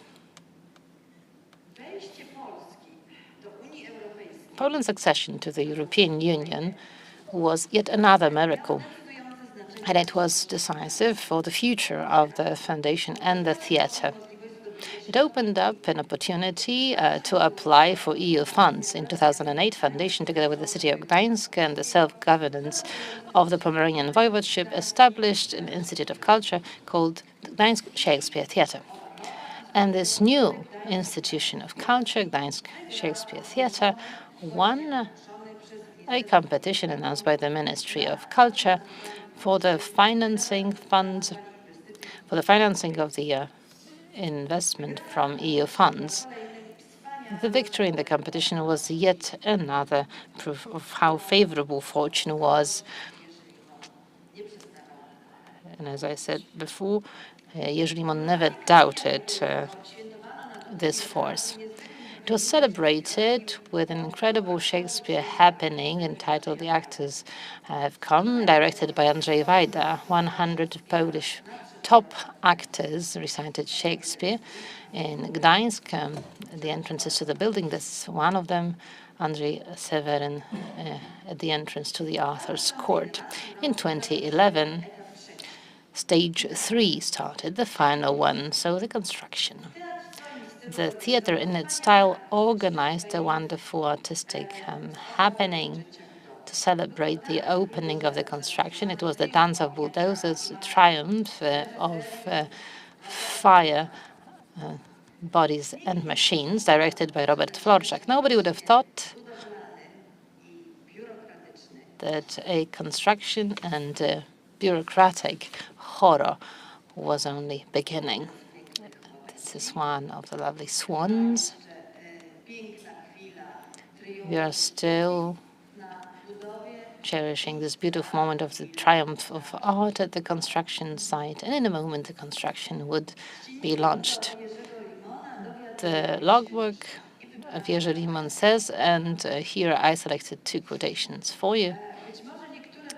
Perhaps some of the notions will not be entirely clear, but don't worry. So, some time ago already, writes Jerzy Limon, the implementing authorities, let me explain. It means all the officers that make sure that the project is implemented in the right way. So some time ago, the implementing authority proved to be very careful. They detected that we committed a procedural error. Our architect did not submit a certificate that his company was not failing to pay taxes, and the Polish counterpart did not submit a certificate that they were never imprisoned. But that didn't actually matter. What mattered was the procedures. All right. We failed again to meet another deadline because we didn't notify the public procurement head that we would actually start the construction. It was like a tool of torture. Tariffs were imposed on them because to apply tariffs means that the perpetrator is punished with a fine for having committed a crime. The fine is defined in percent 5 or 25% or 75%. That means that out of the resources allocated, the given percentage is deducted, and the person or the entity punished has to find financing somewhere else or resign from the investment. In our case, the careful officers decided that the fine we deserved was the one of 100%. That means that they will deduct 3.8 million zloty, and we cannot settle the accounts concerning these resources, which means that we need to return them, but we don't have them. But we do not give up. The struggle only begins. The decision of the officers is completely arbitrary because the error we committed is not actually on the list here, so you can categorize it in whatever way you want. Our hope is in our appeals. Fight for the resources lost took 2 years, and eventually we managed to win them back, bypassing the rules. And yet another quotation. In the logbook, Jerzy Limon writes about yet another problem. Another worry with the public tender, the author's supervision. The implementing authority makes us announce it, which is absurd in its own right. How can there be a tender for a supervision of the author by definition, so the one who authored something that they enjoy proprietary rights to anyway? So we are writing a long letter to the implementing authorities, writing how are we supposed to call tender without breaking the proprietary law. I suggest that we open it up with a preamble. Ashamed with the nonsense of these steps, we are forced to call a tender that leads to nothing but wasting public money, nerves, and time. Anything to make sure that we observe the procedures. How much harm? Loss of human time, energy, one huge absurdity. There were numerous problems, but let me stop here. In terms of speaking about problems, enough is enough. Jerzy Limon, for those few years of the construction period, would wear a high-vis jacket and a helmet that artists painted gold for him. So he would be strolling the construction site, resolving these absurd issues that would pop up. Problems were numerous, absurd chasing the absurd, and it proved that the construction company was only pretending to carry out the work. There are delays in implementation of the project, so the theatre decided to resign from this contractor, find another one, which reverberated with a huge coverage in the media. The investment was controlled by 2 ministries and 2 public offices. One control came to an end, another inspection would start. The red tape horror showed no signs of coming to an end. Despite it all, on the 19th of September 2014, the construction was completed, and the theatre was open with a celebration. The 24-year battle of Jerzy Limon and Foundation makes them emerge victorious. The Foundation, as a small non-governmental institution, can talk of an enormous success. And here I would like to quote Jerzy Limon once again. First of all, it is owing to those who supported the project. We managed to create not only very special work of architecture affiliated with life and arts, but also show that in the democratic Poland, grassroots initiative of the citizens stands a chance of being implemented. That requires stubbornness and consistency and a bit of luck. Jerzy Limon said it in his lecture theatre, like the one that does not exist, when the University of Gdansk celebrated its 50th anniversary. He also said that the creation of the theatre is a great promotional tool for Gdańsk as a city of 1,000 years that is open to other cultures. Both the theatre and the city were present in the media coverage across the world. The opening ceremony of the theatre did not mean that the problems came to an end too.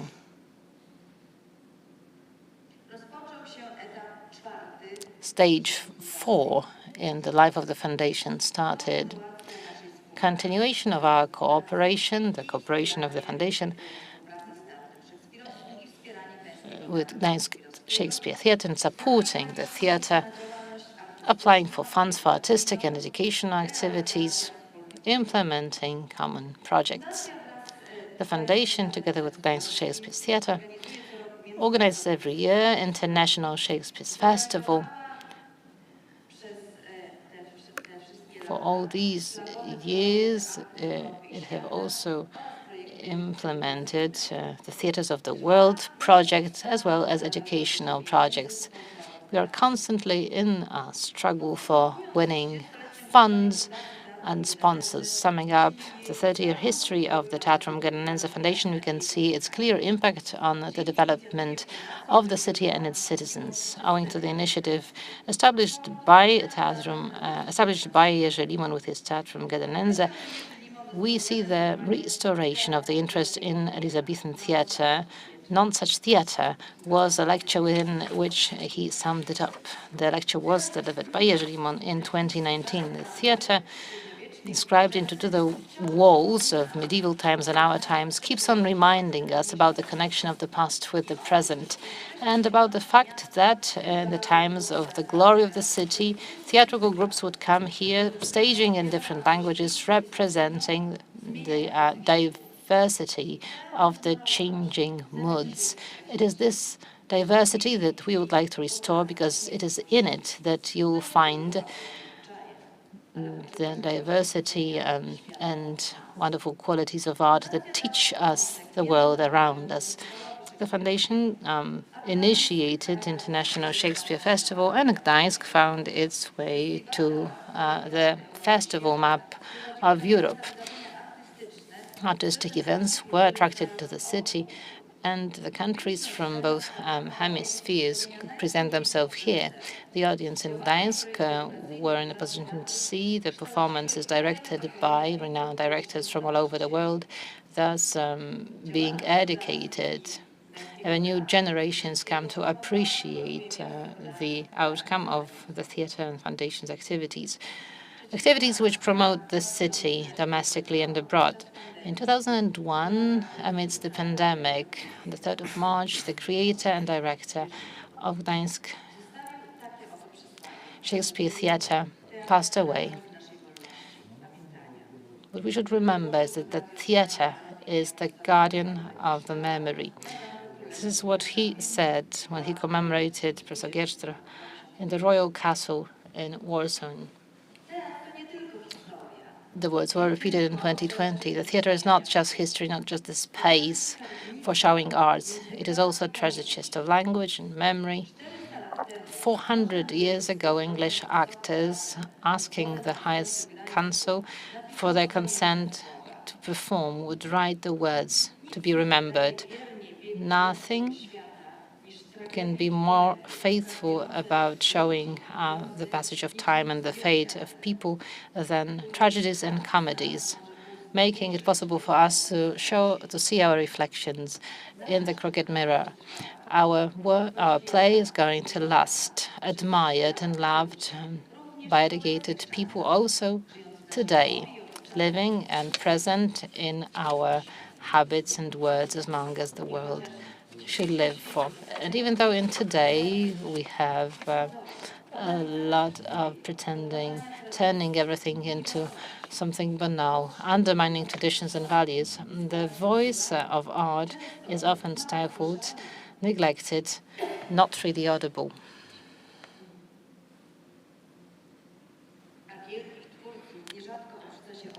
And wonderful creators are often offended. But still, I have no doubt that the theatre will last for as long as the world exists in our speech and customs. Thank you very much.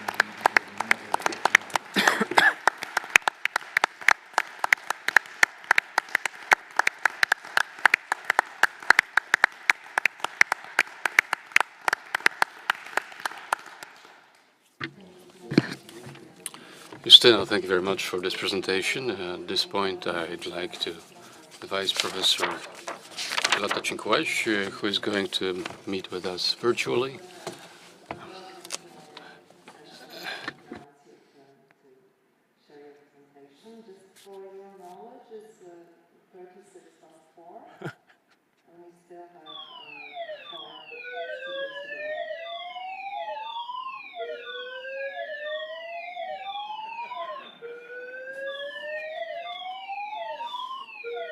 I'm very sorry, but I think it's a fire alarm in the hotel, so I will have to leave you for a second as we are asked to evacuate the building. I'm ever so sorry. So you have to leave the building now.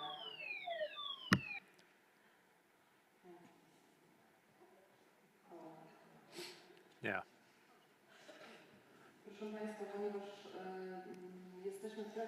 Ladies and gentlemen, since we are on a panel called Actions, I guess this performative element is very much in order. I was not quite prepared for that. I don't think any of us have.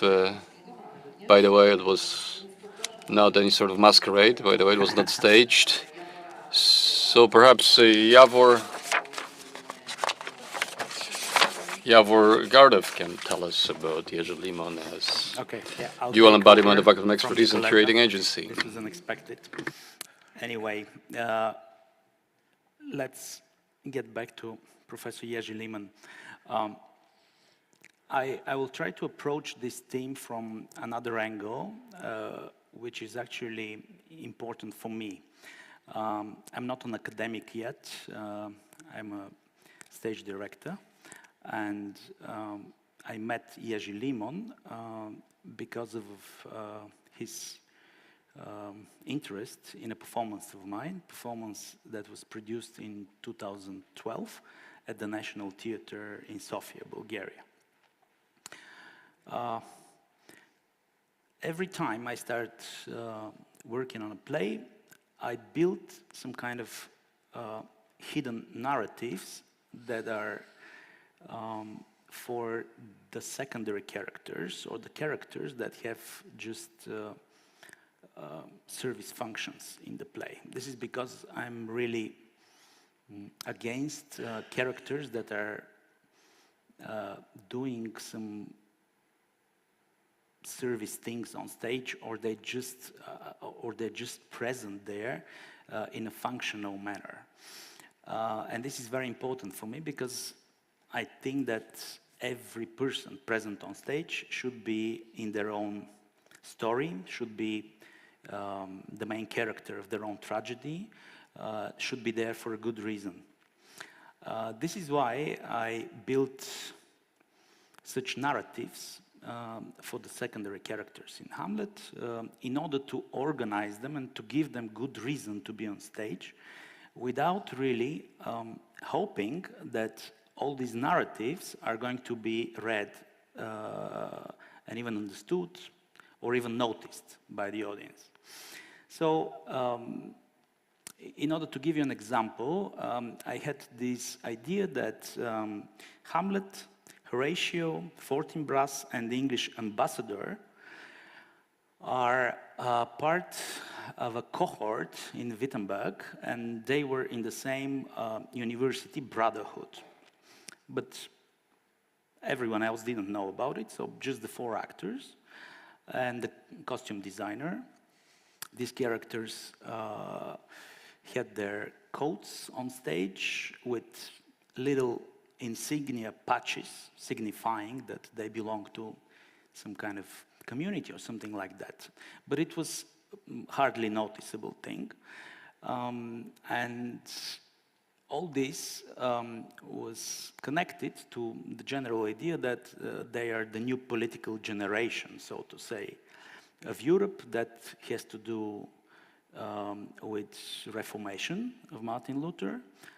By the way, I'm one of the interpreters, stage interpreters of Shakespeare, who thinks that that the play has to do with the Reformation of Martin Luther.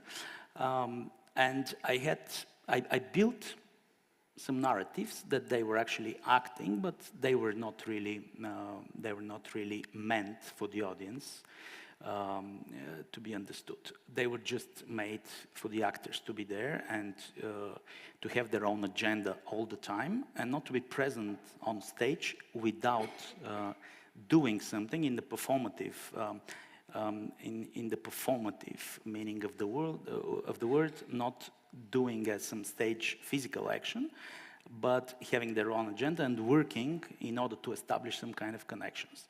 So, for example, when Hamlet met Fortinbras, and they had this exchange about Fortinbras bringing his army to Poland to conquer some additional square meters of land and risking the lives of so many soldiers. They actually had this exchange within some kind of internal narrative, contextual narrative, and they were talking as if they're very close friends, although politically, and given the circumstances of the play, this was hard to believe, and but it was still possible. So in Aristotelian terms, all these narratives are not, they don't come with necessity, they're not necessary, but they're also not contradictory, so they're allowed. I was considering them allowed for being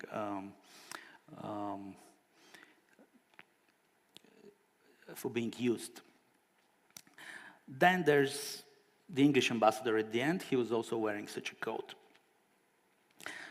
Rosencrantz and Guildenstern, they were part of the conservative political line. They are more connected to their own families and the heritage of their families, and they weren't part of this brotherhood, of this little society, so to say. Then another story. There's a character called Reinaldo. You remember him? This is the character that Polonius sends to Paris to spy on Laertes. And in my performance, this was a woman. Actually, she was some kind of a lesbian guardian of Ophelia, so to say. And while she was sent away, all this affair between Hamlet and Ophelia happened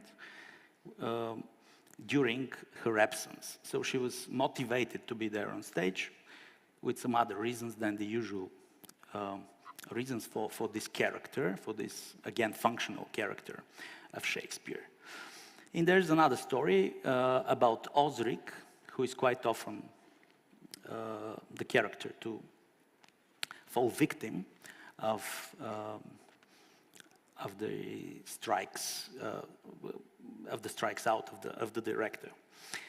So I had these talks with all the actors and with everyone in the production. We knew about this, but I didn't see any member of the audience to notice these narratives or to consider them important narratives. And when Professor Limon saw the performance and we went to a dinner afterwards, he just sat there and he told me, that's a great idea that you made all these 4 characters being members of the same brotherhood at the University of Wittenberg and connecting them to Martin Luther. So he articulated something that I didn't consider obvious, and I thought it has a function that is not readable at all. Then we continued our talk, and he started elaborating on this little narrative of Reinaldo, who's actually commits suicide after Ophelia's death. And at the end, I was again surprised very much that he that he read all this and that he built this narrative. And at the end, he just told me, and you know, Osric, I can tell you the reasons that you thought about when you cut the role of Osric. But let's be honest, you cut Osric because you needed to go fast from the emotional scene of Laertes coming back from Paris to the climax with the duel between them. So this is actually the real reason. There are many other reasons, but this was your reason to do that. And being honest, of course, I had to admit to myself that this was the real reason, and this was some kind of a stage necessity that was immediately there, and not a concept at all. Not an elaborate concept. So, in this exchange of ours, I actually understood that there's at least one member of the audience who actually understands what I had in mind without me trying to deliver what I had in mind. I thought it was too solipsist or hidden, something that was not of particular significance.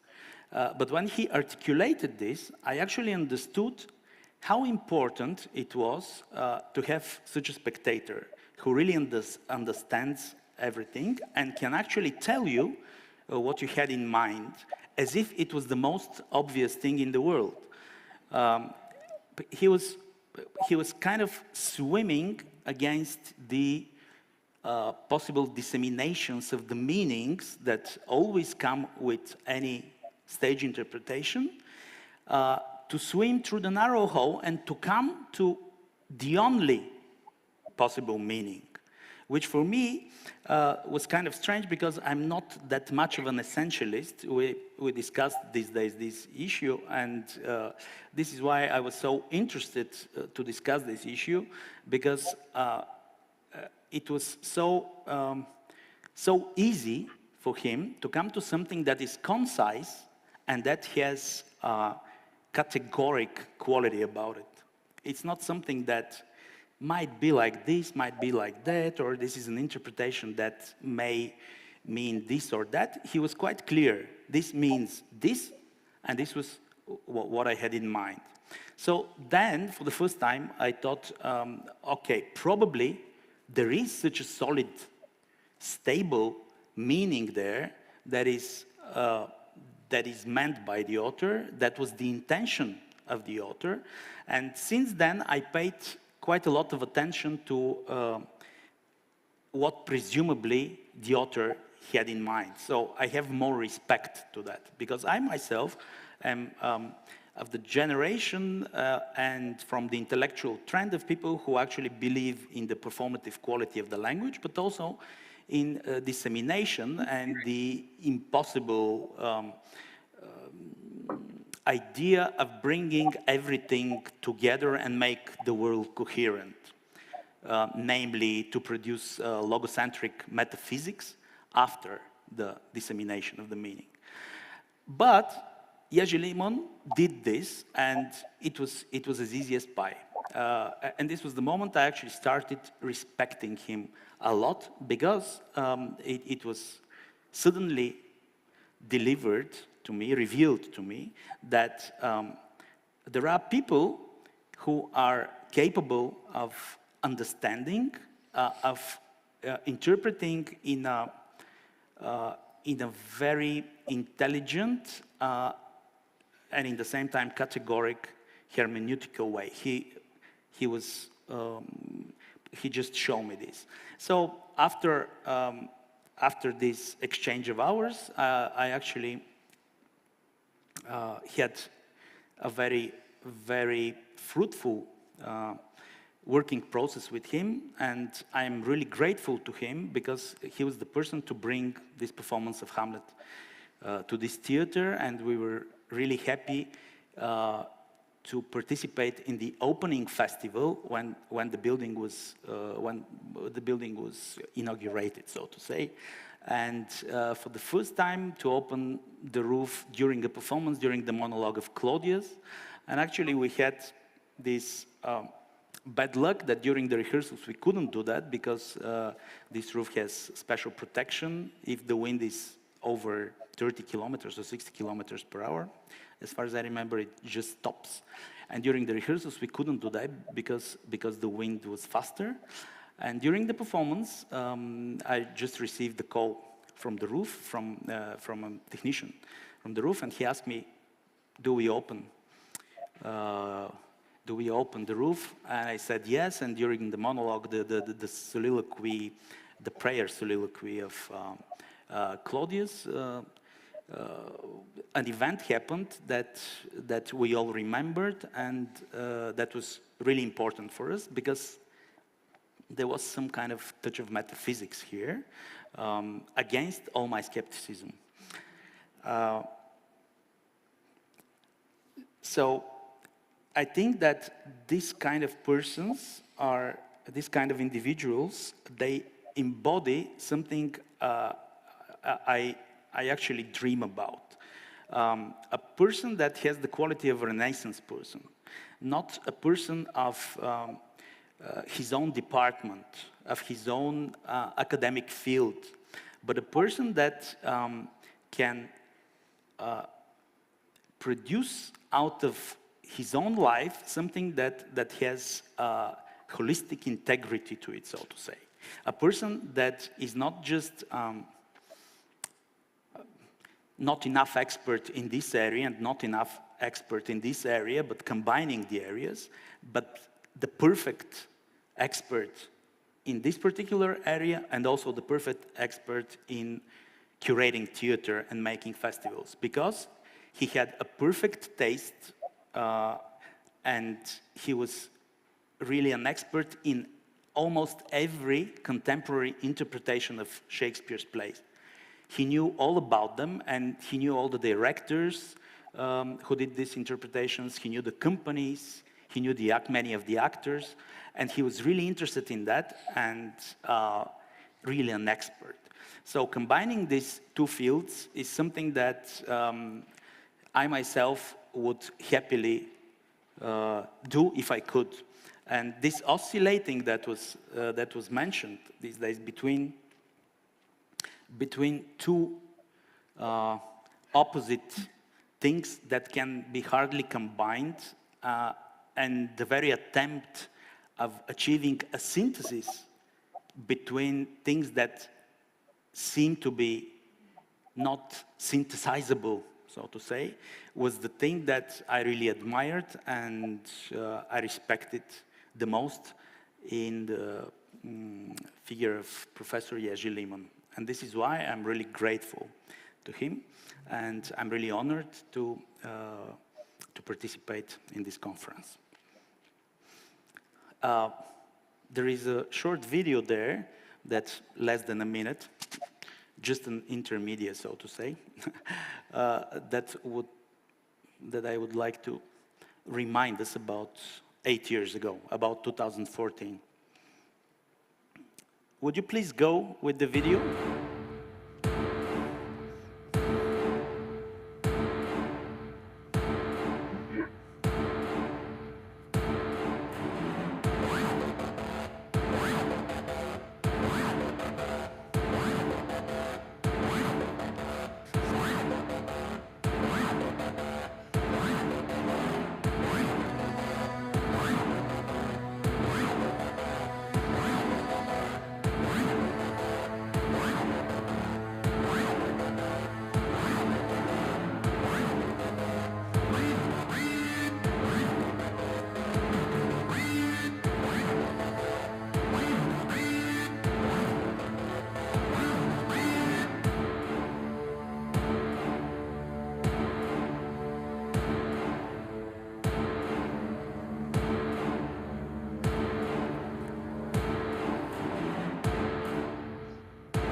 Thank you very much for this action, particularly for the end that took us back and to the inside of what happened here 8 years ago. Now, I would like to invite Professor Nicoletta to join us back. It appears that the evacuation has come to an end.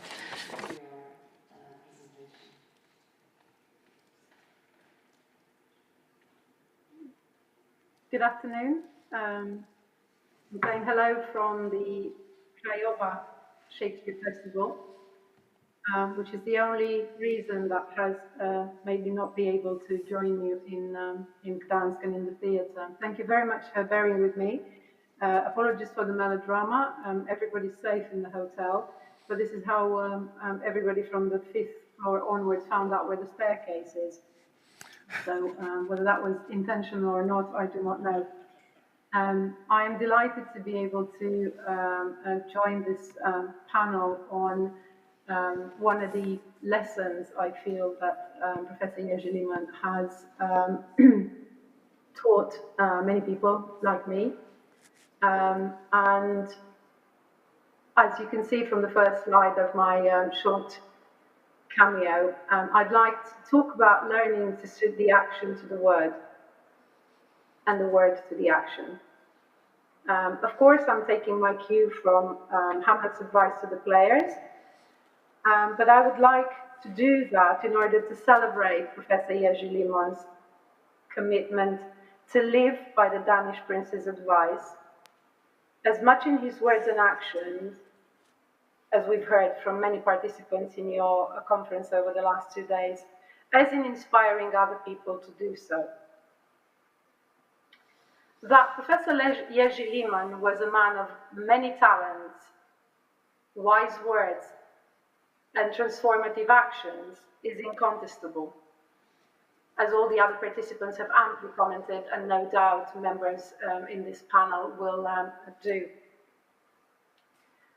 But I would like to stop at the advice that Hamlet gives to the players and think about how Hamlet sees people like players. I'd like to spend a few minutes today with you thinking about how Professor Jerzy Limon follows this advice and sees people as players, but players endowed with agency, players who can make things happen, who can make miracles happen, whether in the theatre world, in the literary world, in the academic world, but also on the civic, social, and political scene. And my talk over the next few minutes will focus on 2 different projects whose seeds Professor Jerzy Limon has sown, if not unbeknown to him, definitely unbeknown to me and a number of people I will mention in the words that follow. One of these projects is action-led, and it will take you through yet another journey, as we have seen in the previous presentations in this panel. It will take you through 12 years of Shakespeare performance seminars, a series of workshops that have been part of the Krajowa Shakespeare Festival, and whose seed was sown by Professor Limon back in 2009, when I was a very simple festival goer, and I arrived in Gdansk for the first time. If I could have the next slide, please. You'll probably have to click so it appears. Most of you probably have seen this picture in the publication of the European Shakespeare Festival Network. It's really great to think of from a festival about all the other festivals, and as you will see, this is the common thread running through the things I will talk about today. I will come back to this picture at the end of my presentation. That will also give you a clue as to when I've finished what I'm trying to put across. So as I said, one project is action-led, the series of seminars that started 1 year after I met in person, not on the page, Professor Jerzy Limon in Gdansk at one of the touring productions at the Gdansk Festival. But it wasn't the production that I'd like to talk about. It is about the encounter with Professor Limon, who very kindly stopped to ask what I thought of the production and how did I come across the festival and what I was doing there. And a few minutes later, when I was mentioning the extraordinary opportunity for an early career, at the very start of my work on Shakespearean performance, especially European performance, which I carried on doing over the last decade or so, it was the first festival I came across. And with a very generous and supportive smile, he offered to introduce me to Emil Borodina, who was the director of the International Shakespeare Festival in Craiova, Romania. And it is with this opportunity I'm beginning to talk about action-led change. Can I have the next slide, please? Suit the action to the word is what we tried to do since 2010. It is the year that marked the launch of the Shakespeare Performance Seminar. It was a much needed breath of lifeline, if you want, for scholars in performance to be able to participate in theatre festivals that focused on Shakespeare and to build their understanding and their work on Shakespeare performance. And I'm simply taking you through this journey of every 2 years when we return to Craiova. We started with a couple of days during which we discussed Hamlet, the exclusive focus of the Craiova Festival in 2010. And it was a double celebration, apart from the fact that we were witnesses to 18 different productions of Hamlet within 10 days. It was the launch of an important cultural project in Romania, the new translation of the complete works, a project that I'm very pleased to say has been completed. It took over a decade, and we've been very happy to launch at this edition of the festival in 2022. 2 years later, we returned with an interesting and challenging topic that was, again, the result of being at the Romanian Festival, but also in between 2010 and 2012 at the Gdansk Festival.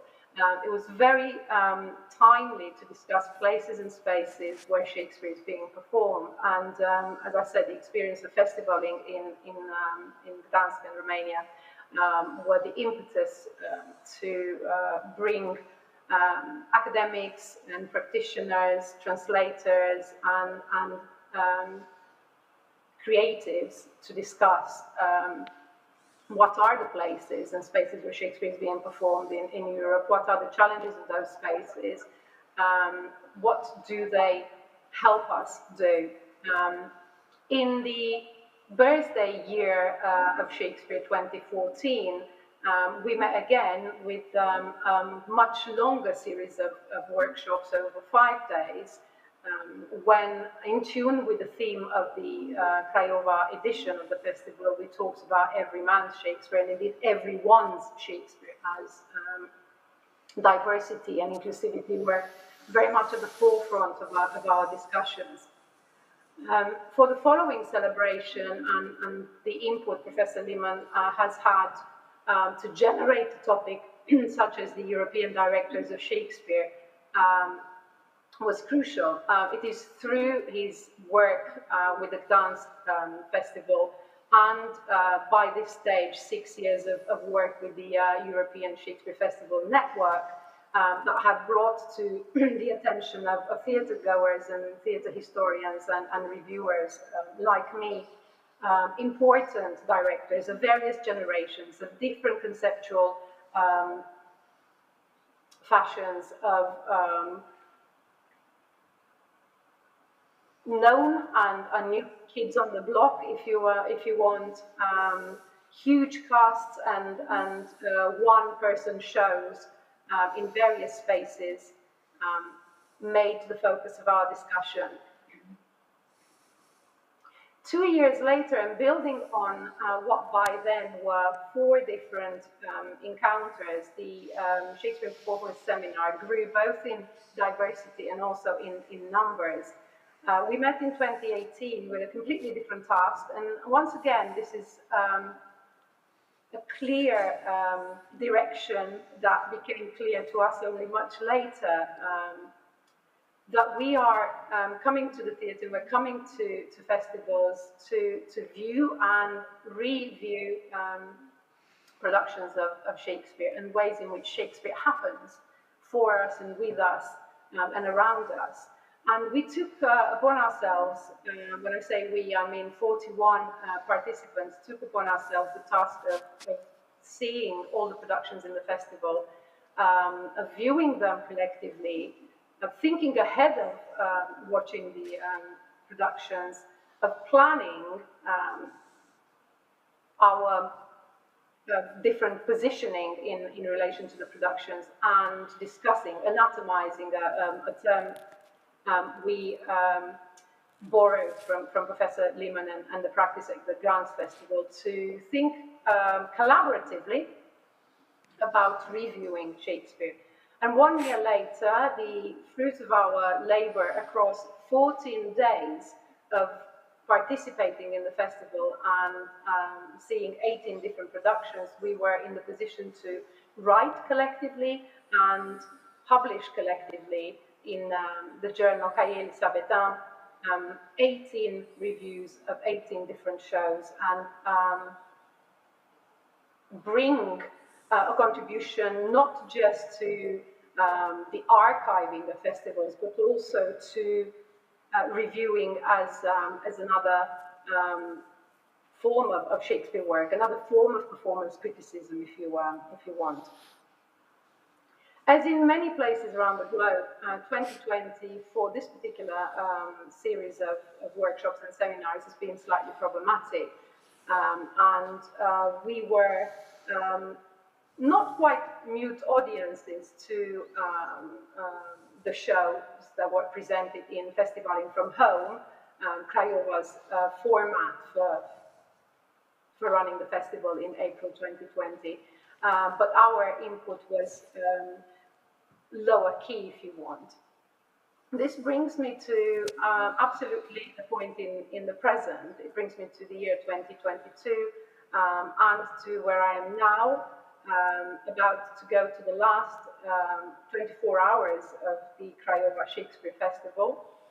And the topic of our gathering, some of the people in this panel have been, and the speakers in the previous panels have been been to the festival in Craiova and joined you over there. So it'll be interesting to see what they think about the topic that we've put forward, festivals as game changers.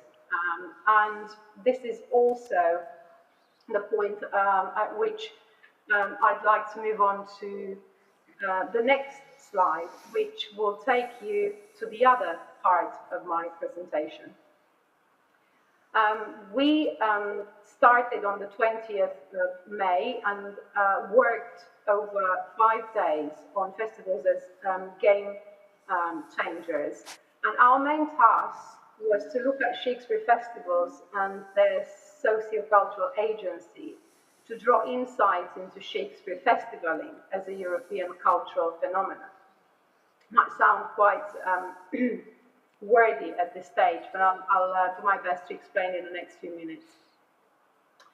What we planned to do was to get together and think through the role that Shakespeare festivals play in European social and cultural exchanges, on the one hand. And on the other hand, we were hoping to consider the impact that festivals have on the production and circulation of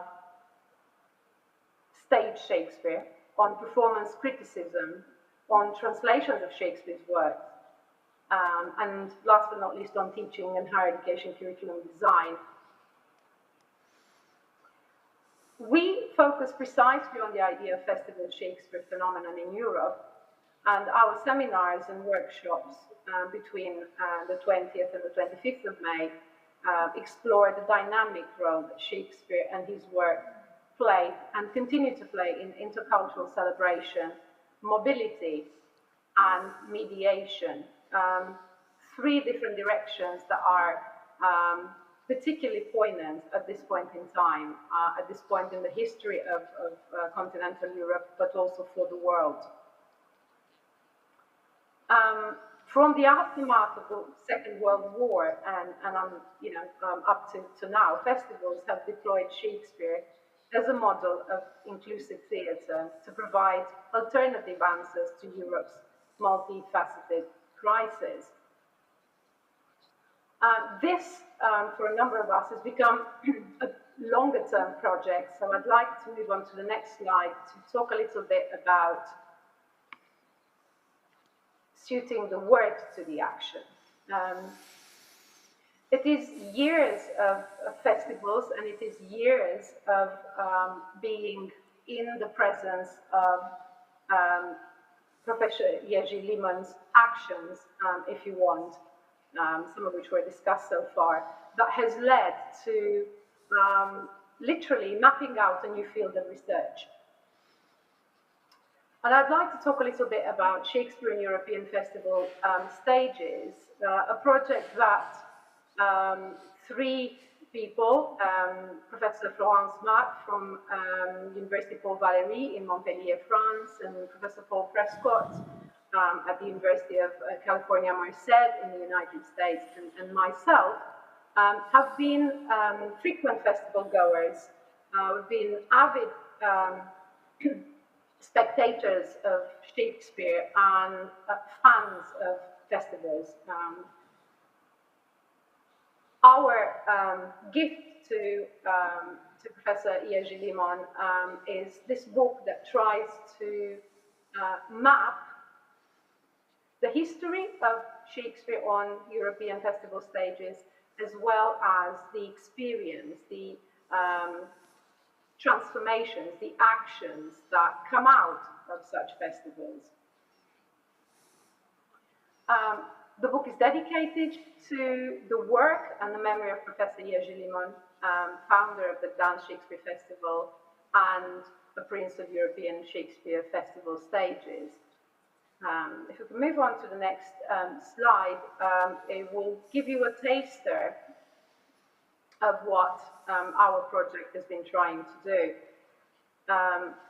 We would like to offer this book again as a journey, as a travel companion, the first of its kind, that will take you across Europe.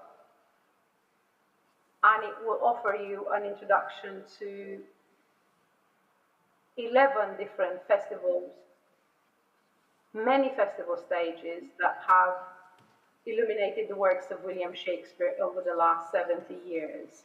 I would like to mention that the vast majority of these festivals have been much more recent than the post-Second World War project of recovery and cultural recovery. Most of them are festivals that have emerged after the fall of the Berlin Wall in 1989, and a handful of them are very recent festivals, no doubt born out of the work that the Gdansk Festival and Professor Jerzy Limon in particular has conducted.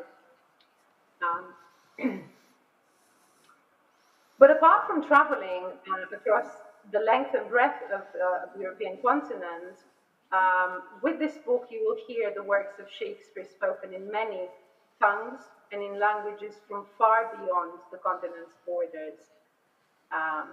You will also see the widest imaginable variety of theatrical and artistic offerings on a range of stages, from castles, parks and historic theatres, to black box spaces, streets and bars, and even car parks. But unlike the 18th century antecedents, this grand tour that we are proposing It's not devoted to the consumption of ancient and enduring monuments of lost cultures and empires, as it might, the comparison might suggest. What we are bringing as a celebration of Professor Jerzy Limon's work is a grand tour of ephemeral productions, a journey of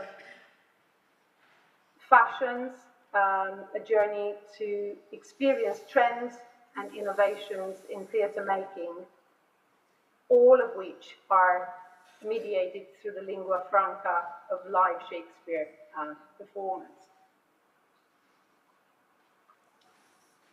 I'd like to move on to the next slide that will give you our snapshot, a companion, if you want, to the Network's magazine that offers a map of the existing festivals. We are offering readers of this gift volume on festivals, a map of European Shakespeare festivals as we grew to know it and to articulate it in 2020. It's exciting to see how many festivals already exist, and it is also important to look at this map in terms of how many more could potentially exist. And I am confident that we are learning and we will carry on this legacy, inspiring legacy from Professor Jerzy Limon. Like Shakespeare festivals, which have changed from being consumers of Shakespeare to being producers and curators and promoters, disseminators and archives as well. Participants in the festivals, like us, have become prosumers and producers, as Marta Minier and Maddalena Pennacchia call them in their recent volume on Shakespeare and tourism. And by prosumers and producers, they mean festival participants for which their experience hybridizes the positions of consumers, producers, and end users.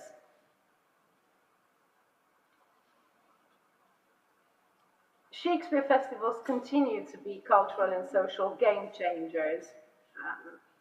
And as the terrible war in Ukraine unfolds, we strongly believe that Shakespeare festivals in Europe and beyond stand in solidarity with our colleagues in Ukraine and with the people of Ukraine.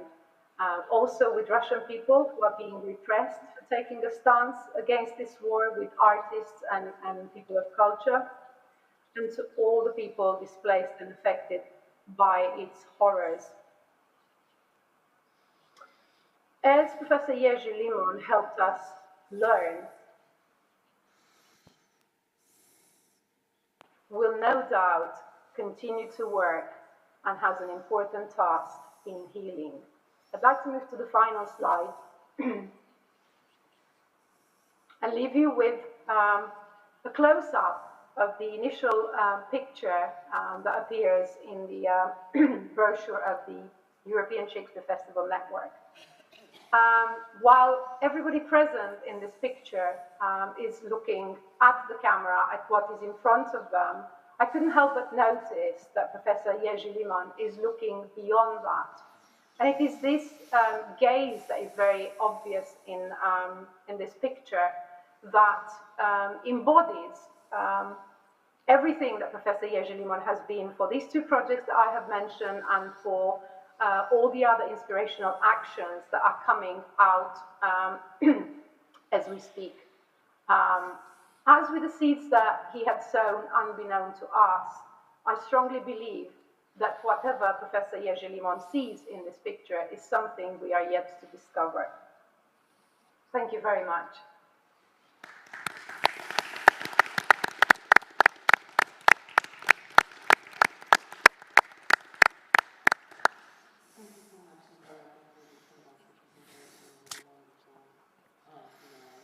Of the case that was beyond. Hopefully for this kind of actions, well, we should have this with openness, and then we can also look beyond something. And also towards what the director Aragenda today also look to the side, to what is outside the walls of the theater, what's happening in the city, on the streets. So thank you for that. Now I would kindly ask Professor Robert Florczak to take the floor. So I'm a representative of fine arts. I'm a visual artist. I will not support myself today with any slides or videos. I would like to persuade you into accepting something that for me has become quite obvious only recently, namely that Jerzy Limon was a fantastic conceptual artist. We all know Jerzy as the person creating literature, as a philologist, theatrologist, a man of all trades. But unfortunately, Professor Limon decided to hide the fact from us that he was a fabulous conceptual artist. My theory diverges maybe from the typical understanding of conceptualism, the one referring to the beginnings of this trend that we date back to mid-20th century when we talk about its artistic current. But I assume that following Robert Atkins' definition, conceptualism is the art brought down to a sheer idea without intervention of artistic craftsmanship. I will try to prove that Professor Jerzy Limon was a conceptual artist and that we are artist contractors using our workmanship. Maurizio Catalano struggled with the contractor of his ideas, sculptor Daniel Drouet. They had a fight for intellectual property rights. It makes us think of whether Jerzy Limon, as the mastermind behind many ideas, does not meet the requirements typical for conceptualism. Catalan used to hide the real contractor of his works. Jerzy Limon acted with far greater insight. He namely hid himself as the mastermind behind artistic realizations. My first suspicion came about with one of the performances, the Mozanie Wolności. It was one of the performances within Shaking the Walls. And of course, the inspiration behind the festival itself was Jerzy Limon. He turned to me with the idea of writing a concept for artistic activities concerning the walls that divide. It was supposed to be a maze from the walls that divide. It was supposed to be placed at the courtyard of the yard here of the theater. It was supposed to symbolize the Berlin Palestinian Wall, the Chinese Wall, and so on. So I wrote a conspect for Gdansk Shakespeare Theatre, but Jurek found it was not enough. So he asked me to write another one, this time of a performance connected with the 40th anniversary of signing the Gdansk August Agreement.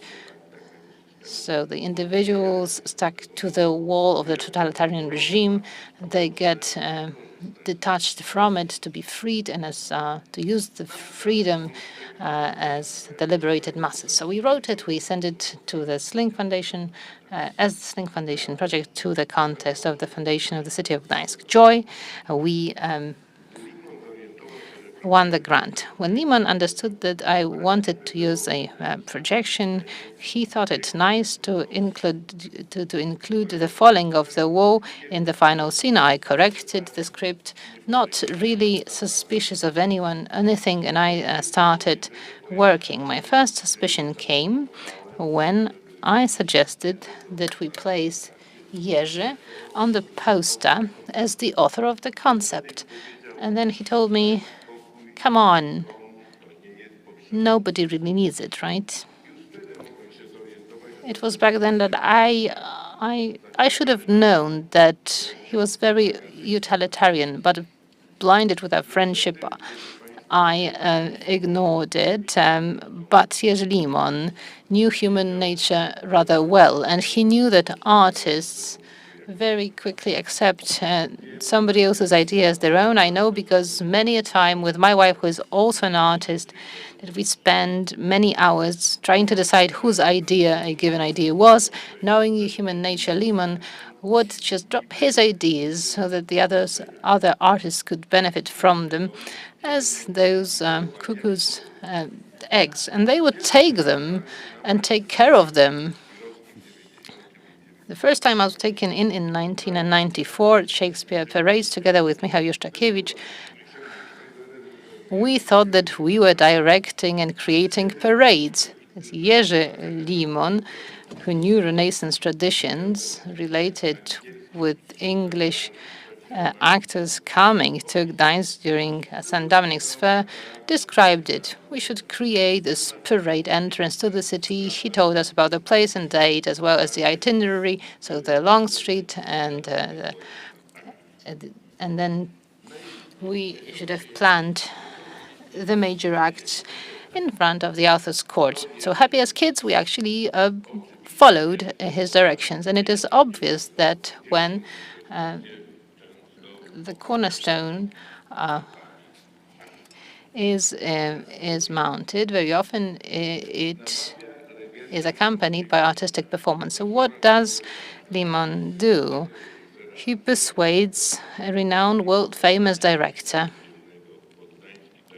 into directing staging surrounding the event. He invited over 100 renowned Polish actors and actresses to perform acts and scenes from Shakespeare's plays. And what does the old dog Vida do? He invites these actors, and he does realize this unique performance. 10,000s of people come to watch the events in the country where around 2% of the population attends. The theaters, radios, and TV stations shout out loud about the ceremony of the corner stone being placed here for the theater to be built. It is natural that there are artistic events surrounding it, but show me another example like that in the world in which passing land to a construction company, if anything to be built, can be turned into an open performance. I think it would be extremely hard for you to find such a peculiar event elsewhere in the world. Jerzy asked me to think of a performance to be staged on this lot. When I told him about my ideas, he said, "Wonderful. Let's call it the triumph of fire bodies and machines." And who was the creator of the concept? Limon. And who learned that he actually coined the title? Nobody until today. Amidst the construction of the theater, the walls were only started to appear, and Jerzy told me, "You know what?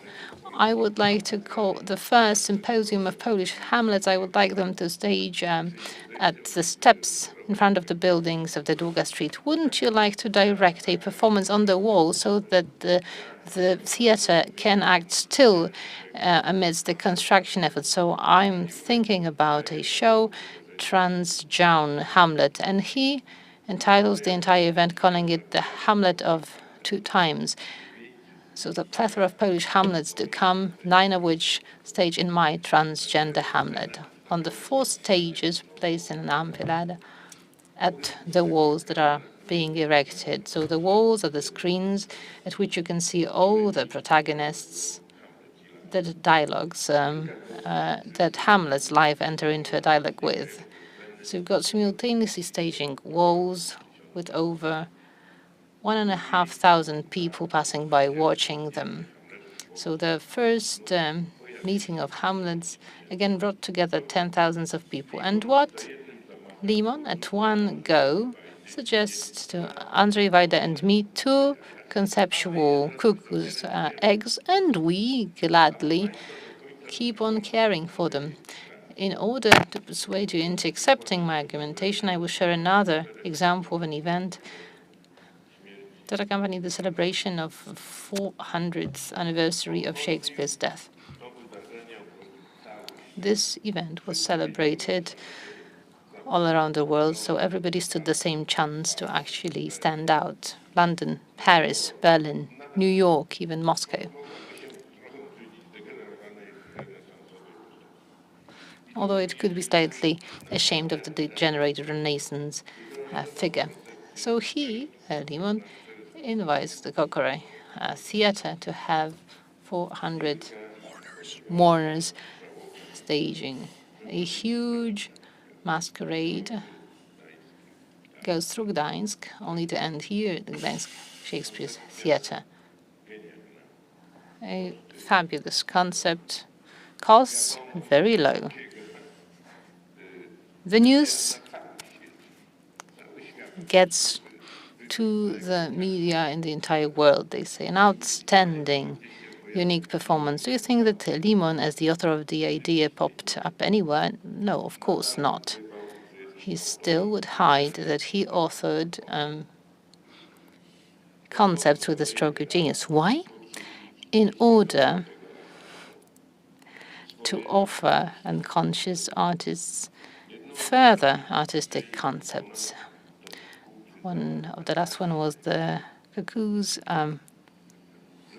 ambush on architects.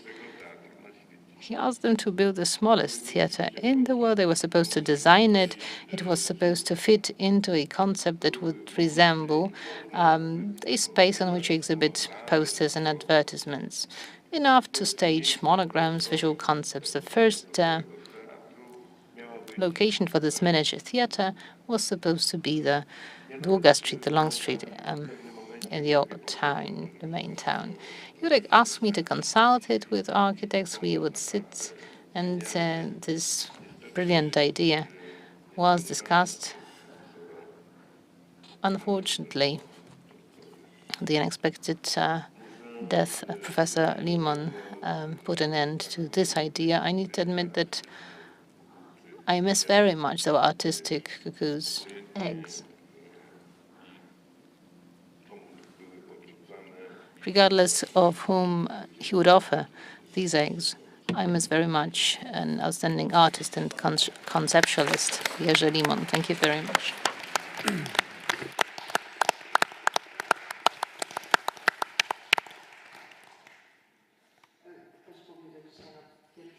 Somebody said today during the first panel, I think it was Professor Rosiek, that this is, in fact, the beginning of limonology today.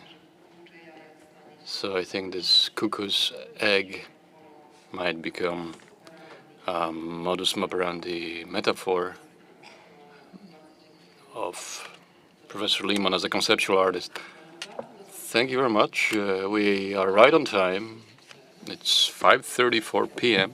So at this point, I'd like to invite Philip Parr to present his Like all work. good stories, Jak wszystkie dobre historie. this one begins once upon a time. The phone would ring, the familiar voice. Hello, Philip, I'll be in London tomorrow. Do you have time for a beer? And we would meet after a show he was seeing, perhaps, or for breakfast in his hotel. Visits full of activity and connections. In the early years of our friendship, these visits were for him all about making plans and connections. Later, once the theatre was built, there'd be conferences and meetings where we might both be involved, and where Jerzy was able to share his wonderful building with the wider world, watching jaws drop at the scale and bravery of the achievement. And I'd sit there smugly, knowing I'd been there. And while they were framed up as meeting for a drink, after a while I understood there was always a purpose to these meetings. After a while, it became an interesting game to see what this purpose might be. I remember once being very pleased to get hold of particularly good seats for a show that was running in London that Jerzy had wondered if I knew anything about, and which I thought he might like. It was called Shakespeare in Love. Everything was purposeful, and clearly the process of arriving at that purpose must have worked like this. A spark of an idea would arrive in Jerzy's mind. There'd be a period of contemplation and consolidation, and then a drawing together of those who were to be the key players, the company of actors. In another time, Jerzy would certainly have been one of the great actor-managers, knowing just which roles to take to maximize the potential of any idea. In those meetings over beer, Jerzy and I found we shared some key aspirations for our work. Conversations about audiences for Shakespeare festivals and how to better engage them, how to democratize our spaces, saw Jerzy make the bold decision to invite Parabola, my company, to come to Gdansk to make a community play production of a Shakespeare play for the 2011 festival. Now, community plays are an English invention where community participants work with a professional creative team, usually to make a new play about a story local or relevant to them, and where participation is open to everyone without audition. No experience is required. Every barrier to involvement is removed. They're a valuable part of audience engagement, and completely alien, I think, to the concept of theatre and performance, as many, particularly critics, would have it, as the preserve only of those who've studied it formally and understand it. But they work. And Jerzy and I and others in the Gdansk Festival team were convinced that by using the community play model, and by treating Shakespeare as though he was in the rehearsal room with us and happy to write and rewrite the text to fit the company, we could make a play with the people and places of Gdansk, and more specifically those of Dolne Miasto, through which boundaries and barriers would begin to break down and festival audiences would broaden. There were concerns that no one from the community would come to participate. Well, we had 40 to 50 people sign up immediately. There were concerns that no audience would want to attend and come to Dolne Miasto for a promenade site-specific piece. They were used to being in a theatre. We sold out every performance. We had to give an extra performance after the festival so the festival team and project friends could actually come and see the show. We counted a performance of failure if we didn't finish with more audience than we started with, and with at least one dog. Or taken out for a nightly walk by an owner who, having bumped into the show, decided to join the audience. And at the last night party in the foyer of the Differentiation Shakespeare Theatre, young people from very difficult backgrounds in Dolne Miasto chatted easily to visiting actors from Japan and America. There was no longer a question of who owned Shakespeare in Gdansk. It belonged to the people. Jerzy's faith and championing of the initial idea led to a return visit for us in 2012 and a shared production with the festival in Ostrava, and then to community play productions in Craiova, as other festival directors saw for themselves the benefits of the work and the way that it allowed everyone to share in a great artistic experience. If you were at the opening of the Shakespeare Theatre, you'll remember the amazing performances inside, out on the walls, the flying angels, the roof opening, and the overwhelming sense of celebration. But what I remember most happened right at the end, when the theatre was flung open and a red carpet ran through it, and the people of the city were invited to walk through the building and to take possession of their theatre, their space. It was perhaps the greatest statement any director has ever made about their theatre, a theatre they've created and built. It was the giving of a gift. Now, I share with Jerzy the fact that we've bled a building from concept to creation, and I know that the moment we opened the doors of our Chamber Opera House I helped to make happen in London to our first audience was one of the most memorable of my life. But that building was very small beer compared to this building. Jerzy must have been ready to burst with pride as the people of his city shared his theatre with him. Naturally, Jerzy was the only choice for the role of chairman when the European Shakespeare Festivals network was formally established. The network had been conceived by Joanna Śnieżko and supported by Jerzy from the outset as a way of bringing together the various festivals across Europe, bringing them into closer contact and collaboration. And the foundation that was established to encompass the network was instituted here in Gdansk. Jerzy was a discreet chairman, content to lead by encouraging others to generate ideas and possibilities, and then to support and underpin them. He was always a very generous host when we met here as a group in Gdansk, and the life of the party. Now, festival directors are relatively reserved characters, but we can let our hair down when there's the opportunity. He championed the work of the smaller festivals, believing that the well-established organizations had a responsibility to the new and emerging, and he made time to come to York to meet with my colleagues there and to support my plans for initiating and developing the festival.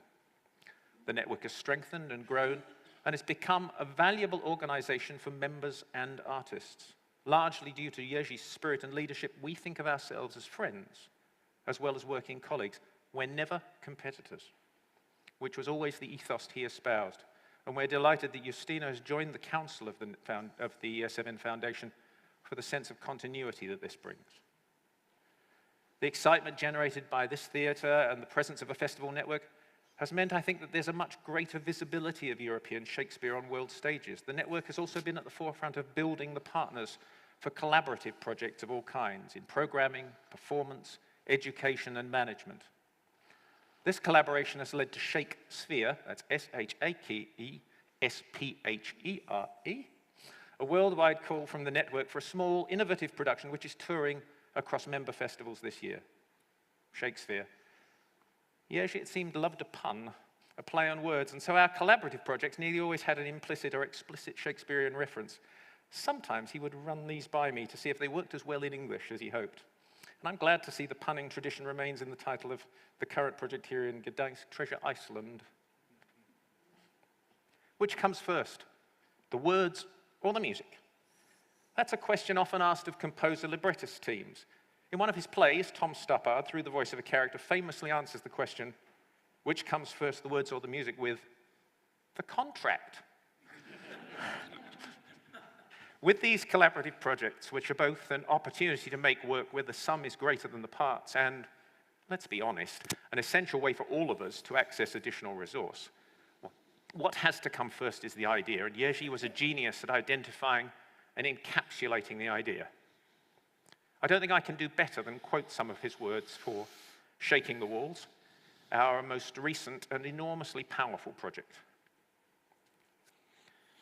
The general goal of the project is to give an artistic shape to various kinds of real and metaphoric walls that divide people, individual, social and racial groups, nations and countries. Walls are being built to isolate the wealthy from those impoverished, those living in peace from those living at war, those who have access to education and art from those that do not. The latter topics have largely and successfully been exploited by various artistic projects, although the effect of those projects on politicians and generals seems to be minimal.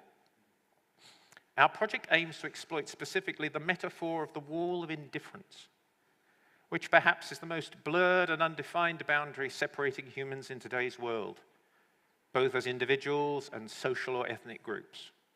The wall of indifference is really a cloak of illusion in the world created by the demons of today, the media, politics, advertising industry, and the growing inability of humans, societies, and nations to communicate with one another.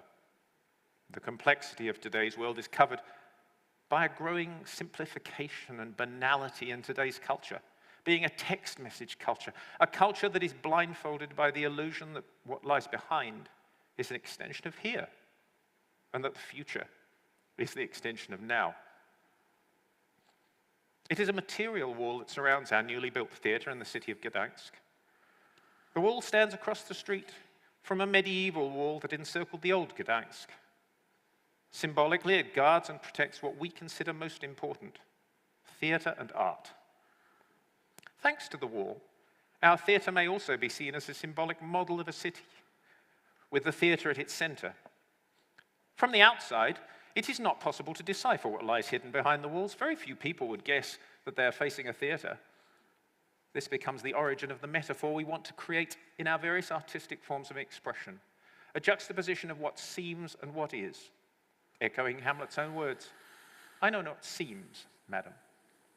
Metaphorically, we believe that great art has the ability to open the eyes of people, to shake their firm beliefs, and to make them cross the boundaries of imagination, intellect, and sensitivity. But first of all these, we are convinced that art has the ability to shake the illusion of omnipresent happiness and well-being, which blurs the true nature of the world around us. Well, with such words to guide us, building the partnership of projects across the collaborating organizations somehow became straightforward, and the diversity of ideas and concepts that we came up with could be drawn together into something rich and strange. Now, without Jerzy's keen observation and focus, we struggle. We've certainly struggled with finding the right words for our most recent collaboration project application. Please wish us luck for that one. We'll hear the results in September. The theatre, the festival, the books will all go on. A wonderful, tangible legacy. But it's that vital spark. The capacity for an idea to germinate and blossom as Jerzy sprinkled some magic on it. That's what will miss creativity. And in our turn, we promise that we will all pick up that role and try our best, because we've had the best of teachers and the best of examples in how great ideas, perseverance and stubbornness, in the end gets results, creates what is. I know not scenes. An apt choice of quotation. Shaking the Walls had a very grand strapline: to change the world.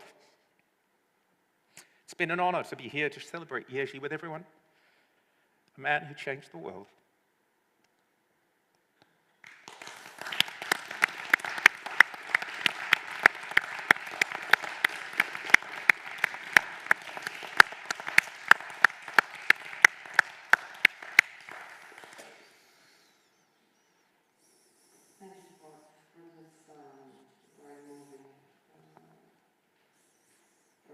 Speech and for bringing this vital spark and energy of the vital spark to us. And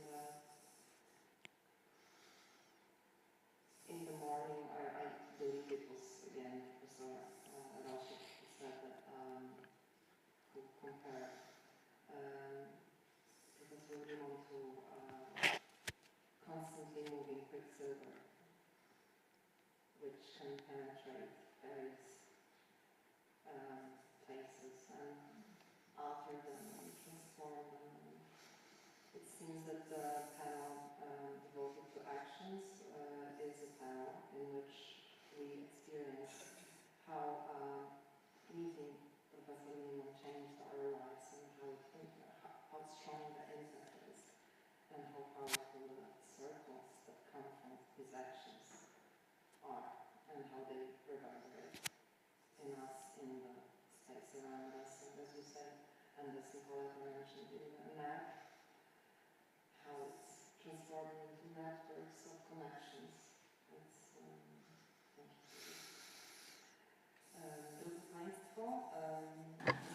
Ladies and gentlemen, we have about a quarter of an hour to go, so the time has come to invite the audience to ask any questions or share any comments you might come up with now.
It will not be a question, just a single sentence, a comment.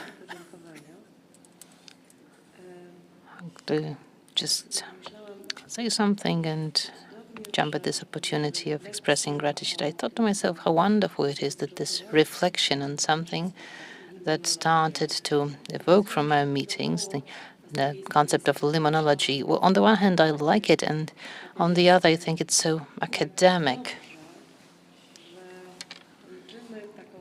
How good it is that we are ending on this note that shows how all this that was born out of the imagination, knowledge, sensitivity of Jerzy Limon brings us to the place where people come to the theatre, walk through it and find it to be their place too. And I would like to thank you for reminding us that it has happened, that it happened here.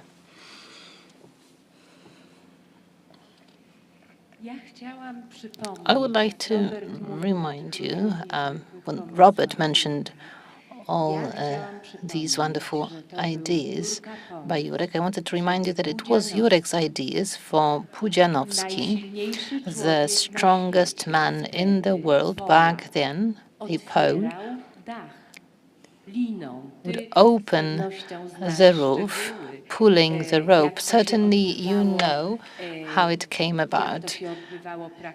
You must know about this practical side of it, how this enormous rope was installed, and he, dressed up as a gladiator, would pull this rope, making the roof open. But it was only Jurek who could have come up with such an idea. Someone related to some sports that are not so closely related to the so-called high arts, all of a sudden come here. So you've got the strong man appearing here and pulling the rope, thus making this wonderful roof open.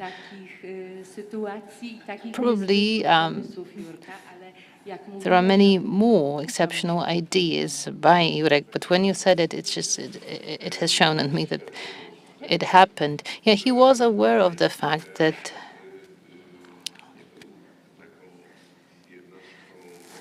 the Elizabethan theatre was not something that was reserved to be accessed by elites only. As Jerzy often emphasized, you had tradesmen, regular people, members of public, representing all sorts of public social strata. It was a place where people, or anyone, could actually come. It wasn't something limited. It was not something that was elite-like. And Jurek would also address broader audiences with the offer of the theatre, this educational role, the theatre entering the public space or inviting young people to the theatrical space here in order to make them acquainted with it and feel less intimidated by it was certainly something that he very much cared for. And surely he would not be shocked even if we held boxing contest here. He was aware that the history of the theatre, that this theatre very much refers to, the Renaissance London theatre, was that very kind of theatre that invited all kinds of events.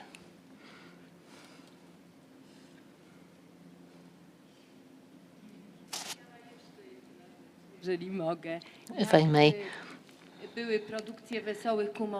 when the Merry Wives of Windsor were staged here, Justyna can probably confirm it, Jurek said, yes, I've been here to see this play for the 15th time. And you could always see him here walking around this thrust Elizabethan stage. He would not come and sit. He would come and watch the actors adding something to the performance, something related to the political situation. And for me, as a regular theatre goer, the fact that Jurek came to see the same plays for the 15th time was something very noticeable, amazing. Another comment, somewhere there at the back. Agata Grenda, I wanted to share an anecdote. I believe it is the right time to do so, and it will be on Professor Limon's stubbornness and his amazing power. When he wanted something, when he dreamt of something, he wouldn't take no for an answer. And I remember that when we talked about it and he searched for someone who could replace him, then that was something that appeared to be something unattainable. How can you do that? It's not possible. Somebody might rather timidly tried to continue his endeavors. I told him, but I would have to move to Gdańsk without trains, but yeah, my child would have to change schools. But we have schools here, don't worry. We will support you. And we talked like that. But I said, my husband worked, but we do have different jobs here to offer. And then when I ran out of arguments, then Professor said, I don't know. And then he said, okay. And then unconsciously, I joined him on a tour. He guided me around the theater, and I told my husband, look, we will have a weekend in Gdańsk. You'll come. I will talk with the professor for a while and with the team, and simply, I will get to know them. Then we will have a side tour here of Gdańsk. So we came here with my husband. The professor welcomed us very warmly. So I told my husband, wait for me at the hotel, and that was 10 o'clock. I remember that we had coffee, cookies. It was wonderful. And the professor led me to the room that we call Green Room here at the theater. And starting from 10 until 9 p.m., which the colleagues sitting here can confirm, every 90 minutes, new employees would enter the Green Room, telling about what they do within the theater, showing me all the aspects of their work. So at 4, I was only taken to have something to eat. Everything was well prepared. And then he shoved me back into the room. At 9 p.m., he finally let me out and he said, so now you know everything, okay? So we're done, okay? We've agreed. And that also showed that Professor Limon simply did not take no for an answer. He simply devoted the entire day. It was not for me to waste the opportunity, right? So since I did talk to every employee, well, the decision was clear. So that was the day on which I understood that that was a man who could achieve anything, who could think of. Was an absolute genius. And quite unconsciously even maybe, he simply assigned the roles that he saw in us, and that was amazing. I just wanted to share this story inspired by what Robert has said about us being unconscious of actually following the directions subtly offered to us by Professor Limon. Here at the front.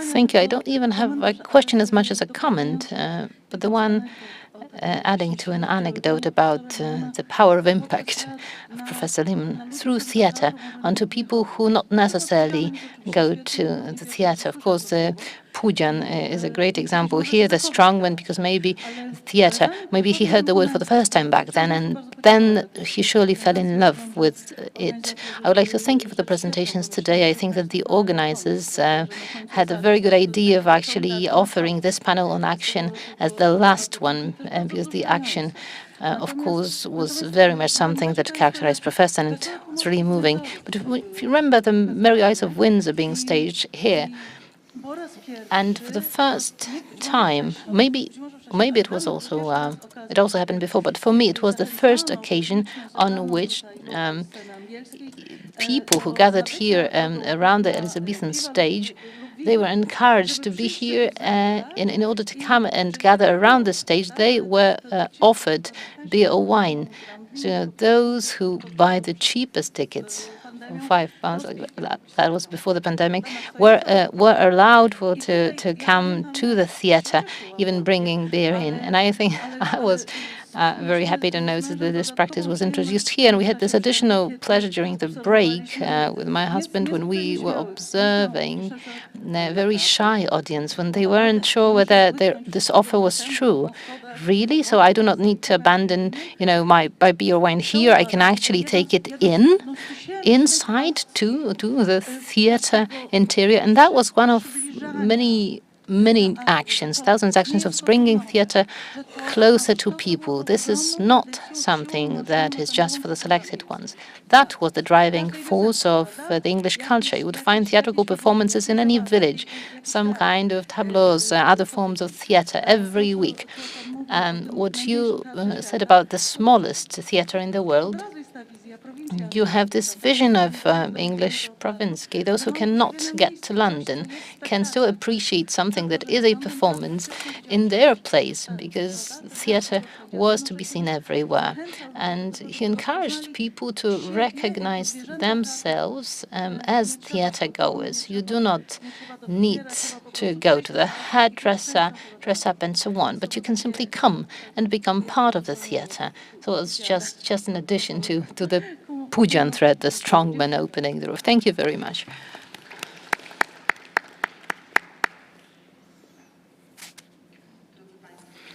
Ladies and gentlemen, dear all, are there any other questions? It is 6 p.m. 6:02. At 6:30, a concert begins here. So if there are no further questions, I can still see one, probably a comment more than a question.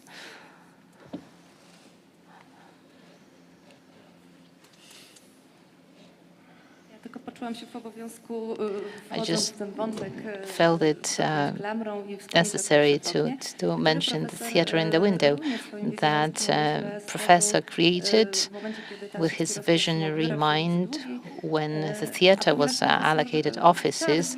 In Długa Street, professors see the theatre everywhere. He spread theatre, used to spread theatre everywhere, so he saw no obstacles. And he saw two windows as new stages for the theatre to be shown through. And of course, he knew the bureaucratic realities, so he did not start the procedure with writing letters, applications, but he simply organized a performance in cooperation with Robert and Sphinx, the performance for two windows, inviting the marshal, the mayor, Andrzej Wajda, and opening the theatre that existed in those two windows only. There was nothing on top of that, nothing on paper. And that was a pass that he needed to actually enter this formal path, and only a year later to create the internal stage and establish this entity. So that was one of the examples showing that there were no borders. Jerzy Limon could not cross. And everything was the beginning of a beautiful artistic story, a beautiful dialogue with spectators, reaching random people and explaining to them, hey, you don't need to wear your perfume and high heels. You can be just passing by and suddenly fall in love with the theatre.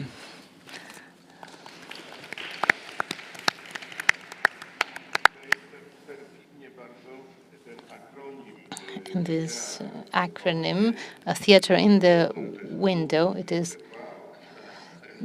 TWO2. So Jurek was very happy about teatr w oknie, the Polish words being abbreviated to TWO. And he consulted this with Jean Ward, that is sitting here in the second row, and he consulted this English name, whether it sounds well in English, two-window theatre.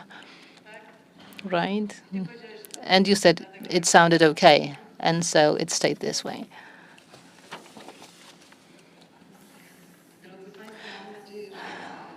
Well, ladies and gentlemen, I hope that yesterday's and today's panels, with all their inspirations, words, concepts, will be those cuckoo's eggs that you will take back home with you, and will take care of. Certainly Professor Limon will be watching it, is watching us from the screen with his gentle smile, making sure that everything goes well. I wish us all that we meet again.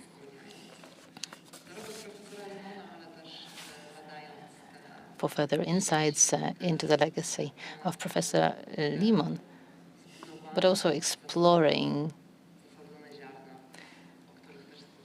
those seeds that were planted by Javor as well. So thank you very much.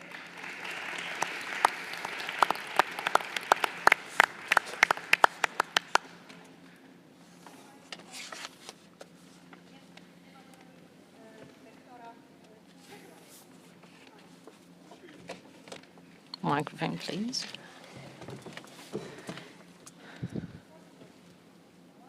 Raz, dwa, trzy, okej. Ladies and gentlemen, there is no third organizer of the cycle of events here, Rector Piotr Stepnowski, but I think that also on his behalf, we can now thank you for the time spent together over those 2 days, and I can promise to you that as long as I am in the theatre, I shall continue and upkeep the folly. All the cuckoo's eggs shall be found. I'll continue the endeavors. I enjoy huge support from Jerzy Limon, without whom I would probably be unable to do half of what I do. Thank you for being such an enlightenment to me. You are always welcome to return. I hope that it was just the first step into our inspirations, exploring them. I hope that you'll be frequent visitors to the theatre, and I'll give the floor to the organizers. And thank you very much. I've certainly learned a lot. I need to process it all, read it all, listen back to the recordings. Well, thank you very much, and please do come back. Thank you. It was mentioned that Jerzy kept watching us, and he blinked his eye at least 3 times. For the first time, when I thought whether the formula of the 2-day conference was the right one, I got a signal from him that he accepted. So I would like to thank all those who have contributed to creating this concept. It was a collective effort. I would like to thank to those owing to whom this formula, this concept was turned into reality. I'm looking at the heads of 2 important institutions owing to which this conference took place. And I'm thinking also about the very energetic rector of the University of Gdansk and all the representatives of the university who contributed to the organization of this conference. I'm also thinking about the employees of the theatre and of the foundation, without whom, well, we wouldn't do much, owing to whom this concept has been implemented, taking great shape. He winked at me for the second time when I was thinking whether the selection of the panel speakers was the right one. And again, he confirmed. He said, yes, they prepared really well. I would like to thank you for this, ladies and gentlemen, because, of course, we could have come up with different concepts, but if it had not been for your consent, if you had ignored our invitations, or simply if you had thought that, well, you know, whatever will be, this conference wouldn't be so conceptually and emotionally grasping, and it was.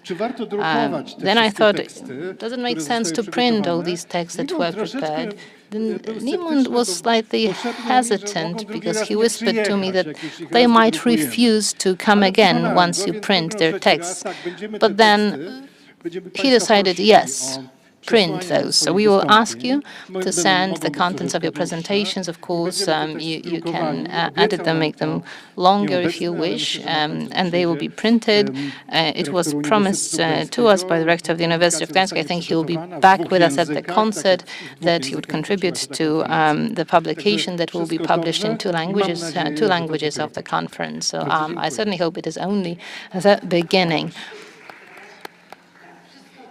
Yes, all's well that ends well. As Shakespeare also said, I would like to thank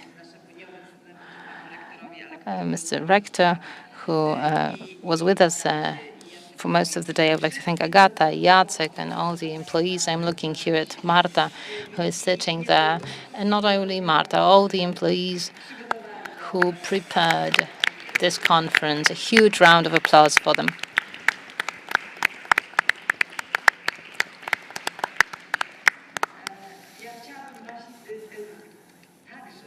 I would also like to thank you that you came, that you have been with us through the entire cycle of events. I'm really moved about the fact that you came here not only from Gdańsk, but from entire Europe and even from Canada. Thank you ever so much. Thank you.